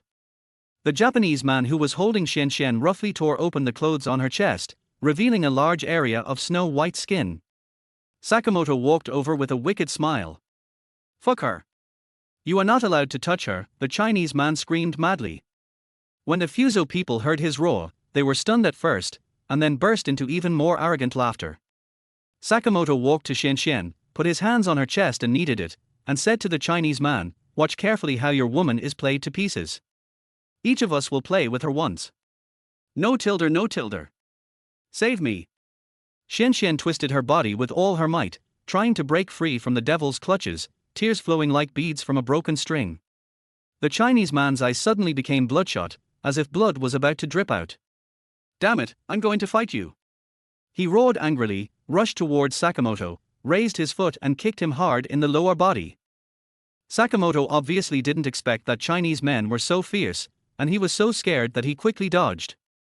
Several of Sakamoto's men quickly surrounded them. They pushed the Chinese man to the ground, making him unable to move. The Chinese man struggled, but the power difference was too great, so he could only lie on the ground and watch his girlfriend. Barga, damn it! Sakamoto cursed angrily, with a ferocious expression on his face. He stretched out his hand to the side, and Murano immediately understood and handed him a gun. Sakamoto held the gun, walked a few steps behind the Chinese man, bent down, and put the black muzzle of the gun against the back of his head. Go to hell! Sakamoto spat out these two words viciously and was about to pull the trigger. The Chinese man felt the cold touch on the back of his head and closed his eyes in despair. There was a loud bang. The door was kicked open, and Xiangnan and his two younger brothers stood at the door in a menacing manner. Sakamoto straightened up and laughed sarcastically. Barga, here comes another one seeking death. The surrounding Japanese people also started laughing. But they didn't laugh for more than 3 seconds before they saw Xiangnan move slightly, and his figure flashed behind Sakamoto like lightning. Xiangnan pointed lightly, and Sakamoto fell to the ground as if he had been hit hard. The gun in his hand was easily taken away by Xiangnan. Before anyone else could react, everyone fell to the ground, wailing. What martial ethics are there to talk about when dealing with the kingdom of Fuso? Xiangnan chose to take direct action. Seeing this, the girl at the front desk quickly hid behind Xiangnan. Xianxian also put on her clothes and helped her injured boyfriend up. These 5 people were actually all members of the notorious Sujiguchi group in Fuso, and Sakamoto was an important leader of the Sujiguchi group in Kyushu. Anyone who can get to this position in this organization is definitely not an ordinary person. He has a cunning mind and ruthless means, and can be considered a character with certain strength. It was achieved through hard work and struggle in the bloody storm. I never expected that I would fall down before I could even see it clearly. What kind of strength is this? Everyone present was filled with shock. The injured Chinese man reminded Xiangnan, "Sir, you have to be careful. They are very bad. Don't be fooled by them." Xiangnan smiled at him. "Don't worry, I can handle it, leave it to me." Sakamoto was still lying on the ground, the pain in his chest making it almost impossible for him to breathe. He pointed at Xiangnan and asked, "Who are you?" "I'm your grandpa." Xiangnan turned around and asked the injured Chinese man, "Which hand did he use to hit you just now?" "Right hand." With a click, Xiangnan grabbed Sakamoto's arm and twisted it like a twist. Sakamoto's right arm was twisted 90 degrees, with the palm turned to the position of the back of the hand. R tilde. Sakamoto let out a shrill scream and almost fainted from the pain. Team leader. His 4 men wanted to go forward to rescue him, but were forced back by Xiangnan's 2 younger brothers with pistols. Xiangnan asked Xianxian again, "Which hand did he use to touch you?" "It's still the right hand." Xiangnan didn't say anything, and grabbed Sakamoto's deformed right hand again, and there was another click sound. This time, Sakamoto's arm seemed to have been twisted off and was hanging on his shoulder, dangling. Sakamoto covered his arms, his cheeks puffed up, and stomped his feet hard, but he was in so much pain that he couldn't even scream. Xiangnan asked the girl at the front desk, "He just..." The girl had never had a boyfriend and was too shy to say anything, so she just pointed at Sakamoto's lower body. Xiangnan understood and walked over and pulled away Sakamoto's bath towel. The girls in the room closed their eyes and dared not look. Xiangnan looked at that place, with a hint of sarcasm in his eyes. He said contemptuously, "It's too small. There's no use keeping it. Let's not harm others." He tugged gently. Sakamoto's place was like a faucet turned on, and blood gushed out. Sakamoto let out a shrill scream, then fainted and there was no movement anymore. When the 4 men saw the tragic scene, they wanted to rush over and fight to the death. "Kill these Fuso dogs." The residents who were watching in the corridor suddenly rushed up and punched and kicked these Japanese people. Xiangnan retreated to the corridor. He still wanted to go back and improve his cultivation with his senior sister. "Thank you, benefactor." The Chinese man came over with the help of his girlfriend. He wanted to kowtow in gratitude. "If it weren't for you, I would be dead." Xiangnan quickly supported him and said, "Brother, I admire you very much. You really came to help our compatriots when they were in danger." You are really a good man of China, and I admire you. Xiangnan was speaking when suddenly there was a noise coming from the end of the corridor, followed by the appearance of a group of people. Chapter 27 Fire. Hey, brother, why is it so lively here?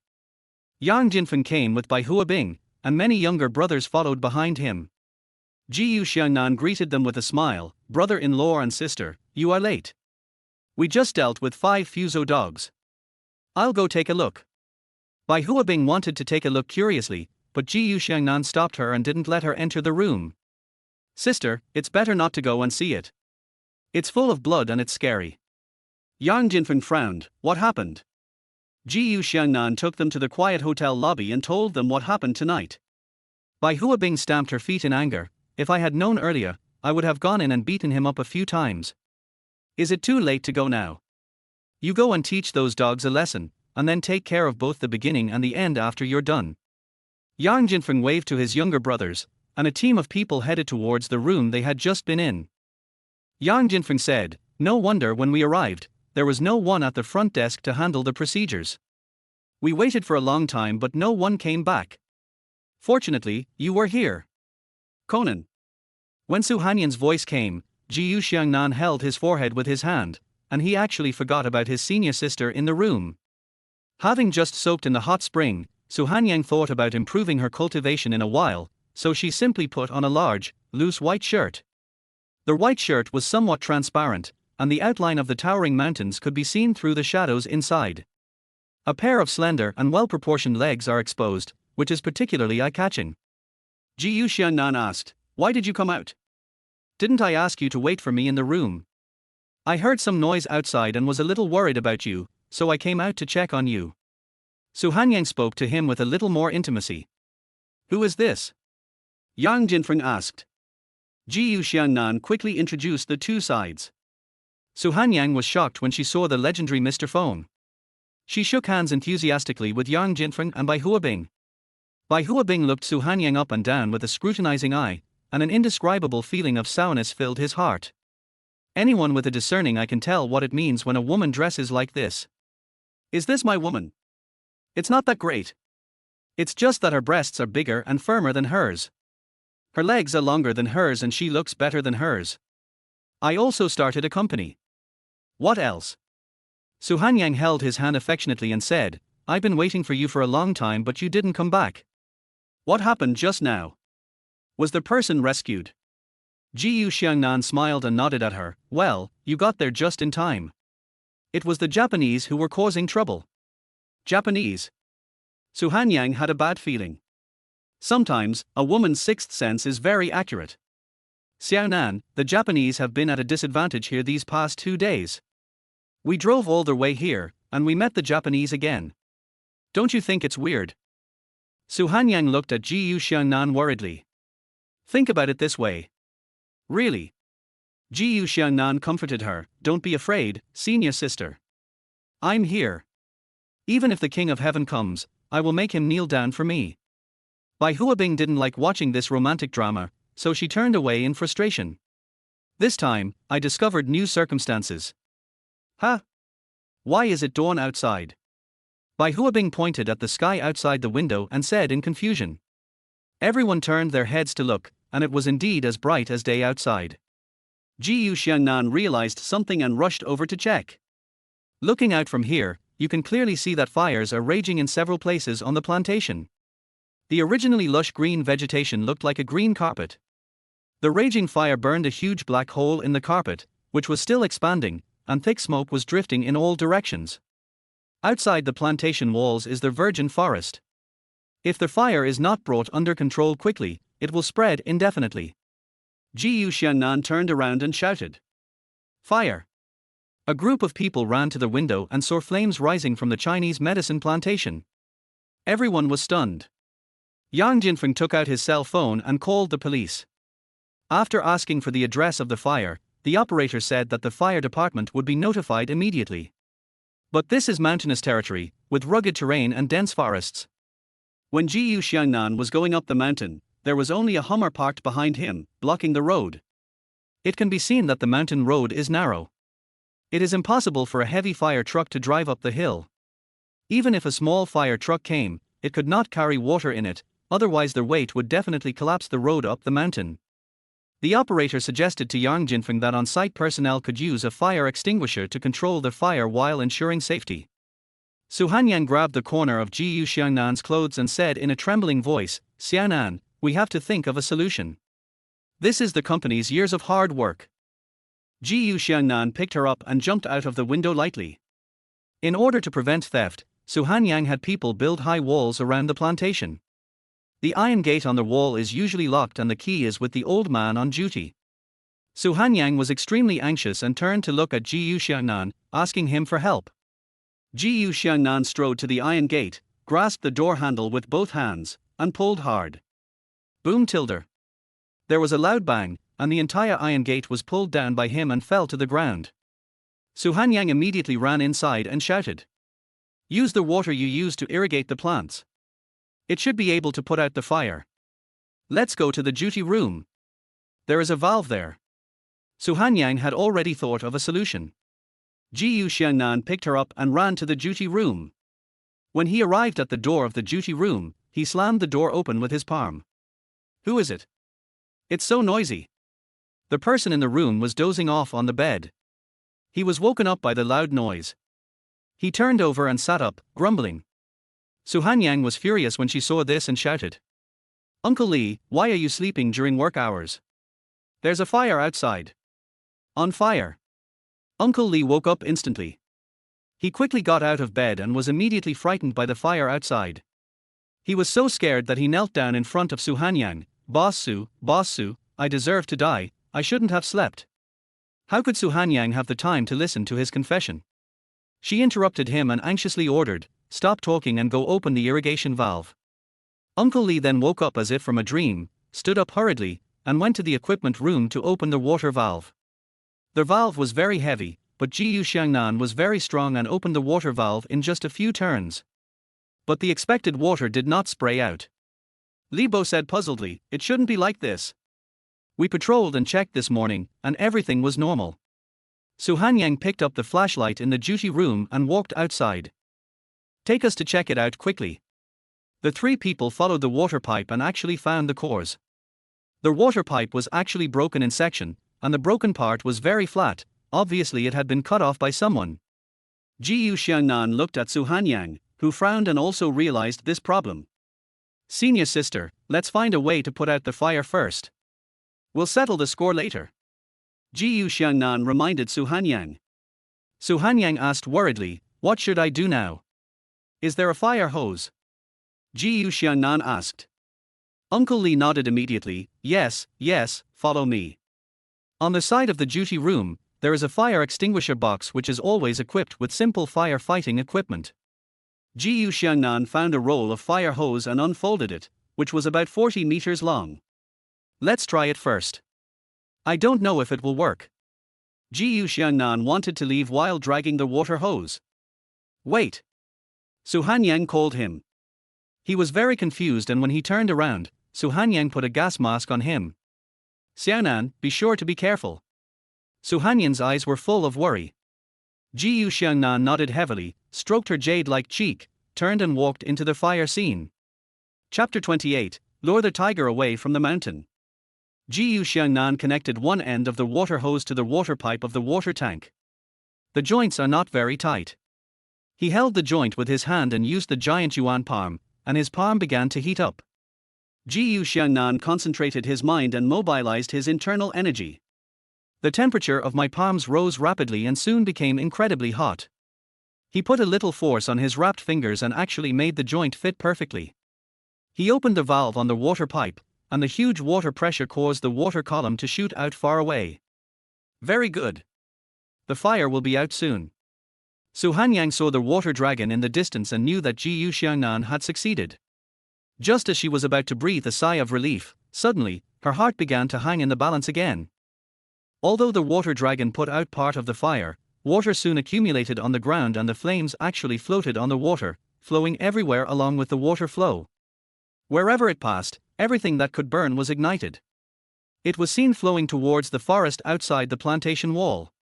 "Oops, it's oil." Su Hanyang's heart was suddenly emptied, as if she had fallen into an endless ice cave. Xiangnan also discovered this situation. He quickly closed the water valve and rushed to Su Hanyan's side. "Senior sister, something is wrong. How can this fire float on the water?" Xiangnan pulled off his gas mask and said, "Xiaonan, the oil is burning." Su Hanyan grabbed Xiangnan's hand and said anxiously, "It must be arson.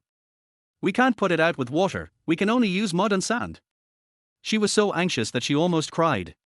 There are boxes of sand in the forest, but the amount of sand is very small, not enough.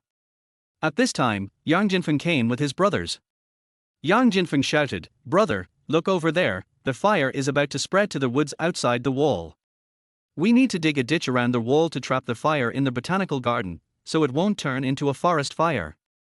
Xiangnan gritted his teeth and said, "Then let's dig a ditch." "Okay." Yang Jinfeng turned around and called out, "Everyone, hurry up and dig trenches. Dig along the wall and don't let the fire burn into the forest." The younger brothers rushed into the plantation, picked up the shovels and hoes used for farming, and rushed out. But after digging a few times, one of the younger brothers shouted, "Boss, this tree is growing right next to the wall, we can't dig here. If we were sawing a tree, it would take even longer." Xiangnan remained silent and walked straight towards the tree. This is a towering old tree with luxuriant branches and leaves, and its crown blocks out the sun. It can be seen that the roots of the old tree must be deeply rooted in the soil and difficult to shake. Xiangnan gripped the tree trunk tightly with both hands, his muscles tensed, and the giant yuan palm made his palms grow several times larger. A powerful force surged out of his body, along his arms, and gathered in his hands. His palms actually emitted a faint red light. The tree trunk began to tremble and creak under his strength. The ground under Xiangnan's feet was rising and falling. The roots of the old trees began to loosen, the soil was torn, and a dull sound came from underground, which was the sound of tree roots being torn off. Finally, with a thunderous roar, the old tree was completely pulled out, the huge crown swayed in the air, and the fallen leaves flew everywhere. Everyone present widened their eyes, their faces filled with disbelief. Xiangnan picked up the big tree and threw it to the side. He tilted his head to his brothers in a casual manner and said, "Come and dig here. The soil here is loose, so it saves effort." The younger brothers came to their senses, swarmed over, and started digging the soil hard. The excavated soil is put into baskets. Xiangnan carried a basket in each hand and headed towards the fire in the plantation.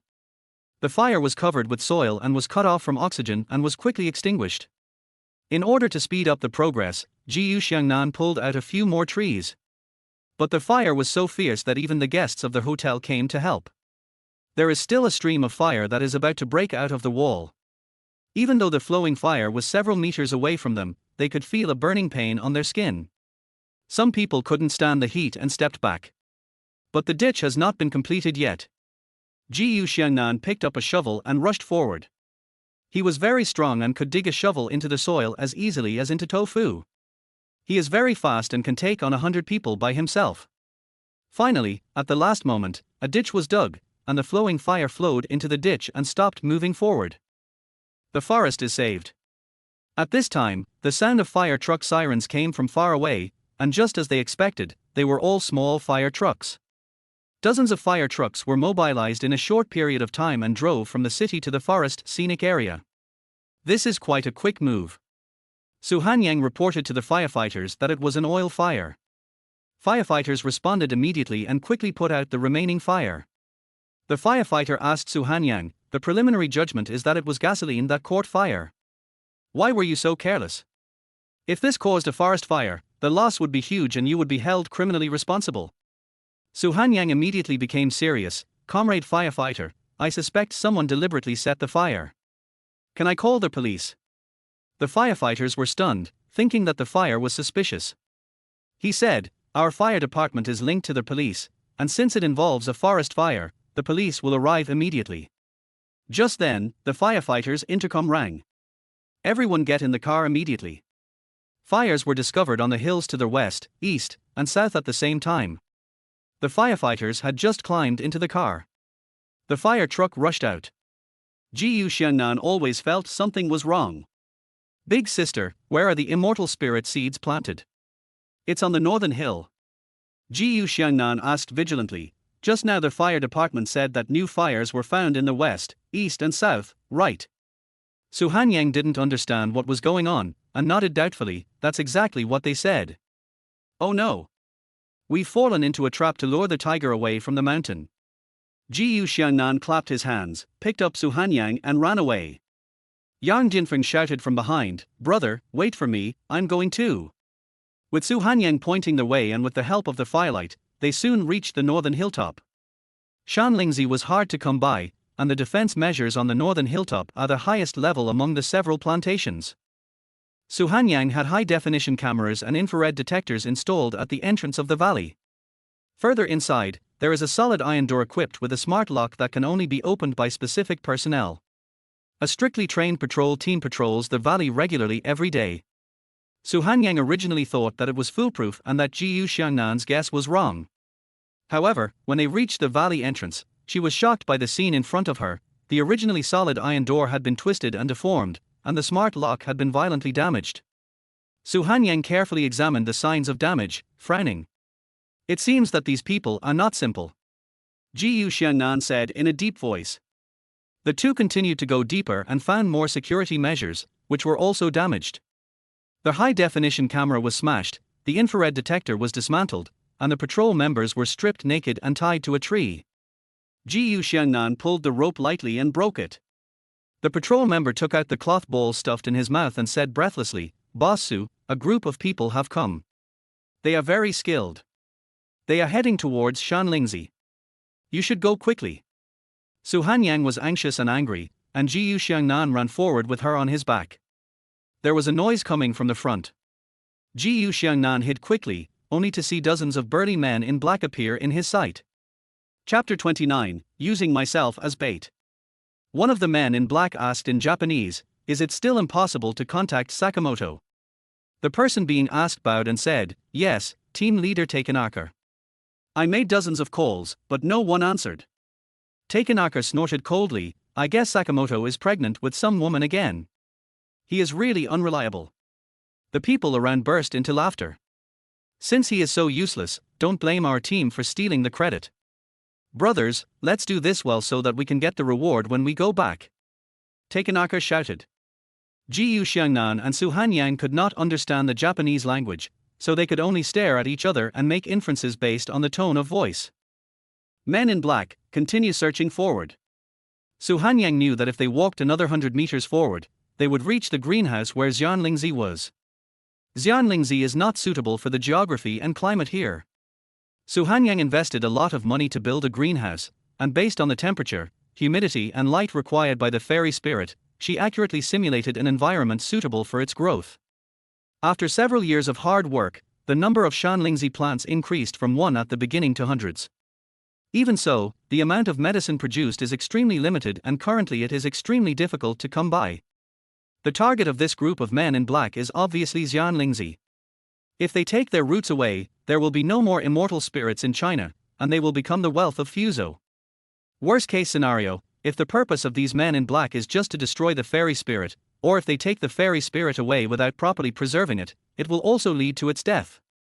Su Hanyang would never allow this to happen. As soon as the man in black left, Su Hanyang leaned over to Gu Xiangnan's ear and whispered, "Xiangnan, Xianlingzi is in the greenhouse in front. We can't let them know. Can we lead them away?" "It's okay. I can kill them in one move." Gu Xiangnan was about to get up, but was held down by Su Hanyang. "Xiaonan, let them find the place. There's no guarantee they'll come back in the future. We can't be here every time. Besides, I'm afraid that if we really fight, we might hurt Xianlingzi." Gu Xiangnan paused and thought that his senior sister had her reasons. "What should we do then?" "I'll lead them away." Su Hanyang nodded firmly, stood up suddenly, and ran out. Dozens of men in black were searching forward in a fan shape. Su Hanyang ran through the grass, making a rustling sound. A man in black who was searching nearby was so frightened that he shone his flashlight over and shouted, "Who is it?" The sound echoed in the quiet valley, seeming extremely abrupt. "What did you find?" someone asked. "Something ran over." "Don't be startled, it must be a rabbit." That made sense. The man turned around and continued searching. Xiangnan quickly ran past another pile of grass. The man in black turned his head again and scanned with his flashlight. Something's wrong. Something really ran over. As he shouted, several men in black surrounded him. Several people took flashlights and walked towards the bushes where Xiangnan was hiding. How could the sparse grass completely cover a living person? When the flashlight was shone over, a white figure was revealed squatting behind the grass. Someone. Several men in black nearby immediately raised their guns. When Takenaka heard what was said here, he called his men over to provide support. Xiangnan squatted behind the grass and judged from the sound of branches breaking under the soles of her shoes that there were people all around her and they were about to surround her. Even though she believed in Xiangnan's ability, her heart couldn't help but pounding. All the men in black slowly approached Xiangnan's hiding place, and Zhu Zhong began to shout. "Who's doing this job? Come out. Otherwise, I'll kill you." Then, there was the sound of bullets being loaded. "The time has come." Xiangnan raised her hands and slowly stood up. "Don't kill me." She pretended to cry. "There's a flower girl," someone said. It turned out to be a woman, and the men in black all breathed a sigh of relief. "But this woman is so beautiful." Xiangnan pulled up her white shirt which just reached her thighs, revealing a pair of slender legs that looked shiny white under the flashlight. Endless temptation. The men in black all took a deep breath, and some of their bones went limp. They let down their guard and put down their guns. Someone suggested, "Captain Takenaka, it's still early, why don't we play a little?" Takenaka hesitated. The top two buttons of Xiangnan's shirt were unbuttoned, and as she moved, they slid down, revealing one of her round shoulders and deep cleavage. Someone began to swallow his saliva and echoed, "Yeah, let's have some fun. Sakamoto hasn't arrived yet anyway, so there's still plenty of time." Takenaka finally made a decision, "Then hurry up and finish it before 11:30. The men in black approached Xiangnan with lewd smiles. After all, Takenaka was the team leader, so he remained alert and stood behind without moving. Xiangnan seemed frightened and slowly backed away. "Flower girl, have some fun." Hearing this, Xiangnan turned and ran. These men in black didn't take it seriously. This woman couldn't escape from their grasp today. Xiangnan is very familiar with this place. She planned to lead the men in black in the opposite direction. She ran to the edge of a cliff and Xiangnan had no way to retreat. The men in black approached slowly, smiling. But they were surprised to find that the woman who was panicked just now suddenly changed her expression. She stood there, one hand on her hip, looking at them and smiling. Has she finally come to terms with it? Xiangnan suddenly clapped her hands twice. "Xiaonan, why don't you come out quickly?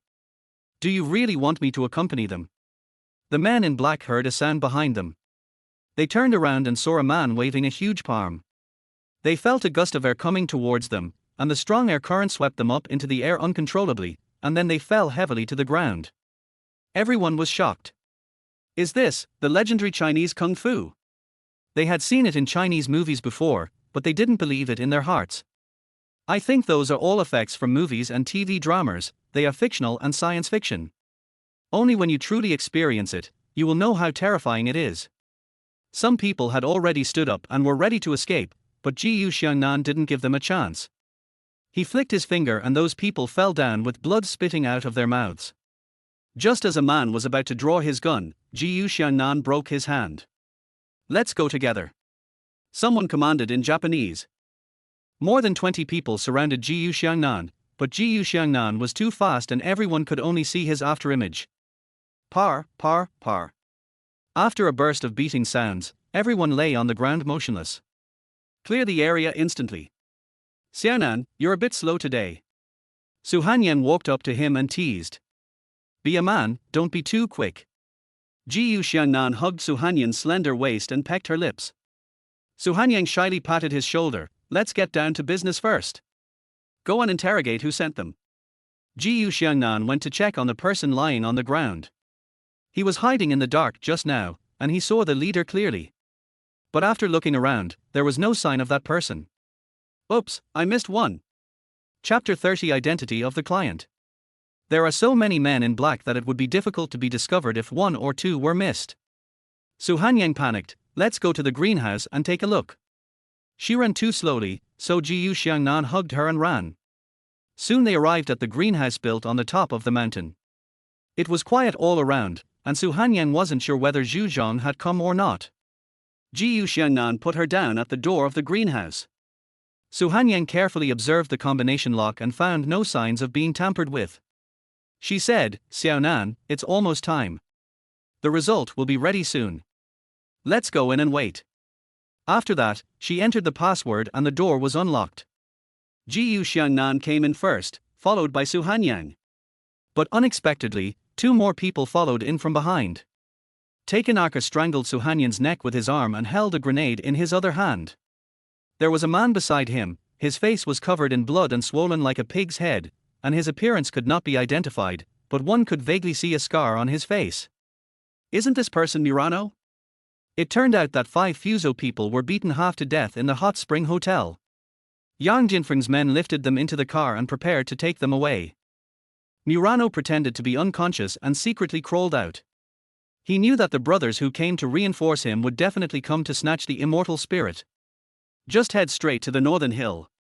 As soon as I came in, I saw my brothers chasing Xiangnan. He grabbed Zhuzhong, who was walking at the end, and waited for Zhuzhong to recognize him. The two chose to return here and wait for the opportunity. If you dare to touch me, I will pull down this ring. Everyone, pull it together and die. Shanlingzi, give it to me. Takenaka threatened. Xiangnan didn't even have time to struggle. Bang! A gunshot rang out. There was a man standing at the door, shooting Takenaka in the hand. Takenaka screamed, and the grenade flew out of his hand, slid for a distance on the smooth floor, and finally stopped after hitting the wall with a bang. Xiangnan took the opportunity to break free from Zhu Zhong's control. "Brother, I'm not too late, am I?" The man at the door was Yang Jinfeng. "Brother-in-law, you always appear at the most critical moment, no wonder you are the boss." Xiangnan walked towards him with a smile. Yang Jinfeng saw Murano and shot him twice in the legs. "Did I give you a false impression by leaving you alive just now?" He kicked Murano, who was rolling and wailing on the ground, and said, "Aren't you quite good at running? I'll make you spend the rest of your life in a wheelchair." Xiangnan walked towards Zhuzhong and kicked him on the calf. Zhuzhong could not bear it and knelt down. "Tell me, who sent you here?" Xiangnan pressed. Takenaka's eyes flickered and cold sweat broke out on his forehead, but he clenched his teeth and refused to utter a word.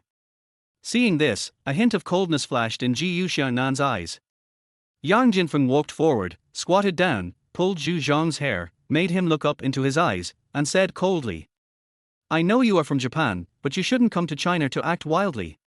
He suddenly glanced at the other person's neck, where there was a large tattoo with a very distinctive pattern. There is also a diamond-shaped pin on the collar. This is the iconic look of the Sujiguchi group. Yang Jinfeng's eyes rolled and an idea came to his mind. The Yamaguchi Gumi's organizational system is huge and its personnel are complex. Perhaps he can find a breakthrough in it and deceive Takenaka. The underground forces of Fuso have come to Jiangning, why don't they pay their respects? How unruly. Is this what Mr. Yamaguchi taught you? When Takenaka heard this, he was shocked. It seems that this person has a certain relationship with their biggest leader, Mr. Yamaguchi. Takenaka asked doubtfully, "Do you know Mr. Yamaguchi? What do you think? If no one helps, can your Sujiguchi group come and go freely here?" Yang Jinfeng's words were actually very ambiguous. Zhu Zhong couldn't tell the truth from the false, but in the past 2 years they had indeed been able to move around in China without hindrance. "We have failed in our mission and will be punished when we return. Please, you must help me, big boss, and say good things." Takenaka bowed to Yang Jinfeng. Yang Jinfeng laughed loudly, as if he was taking on a big responsibility. Okay, then you have to tell me first, who commissioned you to carry out this mission? Otherwise, how can I intercede? You lied to me." Takenaka shouted angrily. As an underground force, the Sujiguchi group will never allow the true identity of the client to be revealed. If Yang Jinfeng is really Mr. Yamaguchi's friend, how could he not know this rule? There is only one possibility. That's him, lying about what he said. Yang Jinfeng saw that he was exposed and sneered, "I advise you to confess quickly." But Takenaka is also a tough nut to crack. He clenched his teeth tightly and refused to speak. Bang! Another gunshot. Yang Jinfeng put his arms around Zhuzhong's neck, put their foreheads together, pointed the gun at the other's thigh and shot him. Will you tell me? Takenakar's face was grim and he shook his head firmly. If he doesn't tell you, you tell him. Yang Jinfeng pushed Takenaka away, stood up and pointed the gun at Murano. Murano was so scared that he kept knelt down. I said. Yes, it was Suzuki who asked us to grab this medicine and return it to the Emperor. The Emperor has no son. It's Suzuki again. Jiyu Xiangnan looked at Su Hanyang angrily, and the latter clenched her fists. You dare to snatch medicine from me? You've had enough of living. An angry female voice came from outside the door. Bai Huabing arrived late, surrounded by his younger brothers. Just now, she came with Yang Jinfeng to look for Jiyu Xiangnan. Yang Jinfeng was anxious, so he rushed over first. As Bai Huabing entered the room, his eyes were fixed on Takenaka and Murano, with a sharp gleam in his eyes. Hubby, you can't let them go. She finally had the chance to have a baby, but it was almost ruined by these people. How can I not hate it? It's not that simple. They have other things going on. Yang Jinfeng pressed his wife's hand. Su Hanyang walked to the side of Kun Yi and asked, Did you set the fire in my Chinese medicine plantation? Murano nodded. Jiyu Xiangnan was so angry that he really wanted to slap them to death. Su Hanyang quickly grabbed him and advised, the police will investigate this fire accident. If they die now, the clues will be cut off, and we will also get into trouble. She watched Jiyu Xiangnan slowly withdraw his hand and said, Just hand them over to the police. Just let them go like that. Bai Huabing was unwilling. Yang Jinfeng turned around and ordered his younger brothers to take these Japanese away and ask the police to take them back for investigation. After all the commotion at night, it was almost midnight. Everyone wants to witness together the miraculous process of the fruition of the fairy spirit. Hundreds of fairy plants are neatly arranged in flower pots. They are emerald green and have flowers blooming at the top of the plants. The flower has light golden petals surrounded by dark purple stamens. Bai Huabing walked into a fairy plant curiously and observed it carefully. Wow Tilder, I have never seen such a beautiful flower. Yes.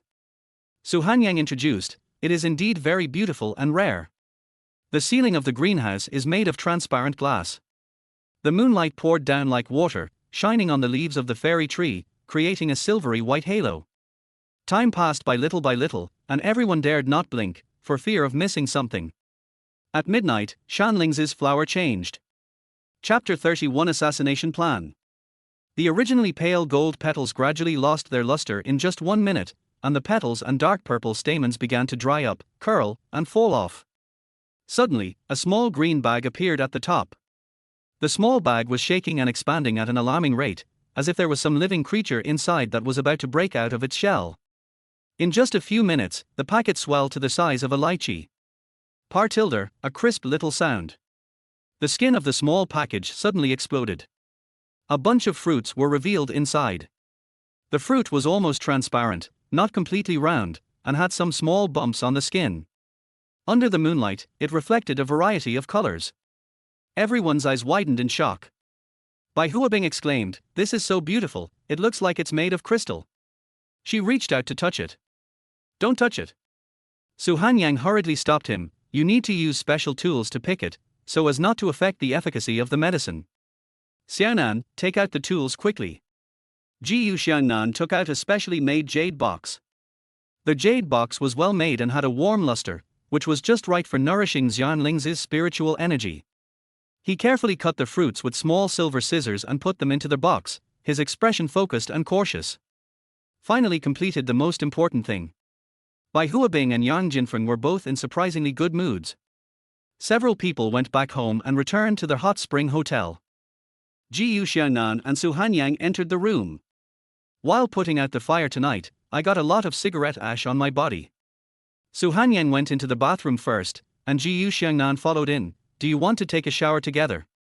Su Hanyang didn't say yes, so it's still not possible.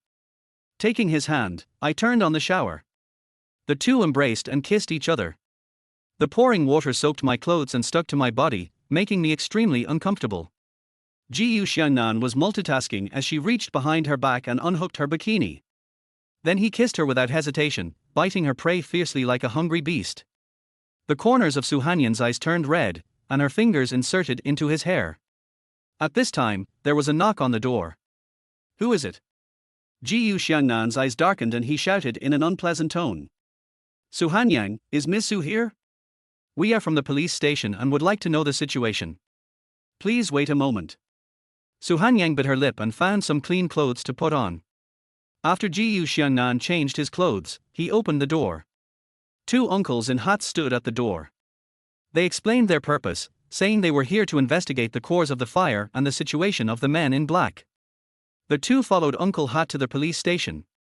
By the time they finished recording their statements, the sky was already turning pale.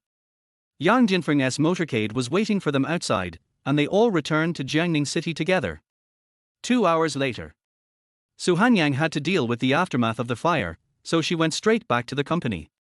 Gu Xiangnan was sent back home. After being busy all night, in the end I was not able to really improve my cultivation with my senior sister. Having stayed up all night last night, Gu Xiangnan went home and fell asleep immediately. Imperial Capital, Rising Sun Building. This entire building is the territory of the Fuzhou Chinese Medicine Association. Medicinal materials are collected from all over China all year round and then transported to Fuzhou. Traditional Chinese medicine in China has a very early origin and has been developed and studied for thousands of years. The Chinese Medicine Association has been keeping an eye on China's traditional Chinese medicine culture, hoping to subtly transform this cultural treasure of China into their own culture. This is the significance of setting up a branch of the Fuzhou Campo Association in China. Suzuki Yanzhirang is the Chinese medicine practitioner of this branch. He travels around China practicing medicine in order to gain more experience. What? All the members of the Sujiguchi group were arrested this time. In the top floor office, a short man stood up from behind his desk in surprise. The man in black opposite the short man answered, "Yes, Sakamoto led the first charge and was injured by a man named Gu Xiangnan. Takanaka, who arrived later, was injured by Gu Xiangnan and Yang Jinfeng together." The short man was so angry that he blew his beard and glared, "Barker! Didn't the Chinese medicine plantation get burned down?" The Chinese Medicine Association wanted to purchase a large amount of medicinal materials in Jiangnan City, but unexpectedly Xiangnan joined forces with pharmaceutical companies to boycott them.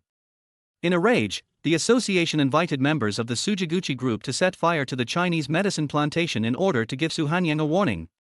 No. But they still lost some of the medicinal materials. The man in black bowed simply, "The mission failed, please help me to get revenge. Those who obey me will prosper, and those who oppose me will perish. Those who go against our Chinese Medicine Association will be made to suffer." The short man said with a gloomy face. The Chinese Medicine Association cannot swallow this humiliation. The short man called Fuzhou and reported the situation to the headquarters of the Chinese Medicine Association. Their headquarters agreed to send ninjas and samurai to assist in the assassination of Gu Xiangnan and Yang Jinfeng. The ninjas are already lurking in China and can take action immediately. After hanging up the phone, the short man told the man in black, "Yang Jinfeng is quite powerful. It's not easy to touch him. We need to make some plans. Gu Xiangnan can be eliminated now. It can also be regarded as killing a chicken to scare the monkeys, so that Yang Jinfeng will be afraid." "Yes." The man in black bowed and stepped back. Afternoon. After careful selection, Wang Mei finally prepared the gifts. She took photos of each gift and sent them to her boss via WeChat. The boss sent her a message back, "That's good, you're thoughtful." Wang Mei felt very happy to get the boss's praise. Another message was received on WeChat. The boss sent her Junior's address and name. Wang Mei took a closer look and was stunned. Gu Xiangnan. How could it be him?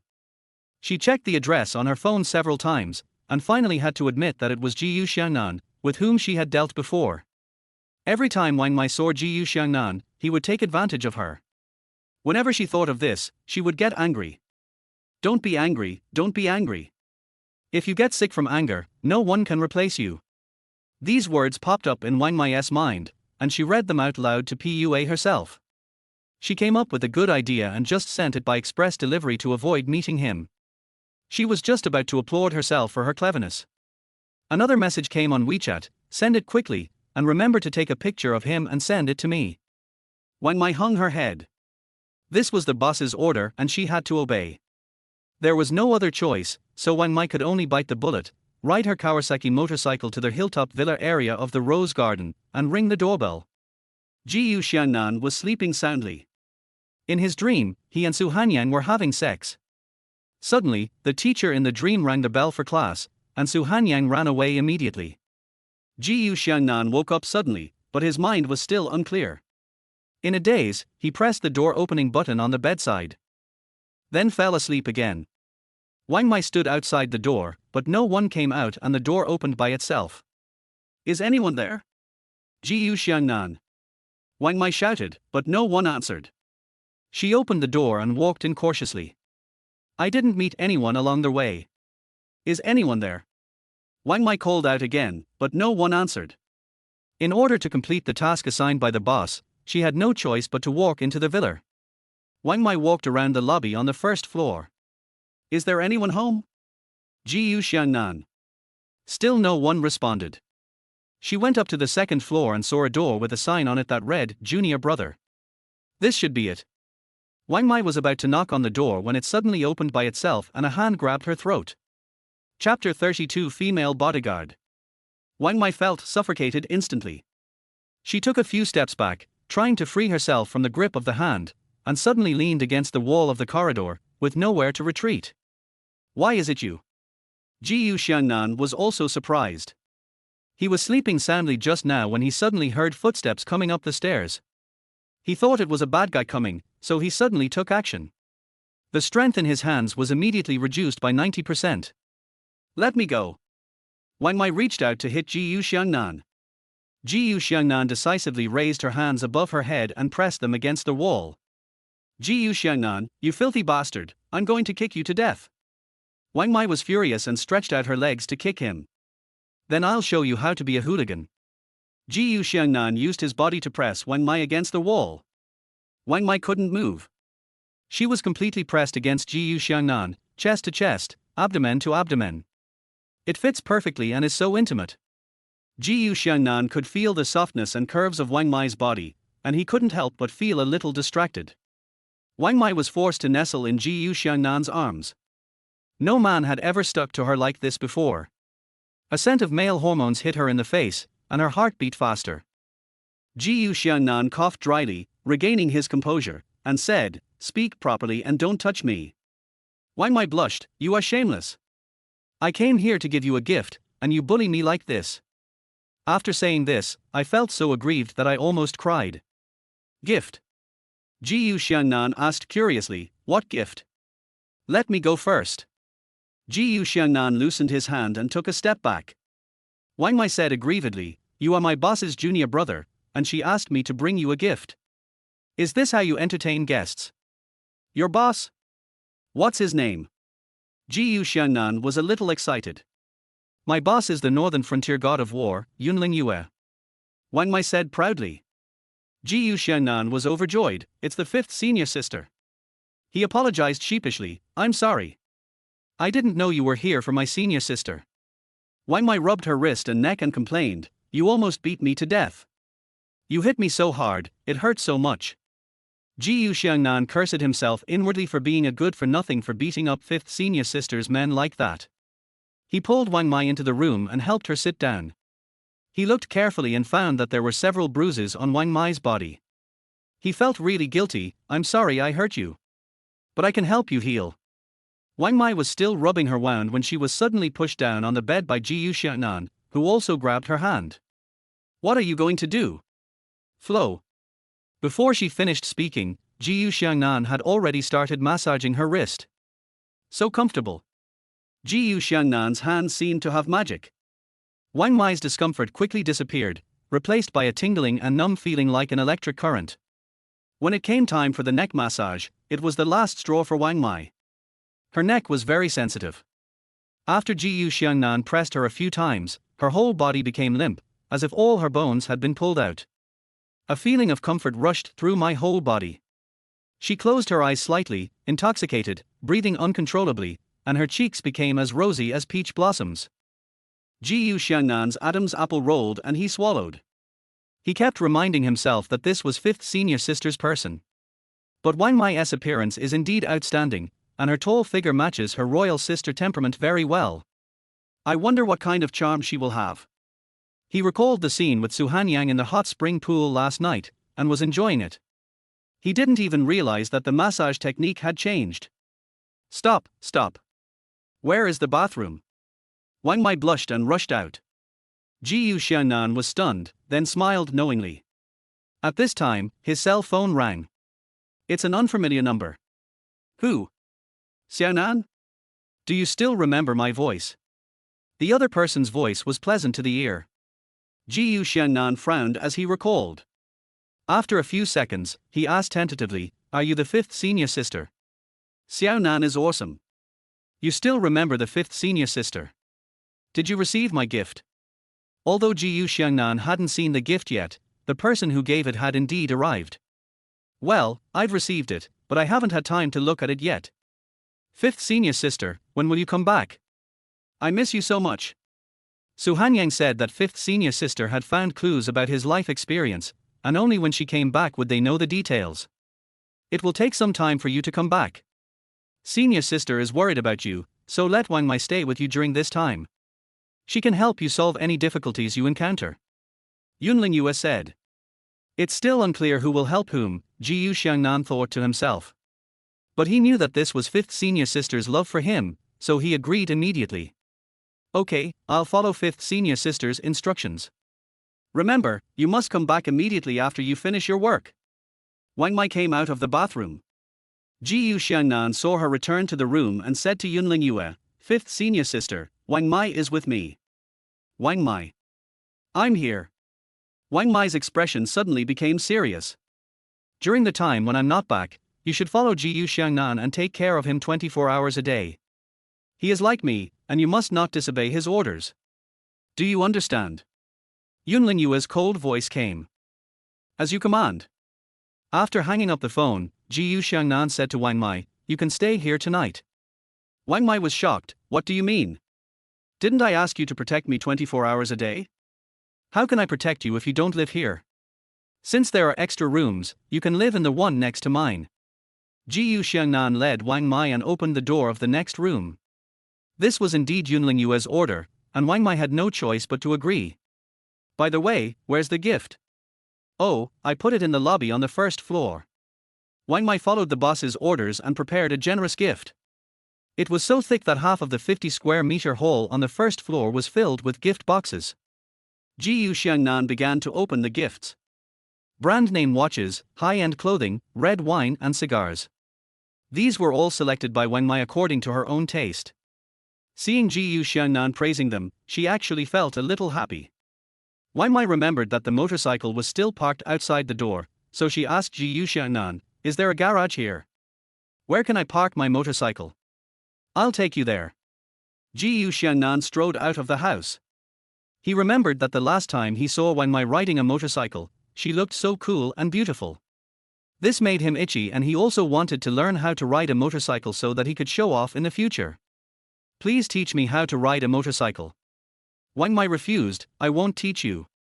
She doesn't want a stinky man to ride her precious motorcycle. "I command you." Xiangnan wanted to try out whether what fifth senior sister said would work. Wang Mei was extremely unhappy, but she dared not disobey the boss's order. She replied weakly, "Yes, sir." Xiangnan was very talented, and after being taught several times, he had actually learned it. "Wang Mei, come in, I'll take you for a ride." Xiangnan tilted his head and motioned Wang Mei to sit in the back seat. Bang, bang, bang. The motorcycle rushed out. Xiangnan, drive slower. Wang Mei's heart was pounding with nervousness when she saw him driving so fast. Xiangnan was really obedient and the motorcycle suddenly slowed down. Due to inertia, Wang Mei's plump body rushed forward and pressed down on Xiangnan back. Ouch! It hurts. He said this with his mouth almost stretching to his ears. Wang Mei felt embarrassed. The touch on his back was quite good, and Xiangnan wanted to feel it again. He shouted, "There is a rock on the ground. We need to slow down." Bang tilde. Scored twice, and it happened again. Wang Mei bumped into Xiangnan back again. Chapter 33, The Art of Hiding in the Mist. Ouch! It hurts. Xiangnan screamed again. What are you yelling about? Can you still die on tofu? Wang Mai looked at the ground in front of her. It was smooth and smooth. Where were the stones? She looked at Ji Xiangnan's left hand. Ji Xiangnan, stop breaking. What are the stones on the ground? Actually, he just wanted to take advantage of her. Wang Mai was so angry that she grabbed Ji Xiangnan's neck from behind and threatened him. Ji Xiangnan, let me drive. As soon as he finished speaking, Ji Xiangnan braked suddenly and stopped. Wang Mai bumped into Ji Xiangnan's back again. She was so angry that she got out of the back seat and tried to pull Ji Xiangnan. This time they switched positions. Wang Mai drove Ji Xiangnan back to the villa. She is an excellent driver and she rides the motorcycle smoothly, shuttling along the road. There was a traffic light ahead, so she braked. A pair of hands came from behind and touched her towering breasts. Wang Mai freed up one hand and slapped Ji Xiangnan's hand away. Hand. She tilted her head and yelled at Ji Xiangnan behind her. Ji Xiangnan whispered in her ear, when you braked, I almost fell off, and I caught it accidentally. Tilder. The voice sounded both innocent and shameless. Wang Mai's teeth were almost broken. She really wanted to glare at him with the back of her head. He was really taking advantage of her. There were still 2 intersections to the Rose Garden Villa when Ji Xiangnan suddenly said, stop at the sign ahead. After Wang Mai stopped the car, she asked impatiently, what are you going to do next? You came to give me a gift, but I beat you. To express my gratitude and apology, I want to treat you to a meal. There is a restaurant nearby, the food is really good, I want to bring you to try it. Ji Xiangnan jumped out of the car, took off his helmet and said. Wang Mai didn't expect that he meant this, and suddenly felt a little guilty for her bad attitude just now. Her voice softened suddenly, and a smile appeared on her face. Actually, I am also wrong in some ways. Ji Xiangnan smiled harmlessly, let's not talk about this, let's get along well in the future. Let's go, are you hungry too? Wang Mai followed Ji Xiangnan and felt something was wrong the further she walked. What stinks so bad? Wang Mai sniffed the air hard, trying to figure out the source of the smell. The snail noodles here are amazingly delicious. Ji Xiangnan pointed to the small shop in front. You. Rose Garden Hilltop Villa. Wang Mai was furious and rushed into their house with her head down. Ji Xiangnan followed in and shouted at Wang Mai's back, don't be angry. I think it's delicious. I really want to recommend it to you. Wang Mai said nothing and didn't even turn her head. Ji Xiangnan muttered quietly, you have a bad temper and get angry easily. Be careful of getting nodules. Wang Mai went all the way to the 2nd floor and entered the room that Ji Xiangnan had taken her to before. She smelled her clothes and found they had a foul odor that was so disgusting that it made her want to vomit. She took off her coat in disgust. But she felt her hair also smelled bad. Just take a bath. The room next to Wang Mai's was the bathroom, and she filled the bathtub with water. Then he went back to his room and rummaged through the closet, and actually found some clean women's clothes. She held her clothes and went into the bathroom. Just as I took off all my clothes, the bathroom door suddenly opened. Ji Xiangnan stood at the door. He looked up and down at the beautiful figure in front of him and exclaimed sincerely, wow, what long legs. Wang Mai felt a cold air coming in. She turned around and saw Ji Xiangnan standing at the door. She was startled and immediately hugged her chest with her hands and screamed. Tilder. Ji Xiangnan said anxiously, don't shout. Wang Mai glared at him angrily and shouted, you pervert. She hurriedly grabbed the bath towel and quickly wrapped herself in it. In anger, she raised her leg and kicked towards Ji Xiangnan, but Ji Xiangnan dodged swiftly, grabbed her waist with his backhand and pulled her closer to him. Wang Mai's face turned cold instantly, and she sternly warned, I warn you, don't touch me, otherwise I will be rude. Ji Xiangnan suddenly closed his eyes and said in a low voice, Princess. Wang Mai's heartbeat suddenly accelerated. Was Ji Xiangnan going to kiss her forcibly? Ji Xiangnan said word by word, Princess, please turn off the lights. Before Wang Mai could react, all the smart lights in the house went out, and it was pitch black. Her eyes instantly lost focus in the darkness. Just then, Ji Xiangnan opened his eyes. His eyes quickly adjusted to the darkness, and he decisively pushed Wang Mai out of the bathroom door. Then he quickly turned around and slapped the ceiling. When they returned to the villa, Ji Xiangnan's intuition told him that there was a third person in the room besides him and Wang Mai. He remained calm and searched the room, but found nothing. Impossible. He could clearly feel the murderous aura. The only place that has not been searched yet is the bathroom where one might take a bath. Xiangnan didn't he know what the purpose of this person sneaking in was? Just a few days after he came down the mountain, he offended people from Gurio and Fuso. I wonder who is coming tonight? He must find this person as soon as possible and find out his purpose. So he breaks into the bathroom, and there are these metal rods on the ceiling where the shower curtains are hung, and the guy is hanging there. The palm that Xiangnan swung out hit the man hard. But what happened next was beyond his understanding. The man disappeared on the spot without leaving any trace. Xiangnan frowned, his heart full of doubts. What's going on? Could it be that I saw a ghost? Puff. Just then, a gust of wind passed by his ears. He immediately realized the danger and quickly turned his head to the side. A dart almost grazed his forehead and hit the wall next to him. A hint of coldness flashed in Xiangnan's eyes. He looked up at the window and saw a dark shadow quickly climbing out of the window. Want to leave? Xiangnan let out a low shout, moved his body, and jumped out of the window. He landed in the yard of the villa and looked up to see that the man in black was climbing up to the third floor on the outer wall of the villa like a spider. His movements were light and quick, and he was obviously an expert with extraordinary skills. The man looked back while crawling and found that Xiangnan had caught up with him. He paused for a moment, obviously a little surprised. Although the man's face could not be seen clearly under the moonlight, it could be seen that he was wearing a nightgown and had a petite and slender figure. He did not stop, and like a black cat, he took advantage of the environment to move around and arrived at the third floor window in a few steps. Xiangnan followed closely behind. He was extremely fast and had closed the distance between him and the man in black in just a few steps. He picked up a stone and flicked it lightly. The stone flew straight towards the man in black like a bullet. The man in black sensed the danger and quickly threw a dart. The stones and darts collided in the air, sending out sparks. They both fell to the ground. The man in black stretched out the index and middle fingers of his left hand, placed them in front of his mouth, closed his eyes and recited silently. The action was very much like chanting a spell. A second later, he disappeared. The mist hiding technique. Xiangnan blurted out in surprise.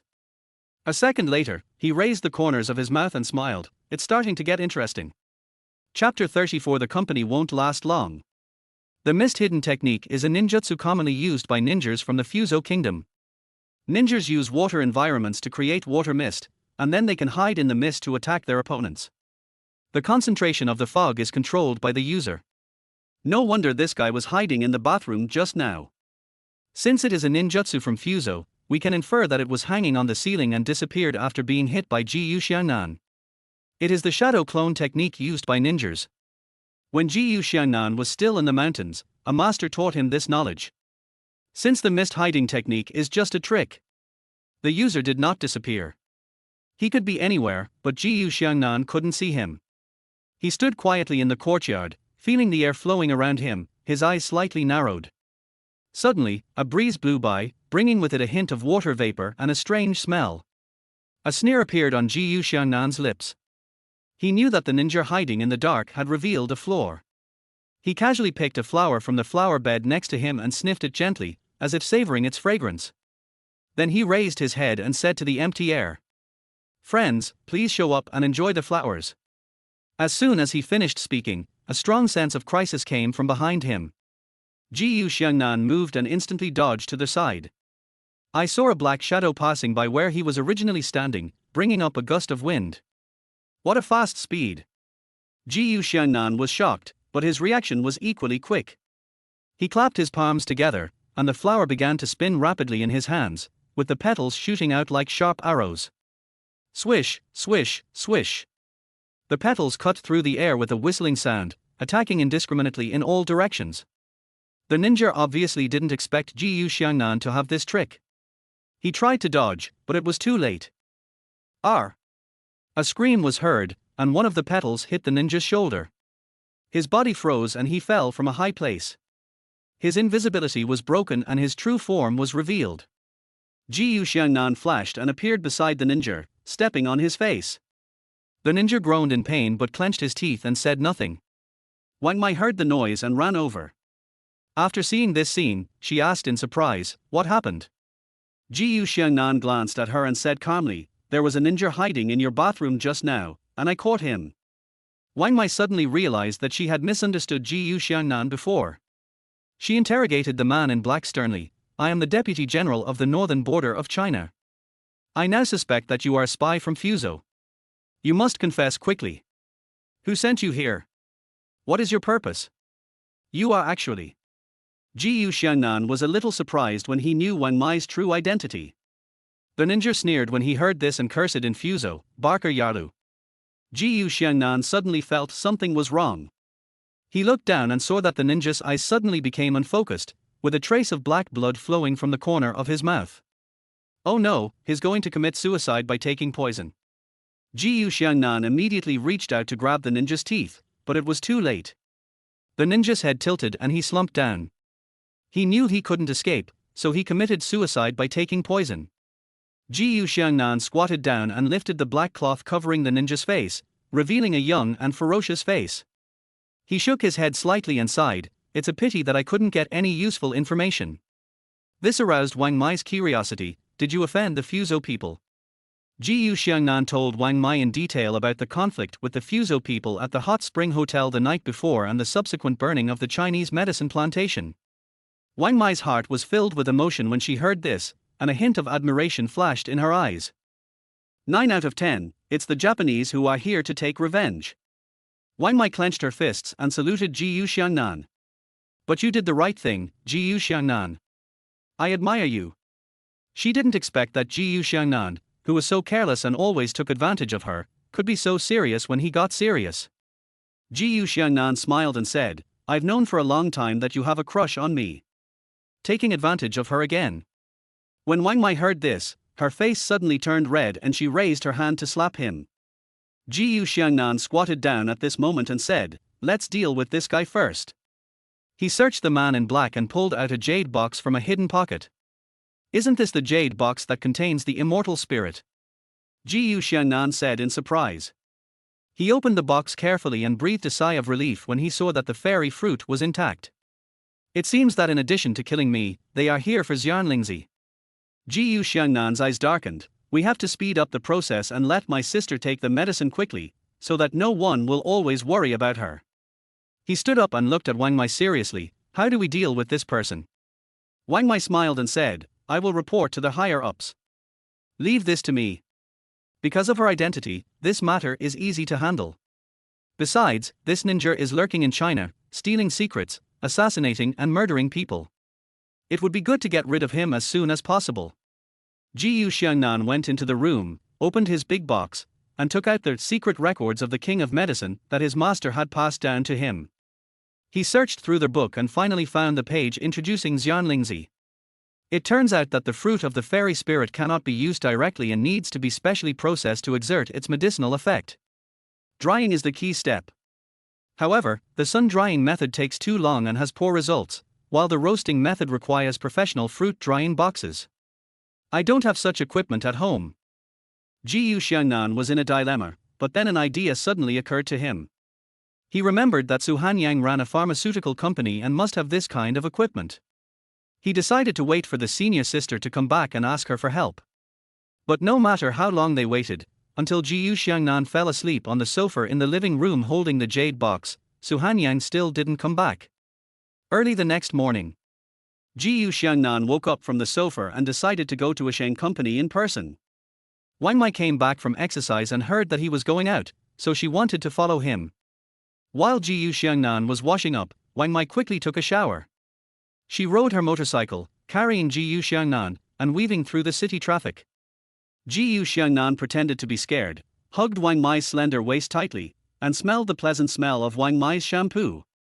This time Wang Mai did not reject him, and Xiangnan's image as a patriotic and responsible young man has been firmly established. Soon, they arrived at a Shang company. Senior sister. Xiangnan came to the president's office excitedly, but saw Su Hanyang frowning. "What's wrong? Why do you look so bad so early in the morning?" Xiangnan was full of questions. Su Hanyang looked up at him and sighed, the original patented formula can already be put into production. But some of the medicinal materials in the formula were burned, so the entire project has to be stopped. I originally wanted to use this formula to turn things around, but if things continue like this, the company won't last long. Chapter 35, Developing New Drugs. Wu Meiyu knocked on the door and came in. Boss Su, the remaining medicinal materials from the fire have been compiled into a list. Please take a look. Xiangnan took the document, looked through it carefully, and kept sighing and shaking her head. Xiangnan asked Wu Meiyu, Sister Wu, is the loss serious? Wu Meiyu sighed and explained, the consequences are serious. Many drug distributors are very optimistic about the new drug and have signed sales contracts. If the drug cannot be delivered on time, they will have to pay a large sum of money. 80% of the raw materials of the herbal medicine have been burned. Where can we fill this hole? Xiangnan stood up and slowly walked to the window. Maybe, buying herbs from other pharmaceutical companies would work. Wu Meiyu suggested. Xiangnan shook her head. I'm afraid it's difficult. Pharmaceutical companies have strict plans for their orders of herbs every year. Even if we offer double the price now, we may not be able to buy them. Wu Meiyu thought of another idea. Why not buy from individual farmers who grow Chinese herbal medicine? It's still not right. The quality of the medicinal materials cannot be guaranteed. In the end, it will ruin your own reputation. It's not worth it. But, Wu Meiyu said worriedly, the company doesn't have much money in its account and can't afford to pay the dealers compensation. We will first purchase herbs from retail investors and make some money to keep the company going. When our newly planted herbs are ready for use, we can then improve their quality. What Wu Meiyu said was indeed feasible, but Xiangnan didn't want to do that. I have to be responsible for my patients. She refused directly. There was silence in the office. Xiangnan stood in front of the window. Outside the window was a bustling city, but her heart was cold. Mr. Su, something bad has happened. There are a lot of people outside. An employee hurried in to report the news. Xiangnan looked towards the door and saw 5 or 6 company representatives rushing in aggressively. Mr. Su, I heard that your company's plantation caught fire for no apparent reason. Is this true? Asked a middle-aged man in the lead. It's true. Xiangnan admitted. In a week, it will be the delivery date agreed in the contract. Can you deliver the goods on time? Xiangnan looked embarrassed. The man sneered, I don't think you can deliver on time. We have spent a lot of money to promote your new medicine. If we cannot deliver the goods, we will suffer a great loss. Business representatives expressed dissatisfaction. Xiangnan took a deep breath and tried to stay calm. Although we have encountered some difficulties, we have tried our best to think of countermeasures. Use your best strength. I think you can't save yourselves. The man proposed 2 options. Either you deliver the goods on time, or you lose money now according to the contract. Xiangnan's heart sank. Both choices are extremely difficult. Even if she buys herbs from other companies at high prices, she will not be able to deliver them on time. If you lose money. She had just paid off the company's loan and couldn't spare that much money. Xiangnan was in a difficult situation. Why? Can't you come up with the money? The man said aggressively, then don't blame me for being rude. Let's all work together and empty the company for her. One stone can cause 1,000 ripples, and everyone rolled up their sleeves and got ready to take action. Let's see who dares to move. Xiangnan stood up suddenly and shouted loudly. The voice was full of energy, making people feel that it was from a martial artist, and it shocked the people present so much that they dared not move. Who are you? Why do you speak for a Sheng company? We are also defending our rights. If we fail to deliver on time, we will suffer huge losses. The scene was in a frenzy. Xiangnan walked up and stood next to Xiangnan. I am the chief researcher of a Sheng group, right? After saying that, he winked at Xiangnan. Xiangnan immediately understood, yes. He is the chief R&D engineer of our Sheng group. The man didn't buy it. You want a worker to take the blame for something that even Mr. Su couldn't solve. Xiangnan didn't know what Xiangnan was going to do, so she advised, Xiaonan, why don't we pay the money? Xiangnan replied confidently, don't worry, senior sister, I will find a way. Seeing that confident expression, Xiangnan couldn't help but trust him. Gu Xiangnan said, everyone does business to make a profit. There is no need to sell just this kind of medicine, right? But this kind of medicine is easy to sell well, and only good sales can make money. The company representative argued. Since that drug cannot be delivered on time, why not sell a more profitable product? The business representatives all laughed. One of them said, more profitable products? That's easy to say, where can I find them? Unless you can come up with a product that is more popular and more profitable than our current drug, this matter will not end today. Gu Xiangnan smiled slightly. Originally, this business secret was to be kept confidential. Since I encountered this incident today, I will reveal it to you in advance. He took out the jade box containing the fairy spirit from his bag and said, this is a new beauty product I developed, the Flower Beauty Rejuvenating Cream. Hua Yang Hui Chun Cream. Can you give us a detailed introduction? What are the benefits of this rejuvenation cream? This aroused everyone's interest. Gu Xiangnan introduced, women can use it to lock in moisture and protect their skin, and beautify their skin. The business representatives immediately lost interest. Isn't this just like ordinary cosmetics? Gu Xiangnan pointed at the box and said, it's no exaggeration to say that after using this cream, a 40-year-old will look like a 30-year-old. People under 30 can restore their appearance to that of an 18-year-old. If used consistently, a 50-year-old woman can regain the appearance of a 20-year-old. After he finished speaking, there was an uproar at the scene. Who would believe that? Can a 50-year-old recover to a 20-year-old?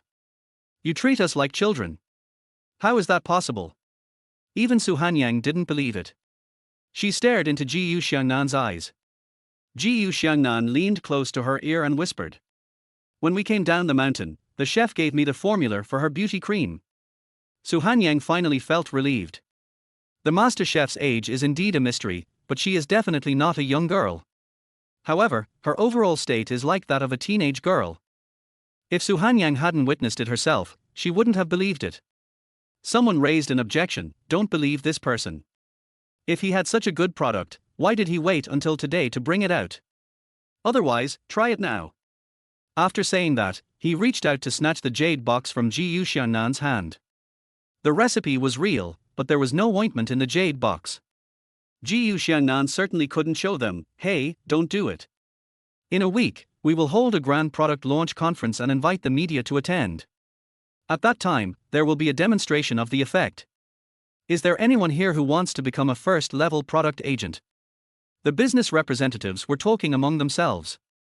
Gu Xiangnan reminded him, business is all about vision. Our product is definitely going to be a big hit. When it becomes popular, it will be hard to get the agency rights. You can only watch others make money. After hearing this, everyone immediately dispelled their concerns. I want to be a first-level agent. Me too. Chapter 36 Kidnapped. Su Hanyang took advantage of the situation and said, those who are interested in becoming the first-level agent of Hua Yang Hui Chun Cream need to sign a new contract, and the previous contract will be invalidated. If you have considered it, please follow my assistant to go through the formalities. Wu Meiyu looked at Xiangnan and resolved the crisis with just a few words. She admired him very much. After hearing Su Hanyang's instructions, she smiled and said, dear representatives, if you have thought it through, please follow me to the conference room to sign the new contract. After weighing the pros and cons, everyone decided to sell new drugs instead, so they all followed Wu Meiyu to complete the procedures. Xiaonan, thank you so much for what you did just now. Su Hanyang took Gu Xiangnan's hand. Sister, what are you talking about? If I don't help you, who else can I help? Su Hanyang felt warm in her heart. It is right to entrust yourself to him. A company representative who had completed the formalities came over to say goodbye to Su Hanyang. When Su Hanyang was seeing them off, she suddenly saw Wang Mai waiting outside. Miss, who are you looking for? Oh, I came here with Gu Xiangnan. Su Hanyang looked at the tall and beautiful woman in front of her and couldn't help feeling a sense of crisis. Gu Xiangnan just came out of the president's office and saw the two women meeting. He introduced calmly, this is fifth senior sister's subordinate, her name is Wang Mai. By the way, she is Wang Jinquan's daughter. This was enough to surprise Su Hanyang. She pulled Gu Xiangnan aside and asked in a low voice. Wang Jinquan. He has a grudge against us. Can we trust his daughter? Don't worry, senior sister. Wang Mai is my friend now. By the way, I came to you to ask if the company has a fruit drying box. I need to dry the fairy spirit seeds. Have. Su Hanyang personally took Jiyu Xiangnan to the laboratory. The laboratory is very professional and well equipped. Jiyu Xiangnan carefully processed the fruits of the fairy spirit seeds and put them into the fruit drying box. It had to be turned over every 10 minutes. Jiyu Xiangnan stood by and chatted with Su Hanyang. Xiaonan, are we really going to hold a press conference for the rejuvenation cream next week? Of course. Such a good product needs to be packaged well. It will definitely sell well. Senior sister's company may have a chance to go public. The formula held by Jiyu Xiangnan has huge economic value. Most people would regard it as a treasure and would not want to disclose it. So, Su Hanyang said tentatively, then we must hurry up and produce at least one bottle of sample. Senior sister, do you have paper? I will write the recipe for you right now. You should hurry up and prepare the herbs. Jiyu Xiangnan immediately found paper to write down the recipe. Su Hanyang was surprised and delighted. Jiyu Xiangnan didn't treat her as an outsider at all. Her heart was pounding and she quickly gave him a light kiss on the face. Imperial Capital, Rising Sun Building. The president of the Fuso Campo Association branch, Shunsuke Otsuka, was sitting in his office. On the table, a secret letter lay quietly. The content is brief but straightforward. The ninja they sent out failed in the mission to assassinate Jiyu Xiangnan and committed suicide by taking poison. President, the warriors sent by the association have arrived. A subordinate pushed the door open in a hurry. Shunsuke Otsuka stood up slowly, straightened his clothes, and then walked towards the living room. The interior decoration of the entire building is in the style of Japan. Wooden floor, tatami. Shunsuke Otsuka walked along, and every few steps, his subordinates with samurai swords bowed to him. People who don't know would mistakenly think this is Fuso country. In the reception room, 10 men in black warrior uniforms sat upright, their faces were as cold as iron, and they exuded an indescribable aura of murderousness. Thank you for coming from afar. Thank you for your hard work. The president walked up to the warriors and said calmly. Upon hearing this, the warriors all stood up and bowed to him. One of their voices said in a low voice, "Please ask the president to give us the task." Otsuka Shunsuke sneered, "Go kidnap Yang Jinfeng's family." Yes. The warriors bowed again. Then Lord Jiyu Xiangnan over here and kill them all together. Otsuka Shunsuke's eyes revealed a cruel look. Yes. The 10 people bowed and retreated respectfully. Jiyu Xiangnan prepared the medicine for treating infertility directly in Su Hanyang's company. He planned to personally deliver it to Yang Jinfeng's villa. It will still be in time for me to help my senior sister make the rejuvenation cream when I come back. It was still Wang Mai who took him there on a motorcycle. When they arrived at Yang Jinfeng's villa, they detected an unusual aura. First of all, the heavily guarded gate was open. Jiyu Xiangnan had been here several times and it had never been like this before. He was alert. I feel something is wrong. You should be careful later. Yeah. Wang Mai replied. The 2 men walked quickly into their house and saw several people lying in a mess near the door.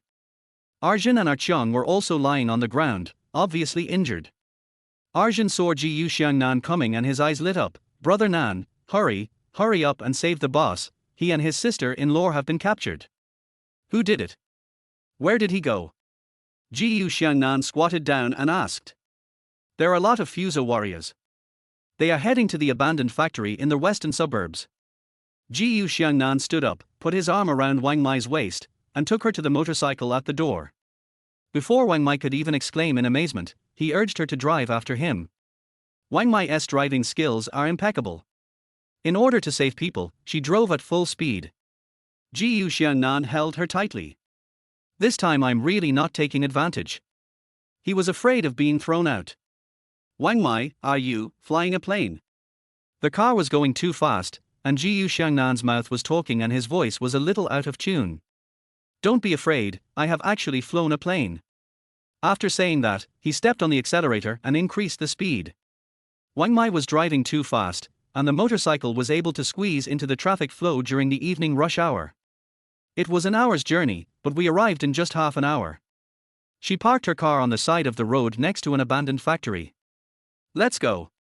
Xiangnan did not get out of the car, his legs were still shaking. What is wrong with you? Wang Mei asked. It's okay, my legs are a little numb. At this moment, a man suddenly walked out from the roadside. He was arranged here to wait for Xiangnan. Fuso warrior. Wang Mei recognized him. The warrior put his hand on his sword and asked, "Are you Xiangnan?" "It's me." Xiangnan prepared to get off the car. The warrior drew his sword and rushed towards Xiangnan. Wang Mei couldn't help feeling a little anxious. When Xiangnan got off the car, his legs were obviously still shaking. He must have been a little scared. The other party was extremely fast and reached Xiangnan in just 2 or 3 steps. Xiangnan didn't stand steadily, and sat down on the ground with a thud. The warrior thought it was some kind of move and stood there in shock. Seeing Xiangnan just sitting on the ground, he laughed mockingly. He just thought it was Xiangnan and was so scared that his legs went limp. Barga. The samurai raised his sword high and chopped it towards Xiangnan's head. Get out of the way. Wang Mei went forward. She was experienced in fighting and knocked the warrior to the ground in just a few kicks. The other party did not expect that this woman was so powerful. Careless. Someone come quickly, the warrior shouted while lying on the ground. 2 more warriors rushed out from the abandoned factory. Be careful, this woman is very powerful, but that man is a coward. The warrior who was lying on the ground stood up and reminded. 3 people surrounded Wang Mei. Who are you? I'm warning you, don't go against the warrior alliance. If you know what's good for you, just go away. In fact, they couldn't beat Wang Mei, so they hoped to scare her away. Xiangnan, who was sitting on the ground, recovered and stood up. Wang Mei, don't drive so fast next time. My legs are weak. After saying this, he walked straight towards the 3 warriors. Chapter 37, 1 verses 10. Wang Mei was surprised. She knew that Xiangnan was very powerful, but there were 3 of them, all carrying knives, so it was still very dangerous. If something happened to Xiangnan, how would she explain it to the boss? Let's go together. Wang Mei said to him. You take a rest, I can do it myself. Xiangnan replied nonchalantly. Wang Mei gritted her teeth and prepared to run in front of Xiangnan to attract fire. The 3 warriors saw Xiangnan coming over alone with his bare hands. They were delighted. This mission was so simple. They only needed to kill the fool with 1 blow and then kill Yang Jinfen. As for these 2 beautiful women, first. Just as he thought of this, the 3 men fell down and died before they could even raise their knives. Seeing this scene, Wang Mei's head was buzzing. With this kind of strength, who will protect whom? It seems that Xiangnan had shown mercy to her several times before. She didn't even see how the 3 warriors died. What are you still standing there for? Go into their house and find my sister and brother-in-law. Xiangnan saw that Wang Mei was still in a daze and greeted her. In the abandoned factory, all the equipment had been moved away, but the large hooks fixed on the ceiling for hanging parts were still preserved. In the center of the factory, 2 figures were hanging in the air. They were Yang Jinfen and Bai Huabing. Their wrists were already red and swollen from the ropes. As long as I cut this rope, they will fall to their death immediately. The man in black warrior uniform stood on a high place not far from Yang Jinfen and threatened, if you don't want them to die, you 2 can kill each other. After saying that, he threw a samurai sword to Xiangnan and Wang Mei. That means one person would hack the other to death first, and then the remaining person would commit suicide by cutting open his stomach. No, little brother. Don't do anything stupid for us. Brother, hurry up and leave. This is a trap. Yang Jinfen and Bai Huabing shouted anxiously. Xiangnan didn't pick up the knife. Court death. He shouted angrily and suddenly attacked. His body was as fast as the wind, and he flashed in front of the warrior and hit him in the chest. Puff. A blood mist spurted out. The warrior screamed and fell to the ground from a great height. Seeing this, other warriors gathered around. It's so miserable. There was a big hole in his chest, which was pierced by Xiangnan. He is the most powerful among the 10 warriors. The remaining 6 warriors were immediately frightened to death. Xiangnan grabbed one of them by the neck with one hand and knocked their heads together. Exploded instantly. Wang Mai was dumbfounded and shocked. This was the result of offending Ji Xiangnan. She had to be careful in the future. Please, spare me. A warrior knelt down and begged for mercy, his whole body trembling. It's too late. Ji Xiangnan stretched out his hand and grabbed the warrior's neck. With a click sound, it broke immediately. When he turned around, the two samurai had already committed seppuku. There was only one left, and the warrior backed away in fear as if he had seen a ghost. Ji Xiangnan slapped him on the chest and said, "Dead." After dealing with these warriors, Ji Xiangnan wiped his hands on the clothes of the corpses in disgust. "I have to try a different approach next time to avoid getting my hands dirty," he muttered. Then he and Wang Mai quickly untied Yang Jinfeng and Bai Huabing. Bai Huabing hugged Ji Xiangnan and burst into tears. "Little brother, how did you know that something happened to us?" Yang Jinfeng stood by and said, "Brother, this time it's all thanks to you. I happened to be delivering medicine to your house, and I noticed something was wrong." Ji Xiangnan said slowly, "Sister and brother-in-law are also blessed people. God arranged for me to save you." Ji Xiangnan's eloquence was honed in the mountains. Among the 12 masters, which one doesn't he need his sweet words to coax him? "You are my, Yang Jinfeng's benefactor. From now on, your affairs are my affairs." Yang Jinfeng solemnly made a promise. Bai Huabing continued to hug Ji Xiangnan. "Brother, I thought I was dead just now, I was really scared." Ji Xiangnan patted her back gently and soothed her in a soft voice. Wang Mai sighed secretly beside her. Why were the underground emperor and his wife of Xiangnan city seeking comfort like children in front of Ji Xiangnan? The two warriors who had just committed suicide by disembowelment were not yet completely dead and were lying on the ground struggling in pain. Yang Jinfeng searched through their bodies and found his gun. The samurai gasped in pain, cursing, "Just wait, the Fuso Campo Association and the Samurai Alliance will hunt you down forever." Yang Jinfeng forced the gun barrel into the warrior's mouth. He said, "I don't care about your associations or alliances. They don't work for me. In front of me, even a duck's mouth has to soften." Bang! He just fired. The task of cleaning up the battlefield was left to Yang Jinfeng. Yang Jinfeng's younger brothers also arrived one after another. The Chinese medicine that Ji Xiangnan prepared for Bai Huabing has been placed in her villa. He and Wang Mai went back first. Wang Mai was driving again, and this time she controlled the speed very well. Wang Mai's cell phone suddenly rang. "Help me answer the phone," Wang Mai said to Ji Xiangnan. "Where's the phone?" "In my inside jacket pocket." Ji Xiangnan had no choice but to hug Wang Mai from behind and put his hand inside her clothes, groping around. The car jolted and Ji Xiangnan's hand was bounced by the towering mountain. "I didn't mean it," Ji Xiangnan explained, but Wang Mai didn't say anything. "Finally found it. It's a WeChat video call request." Ji Xiangnan slid his finger, clicked the answer button, and turned on the speakerphone. Mai, why don't you go home to see your father?" Wang Jinchuan's entire face filled the screen. When he realized that he was video chatting with Ji Xiangnan, he thought he was seeing things and rubbed his eyes. "You read that right. I looked at the note on WeChat again and it was indeed my daughter." Wang Jinquan was immediately furious. "Ji Xiangnan, if you have a grudge, come to me for revenge. Don't touch my daughter. If you dare to hurt her, I will never let you go even if we both perish together." Wang Jinquan thought Ji Xiangnan had kidnapped his daughter and got furious on the spot. "Dad, I'm fine, you misunderstood." Wang Mai turned her head and spoke into the phone. She had seen how powerful Ji Xiangnan was. Her father had a grudge against Ji Xiangnan.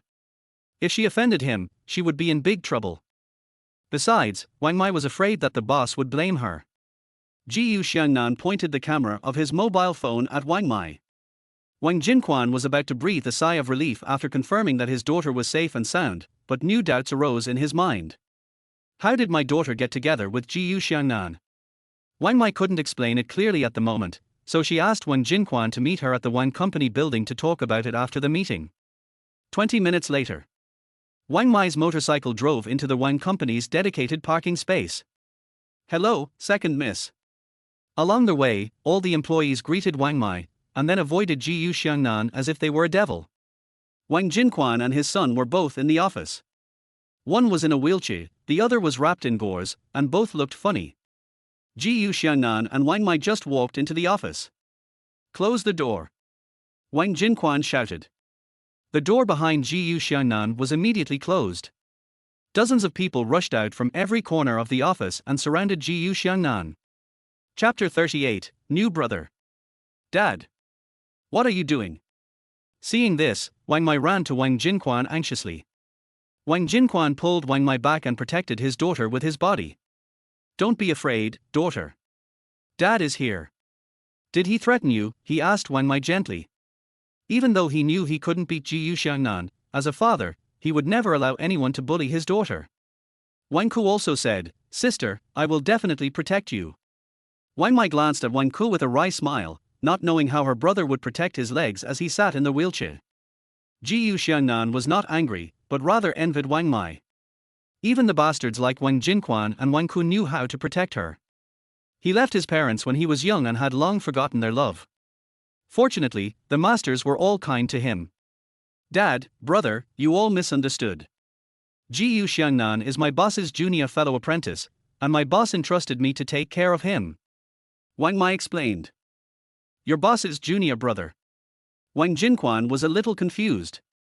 Xiangnan also said in a gentle voice, Wang Mai is a subordinate of my fifth senior sister, and we are all family. There is no deep hatred between you and me, so why not just write it off?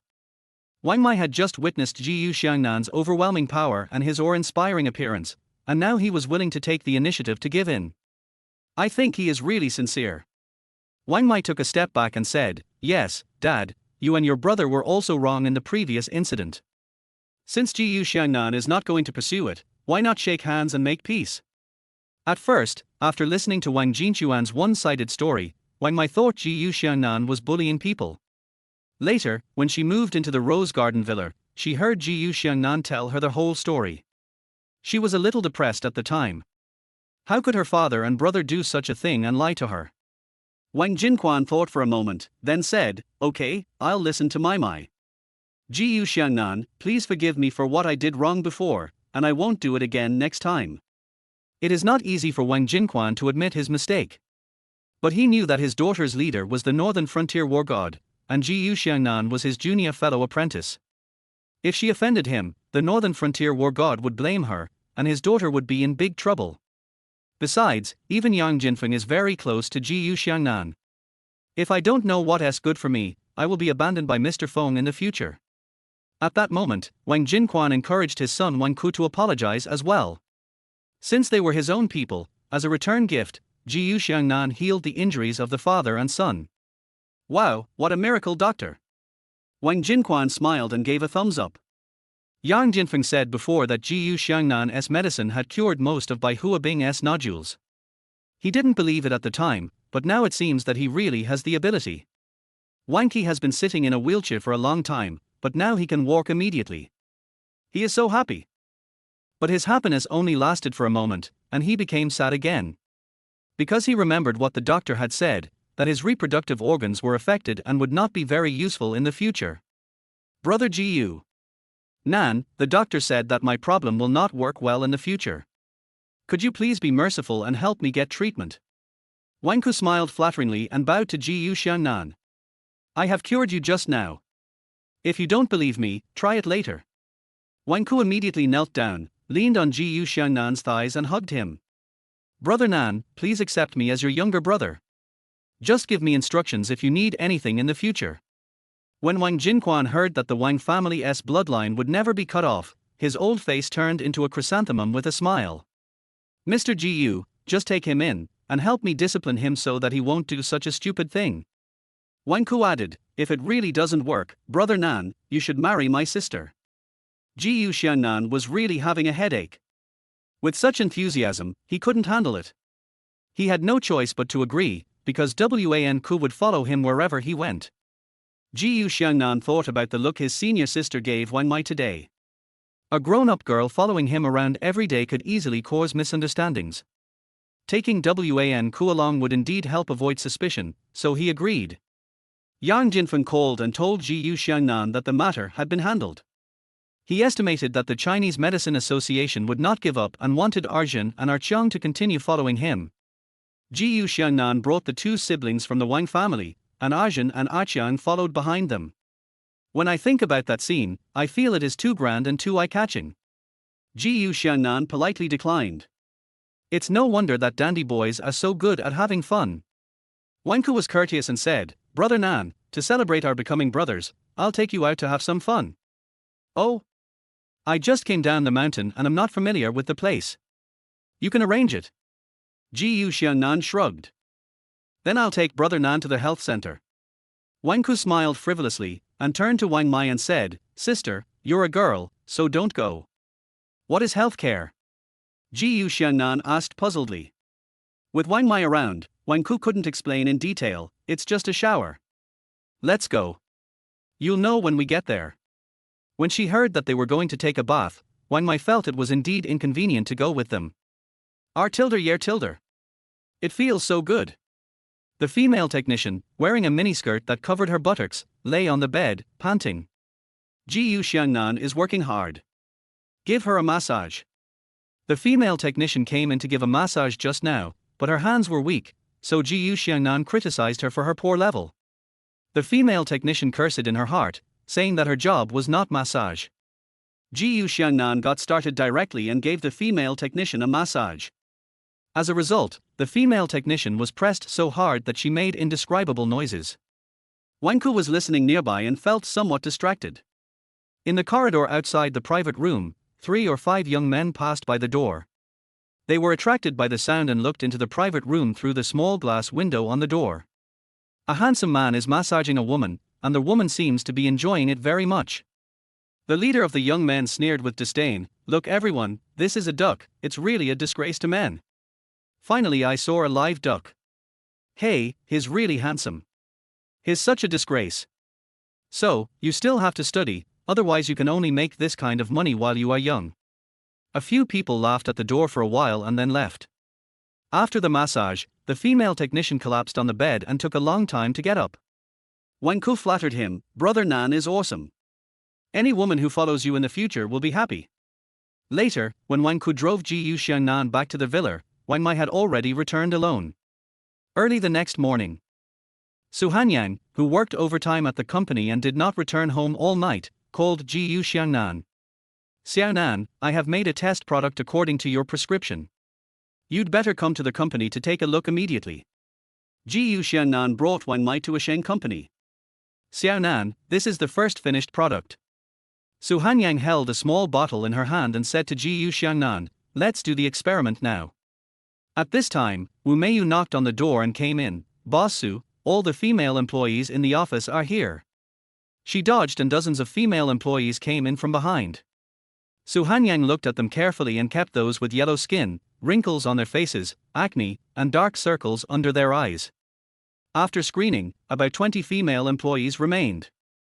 Xiangnan applied the facial cream on the left side of everyone's face, and left the other half of the face unapplied as a control. Photos were taken before and after applying the cream.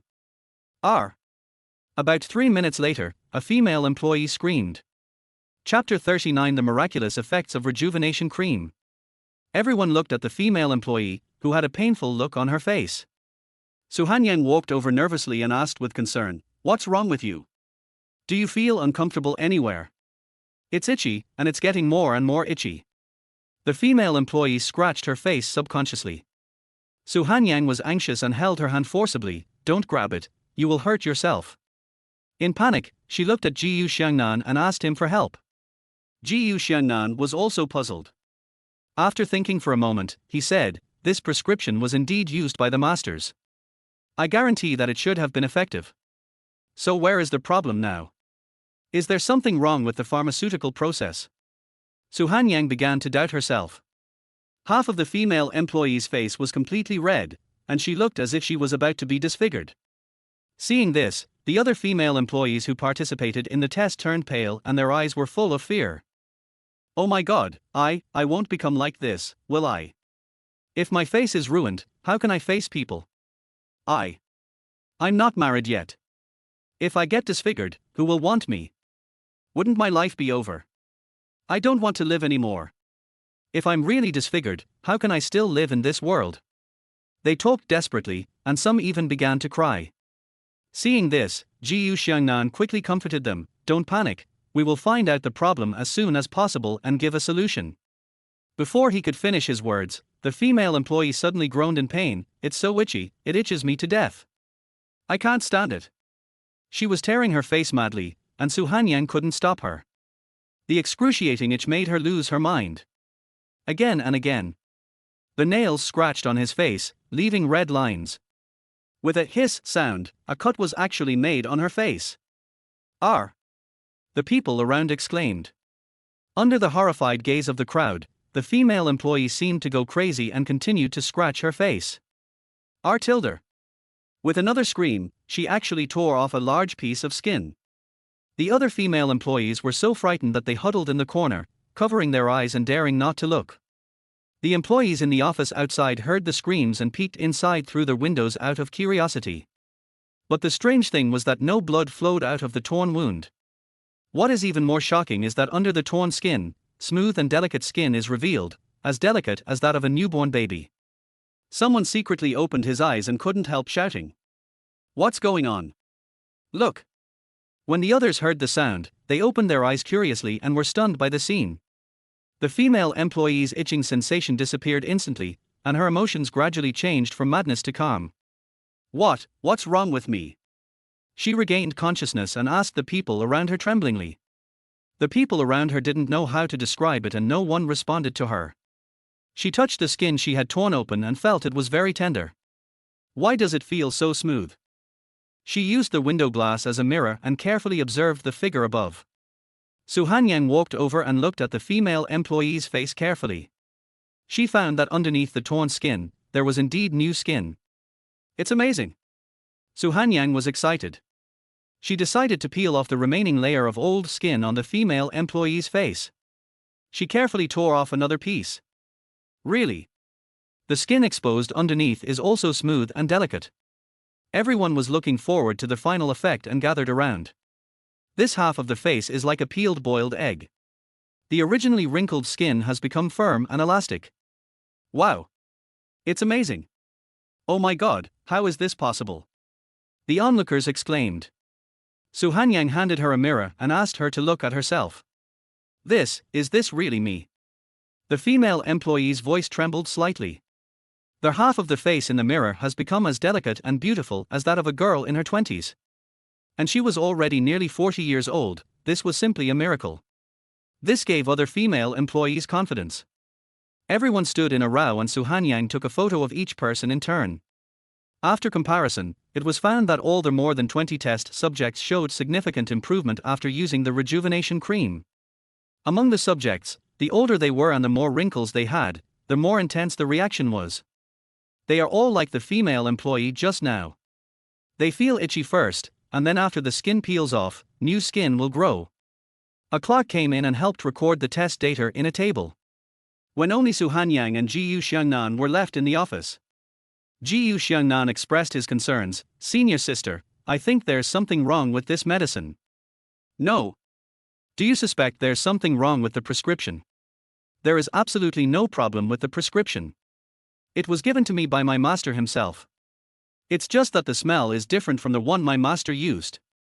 When he was in the mountains, he often stayed close to the masters.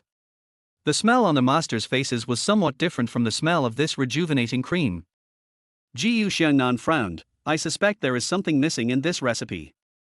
How about we call the masters and ask?" After saying that, Su Hanyang took out her cell phone and called Master Chef Yuan. The call went through, but no one answered. "Hey Tilda, I can't get in touch with her for now. Maybe Master is not convenient right now. I'll send her a message and she will reply to us when she is free." Su Hanyang hung up the phone and then typed a text message and sent it to Yuan. Putting down the phone, she chuckled and said, "It doesn't matter if I can't contact the master. Hui Yang Shuang's current effect is already very good. In the pharmaceutical market, it can be said to be invincible." Xiangnan nodded in agreement. "Let's do this for now. If it doesn't work, add some Chinese medicine that can calm and relieve itching to prevent the customer from suffering too much." "Xiaonan, your suggestion is great." At this time, Xiangnan's cell phone rang. It's a call from Wang Jinquan. "Mr. Jiu. I'm Jin Quan. His tone was very respectful. Oh, Wang Jinquan. What's the matter? When Su Hanyang heard him calling Wang Jinquan's name, her eyes widened in surprise. I promised to donate 10 million to the University of Traditional Chinese Medicine, but I was injured and unable to move around, so I kept delaying it. Yesterday you cured our entire family's injuries, and I thought I should fulfill my promise today. Jiyu Xiangnan said with satisfaction, Mr. Wang, it seems that you are a trustworthy person. I am willing to make friends with you. Jiyu Xiangnan and Wang Jinquan make friends. Su Hanyang felt that this was like Guangong fighting Qin Qiong. It was outrageous. Wang Jinquan smiled, then I am honored. I am calling you to invite you to go to the University of Traditional Chinese Medicine with me. I wonder if you would do me the honor. Su Hanyang heard their conversation clearly and nodded vigorously at Jiyu Xiangnan, meaning for him to agree. Jiyu Xiangnan didn't want to go at first, but seeing the look on his senior sister's face, he agreed. Okay, we'll meet at the University of Traditional Chinese Medicine in an hour. After hanging up the phone, he asked in confusion, Senior sister, why should I go? Xiaonan, when the rejuvenation cream is launched, we have to ask medical experts to prepare the book. Besides, it will definitely not hurt for our pharmaceutical company to deal with more experts. Su Hanyang explained to him in detail the interests involved here. Jiyu Xiangnan suddenly realized and urged Su Hanyang to go with him. Wang Mai was about to fall asleep while waiting outside. When she saw the two of them come out, she followed them. The clerk who had spoken to them secretly sent a text message as he watched them walk out of the company. Mr. Zheng, I have sent the new beauty drug developed by a Sheng company, its formula and test data to your email. Xiaoqin, well done. When you're done, come back to the company and I'll let you be the manager of this project. Chapter 40. Who is the miracle doctor? Xiaoqin joined the company a week ago. She is smart and clever, so Jingxiao sent her to be an undercover agent. Last time at Hengtong shopping mall, Jingxiao met Jiyu Xiangnan and suffered a loss, so he held a grudge against him. He found out that Jiyu Xiangnan was unemployed and temporarily living in Su Hanyang's house, so he subjectively concluded that Jiyu Xiangnan must be a gigolo. As long as Su Hanyang's company is destroyed first, Jiyu Xiangnan's life will become difficult. Xiaoqin is indeed capable, but she has just arrived at a Sheng company and it is impossible for her to have access to core secrets. But through the opportunity of helping her colleagues, she got the list of medicinal materials purchased by the company in recent days, as well as the list of scrapped medicinal materials, etc. When scattered information is put together, we get a complete recipe. An hour later, University of Traditional Chinese Medicine. As soon as he drove into the parking lot of the University of Traditional Chinese Medicine, Jiyu Xiangnan saw Wang Jinquan getting out of a Mercedes-Benz. When Wang Jinquan saw Su Hanyang, he took the initiative to apologize. Boss Su, I, Wang, am here to apologize to you. My son's offense to you was entirely due to my failure to discipline him strictly. I promise there will never be a next time. He waved his hand and his assistant got out of the car immediately, holding an exquisite little box in his hand. Wang Jinquan opened the box, revealing a crystal-clear jade bracelet of excellent quality, which was obviously worth a lot of money. Boss Su, this jade bracelet is a gift of apology that I specially prepared for you. Please accept it. Wang Mai also hurried forward to smooth things over. Sister Su, my brother already knows he was wrong, please forgive our family. The Wang family is a well-known family in Xiangnan City. Today, the head of the Wang family came in person to apologize, which undoubtedly gave Su Hanyang great face. Su Hanyang nodded slightly, showing her generosity and self-restraint. Mr. Wang, you are too polite. Let the past be the past. I hope the Wang family will get better and better in the future. She took the jade bracelet, which meant she accepted the Wang family's reconciliation. Excuse me, are you Mr. Wang Jinquan? At this time, a middle-aged man walked quickly from a distance. Wang Jinquan turned around and replied, It's me. I am the vice president of the University of Traditional Chinese Medicine. The president is waiting for you in the office. Please follow me. The vice president stepped forward enthusiastically and shook hands with everyone one by one. He was followed by several school administrators. The group slowly walked towards the principal's office. Along the way, the vice principal introduced the school's situation as he walked. Arrived at the principal's office. A white-haired old man was sitting at his desk. He is Hua Hongwen, one of the 3 famous doctors in Jiangnan City. Principal, this is Mr. Wang Jinquan who wants to donate money, the vice president introduced. Hua Hongwen immediately stood up and shook hands with Wang Jinquan enthusiastically. Although I am not a businessman, I have long heard of Mr. Wang's name. I didn't expect that Mr. Wang not only has a thriving business, but is also so enthusiastic about the inheritance of China's traditional culture. It's really rare. Wang Jinquan felt a little ashamed because he did not donate the money voluntarily. But after being praised by Hua Hongwen, he actually felt an inexplicable sense of honor. This feels so fucking good.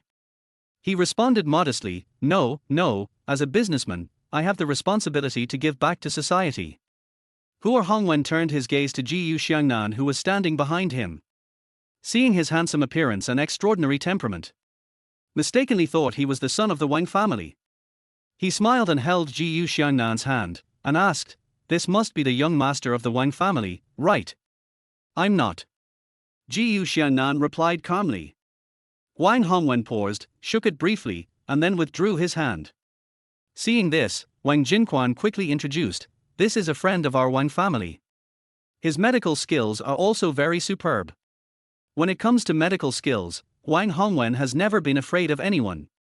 He has devoted decades of hard work to achieve his current success.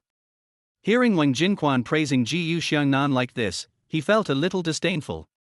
But out of consideration for the relationship, he said politely, I will definitely have a chance to exchange ideas with this young friend.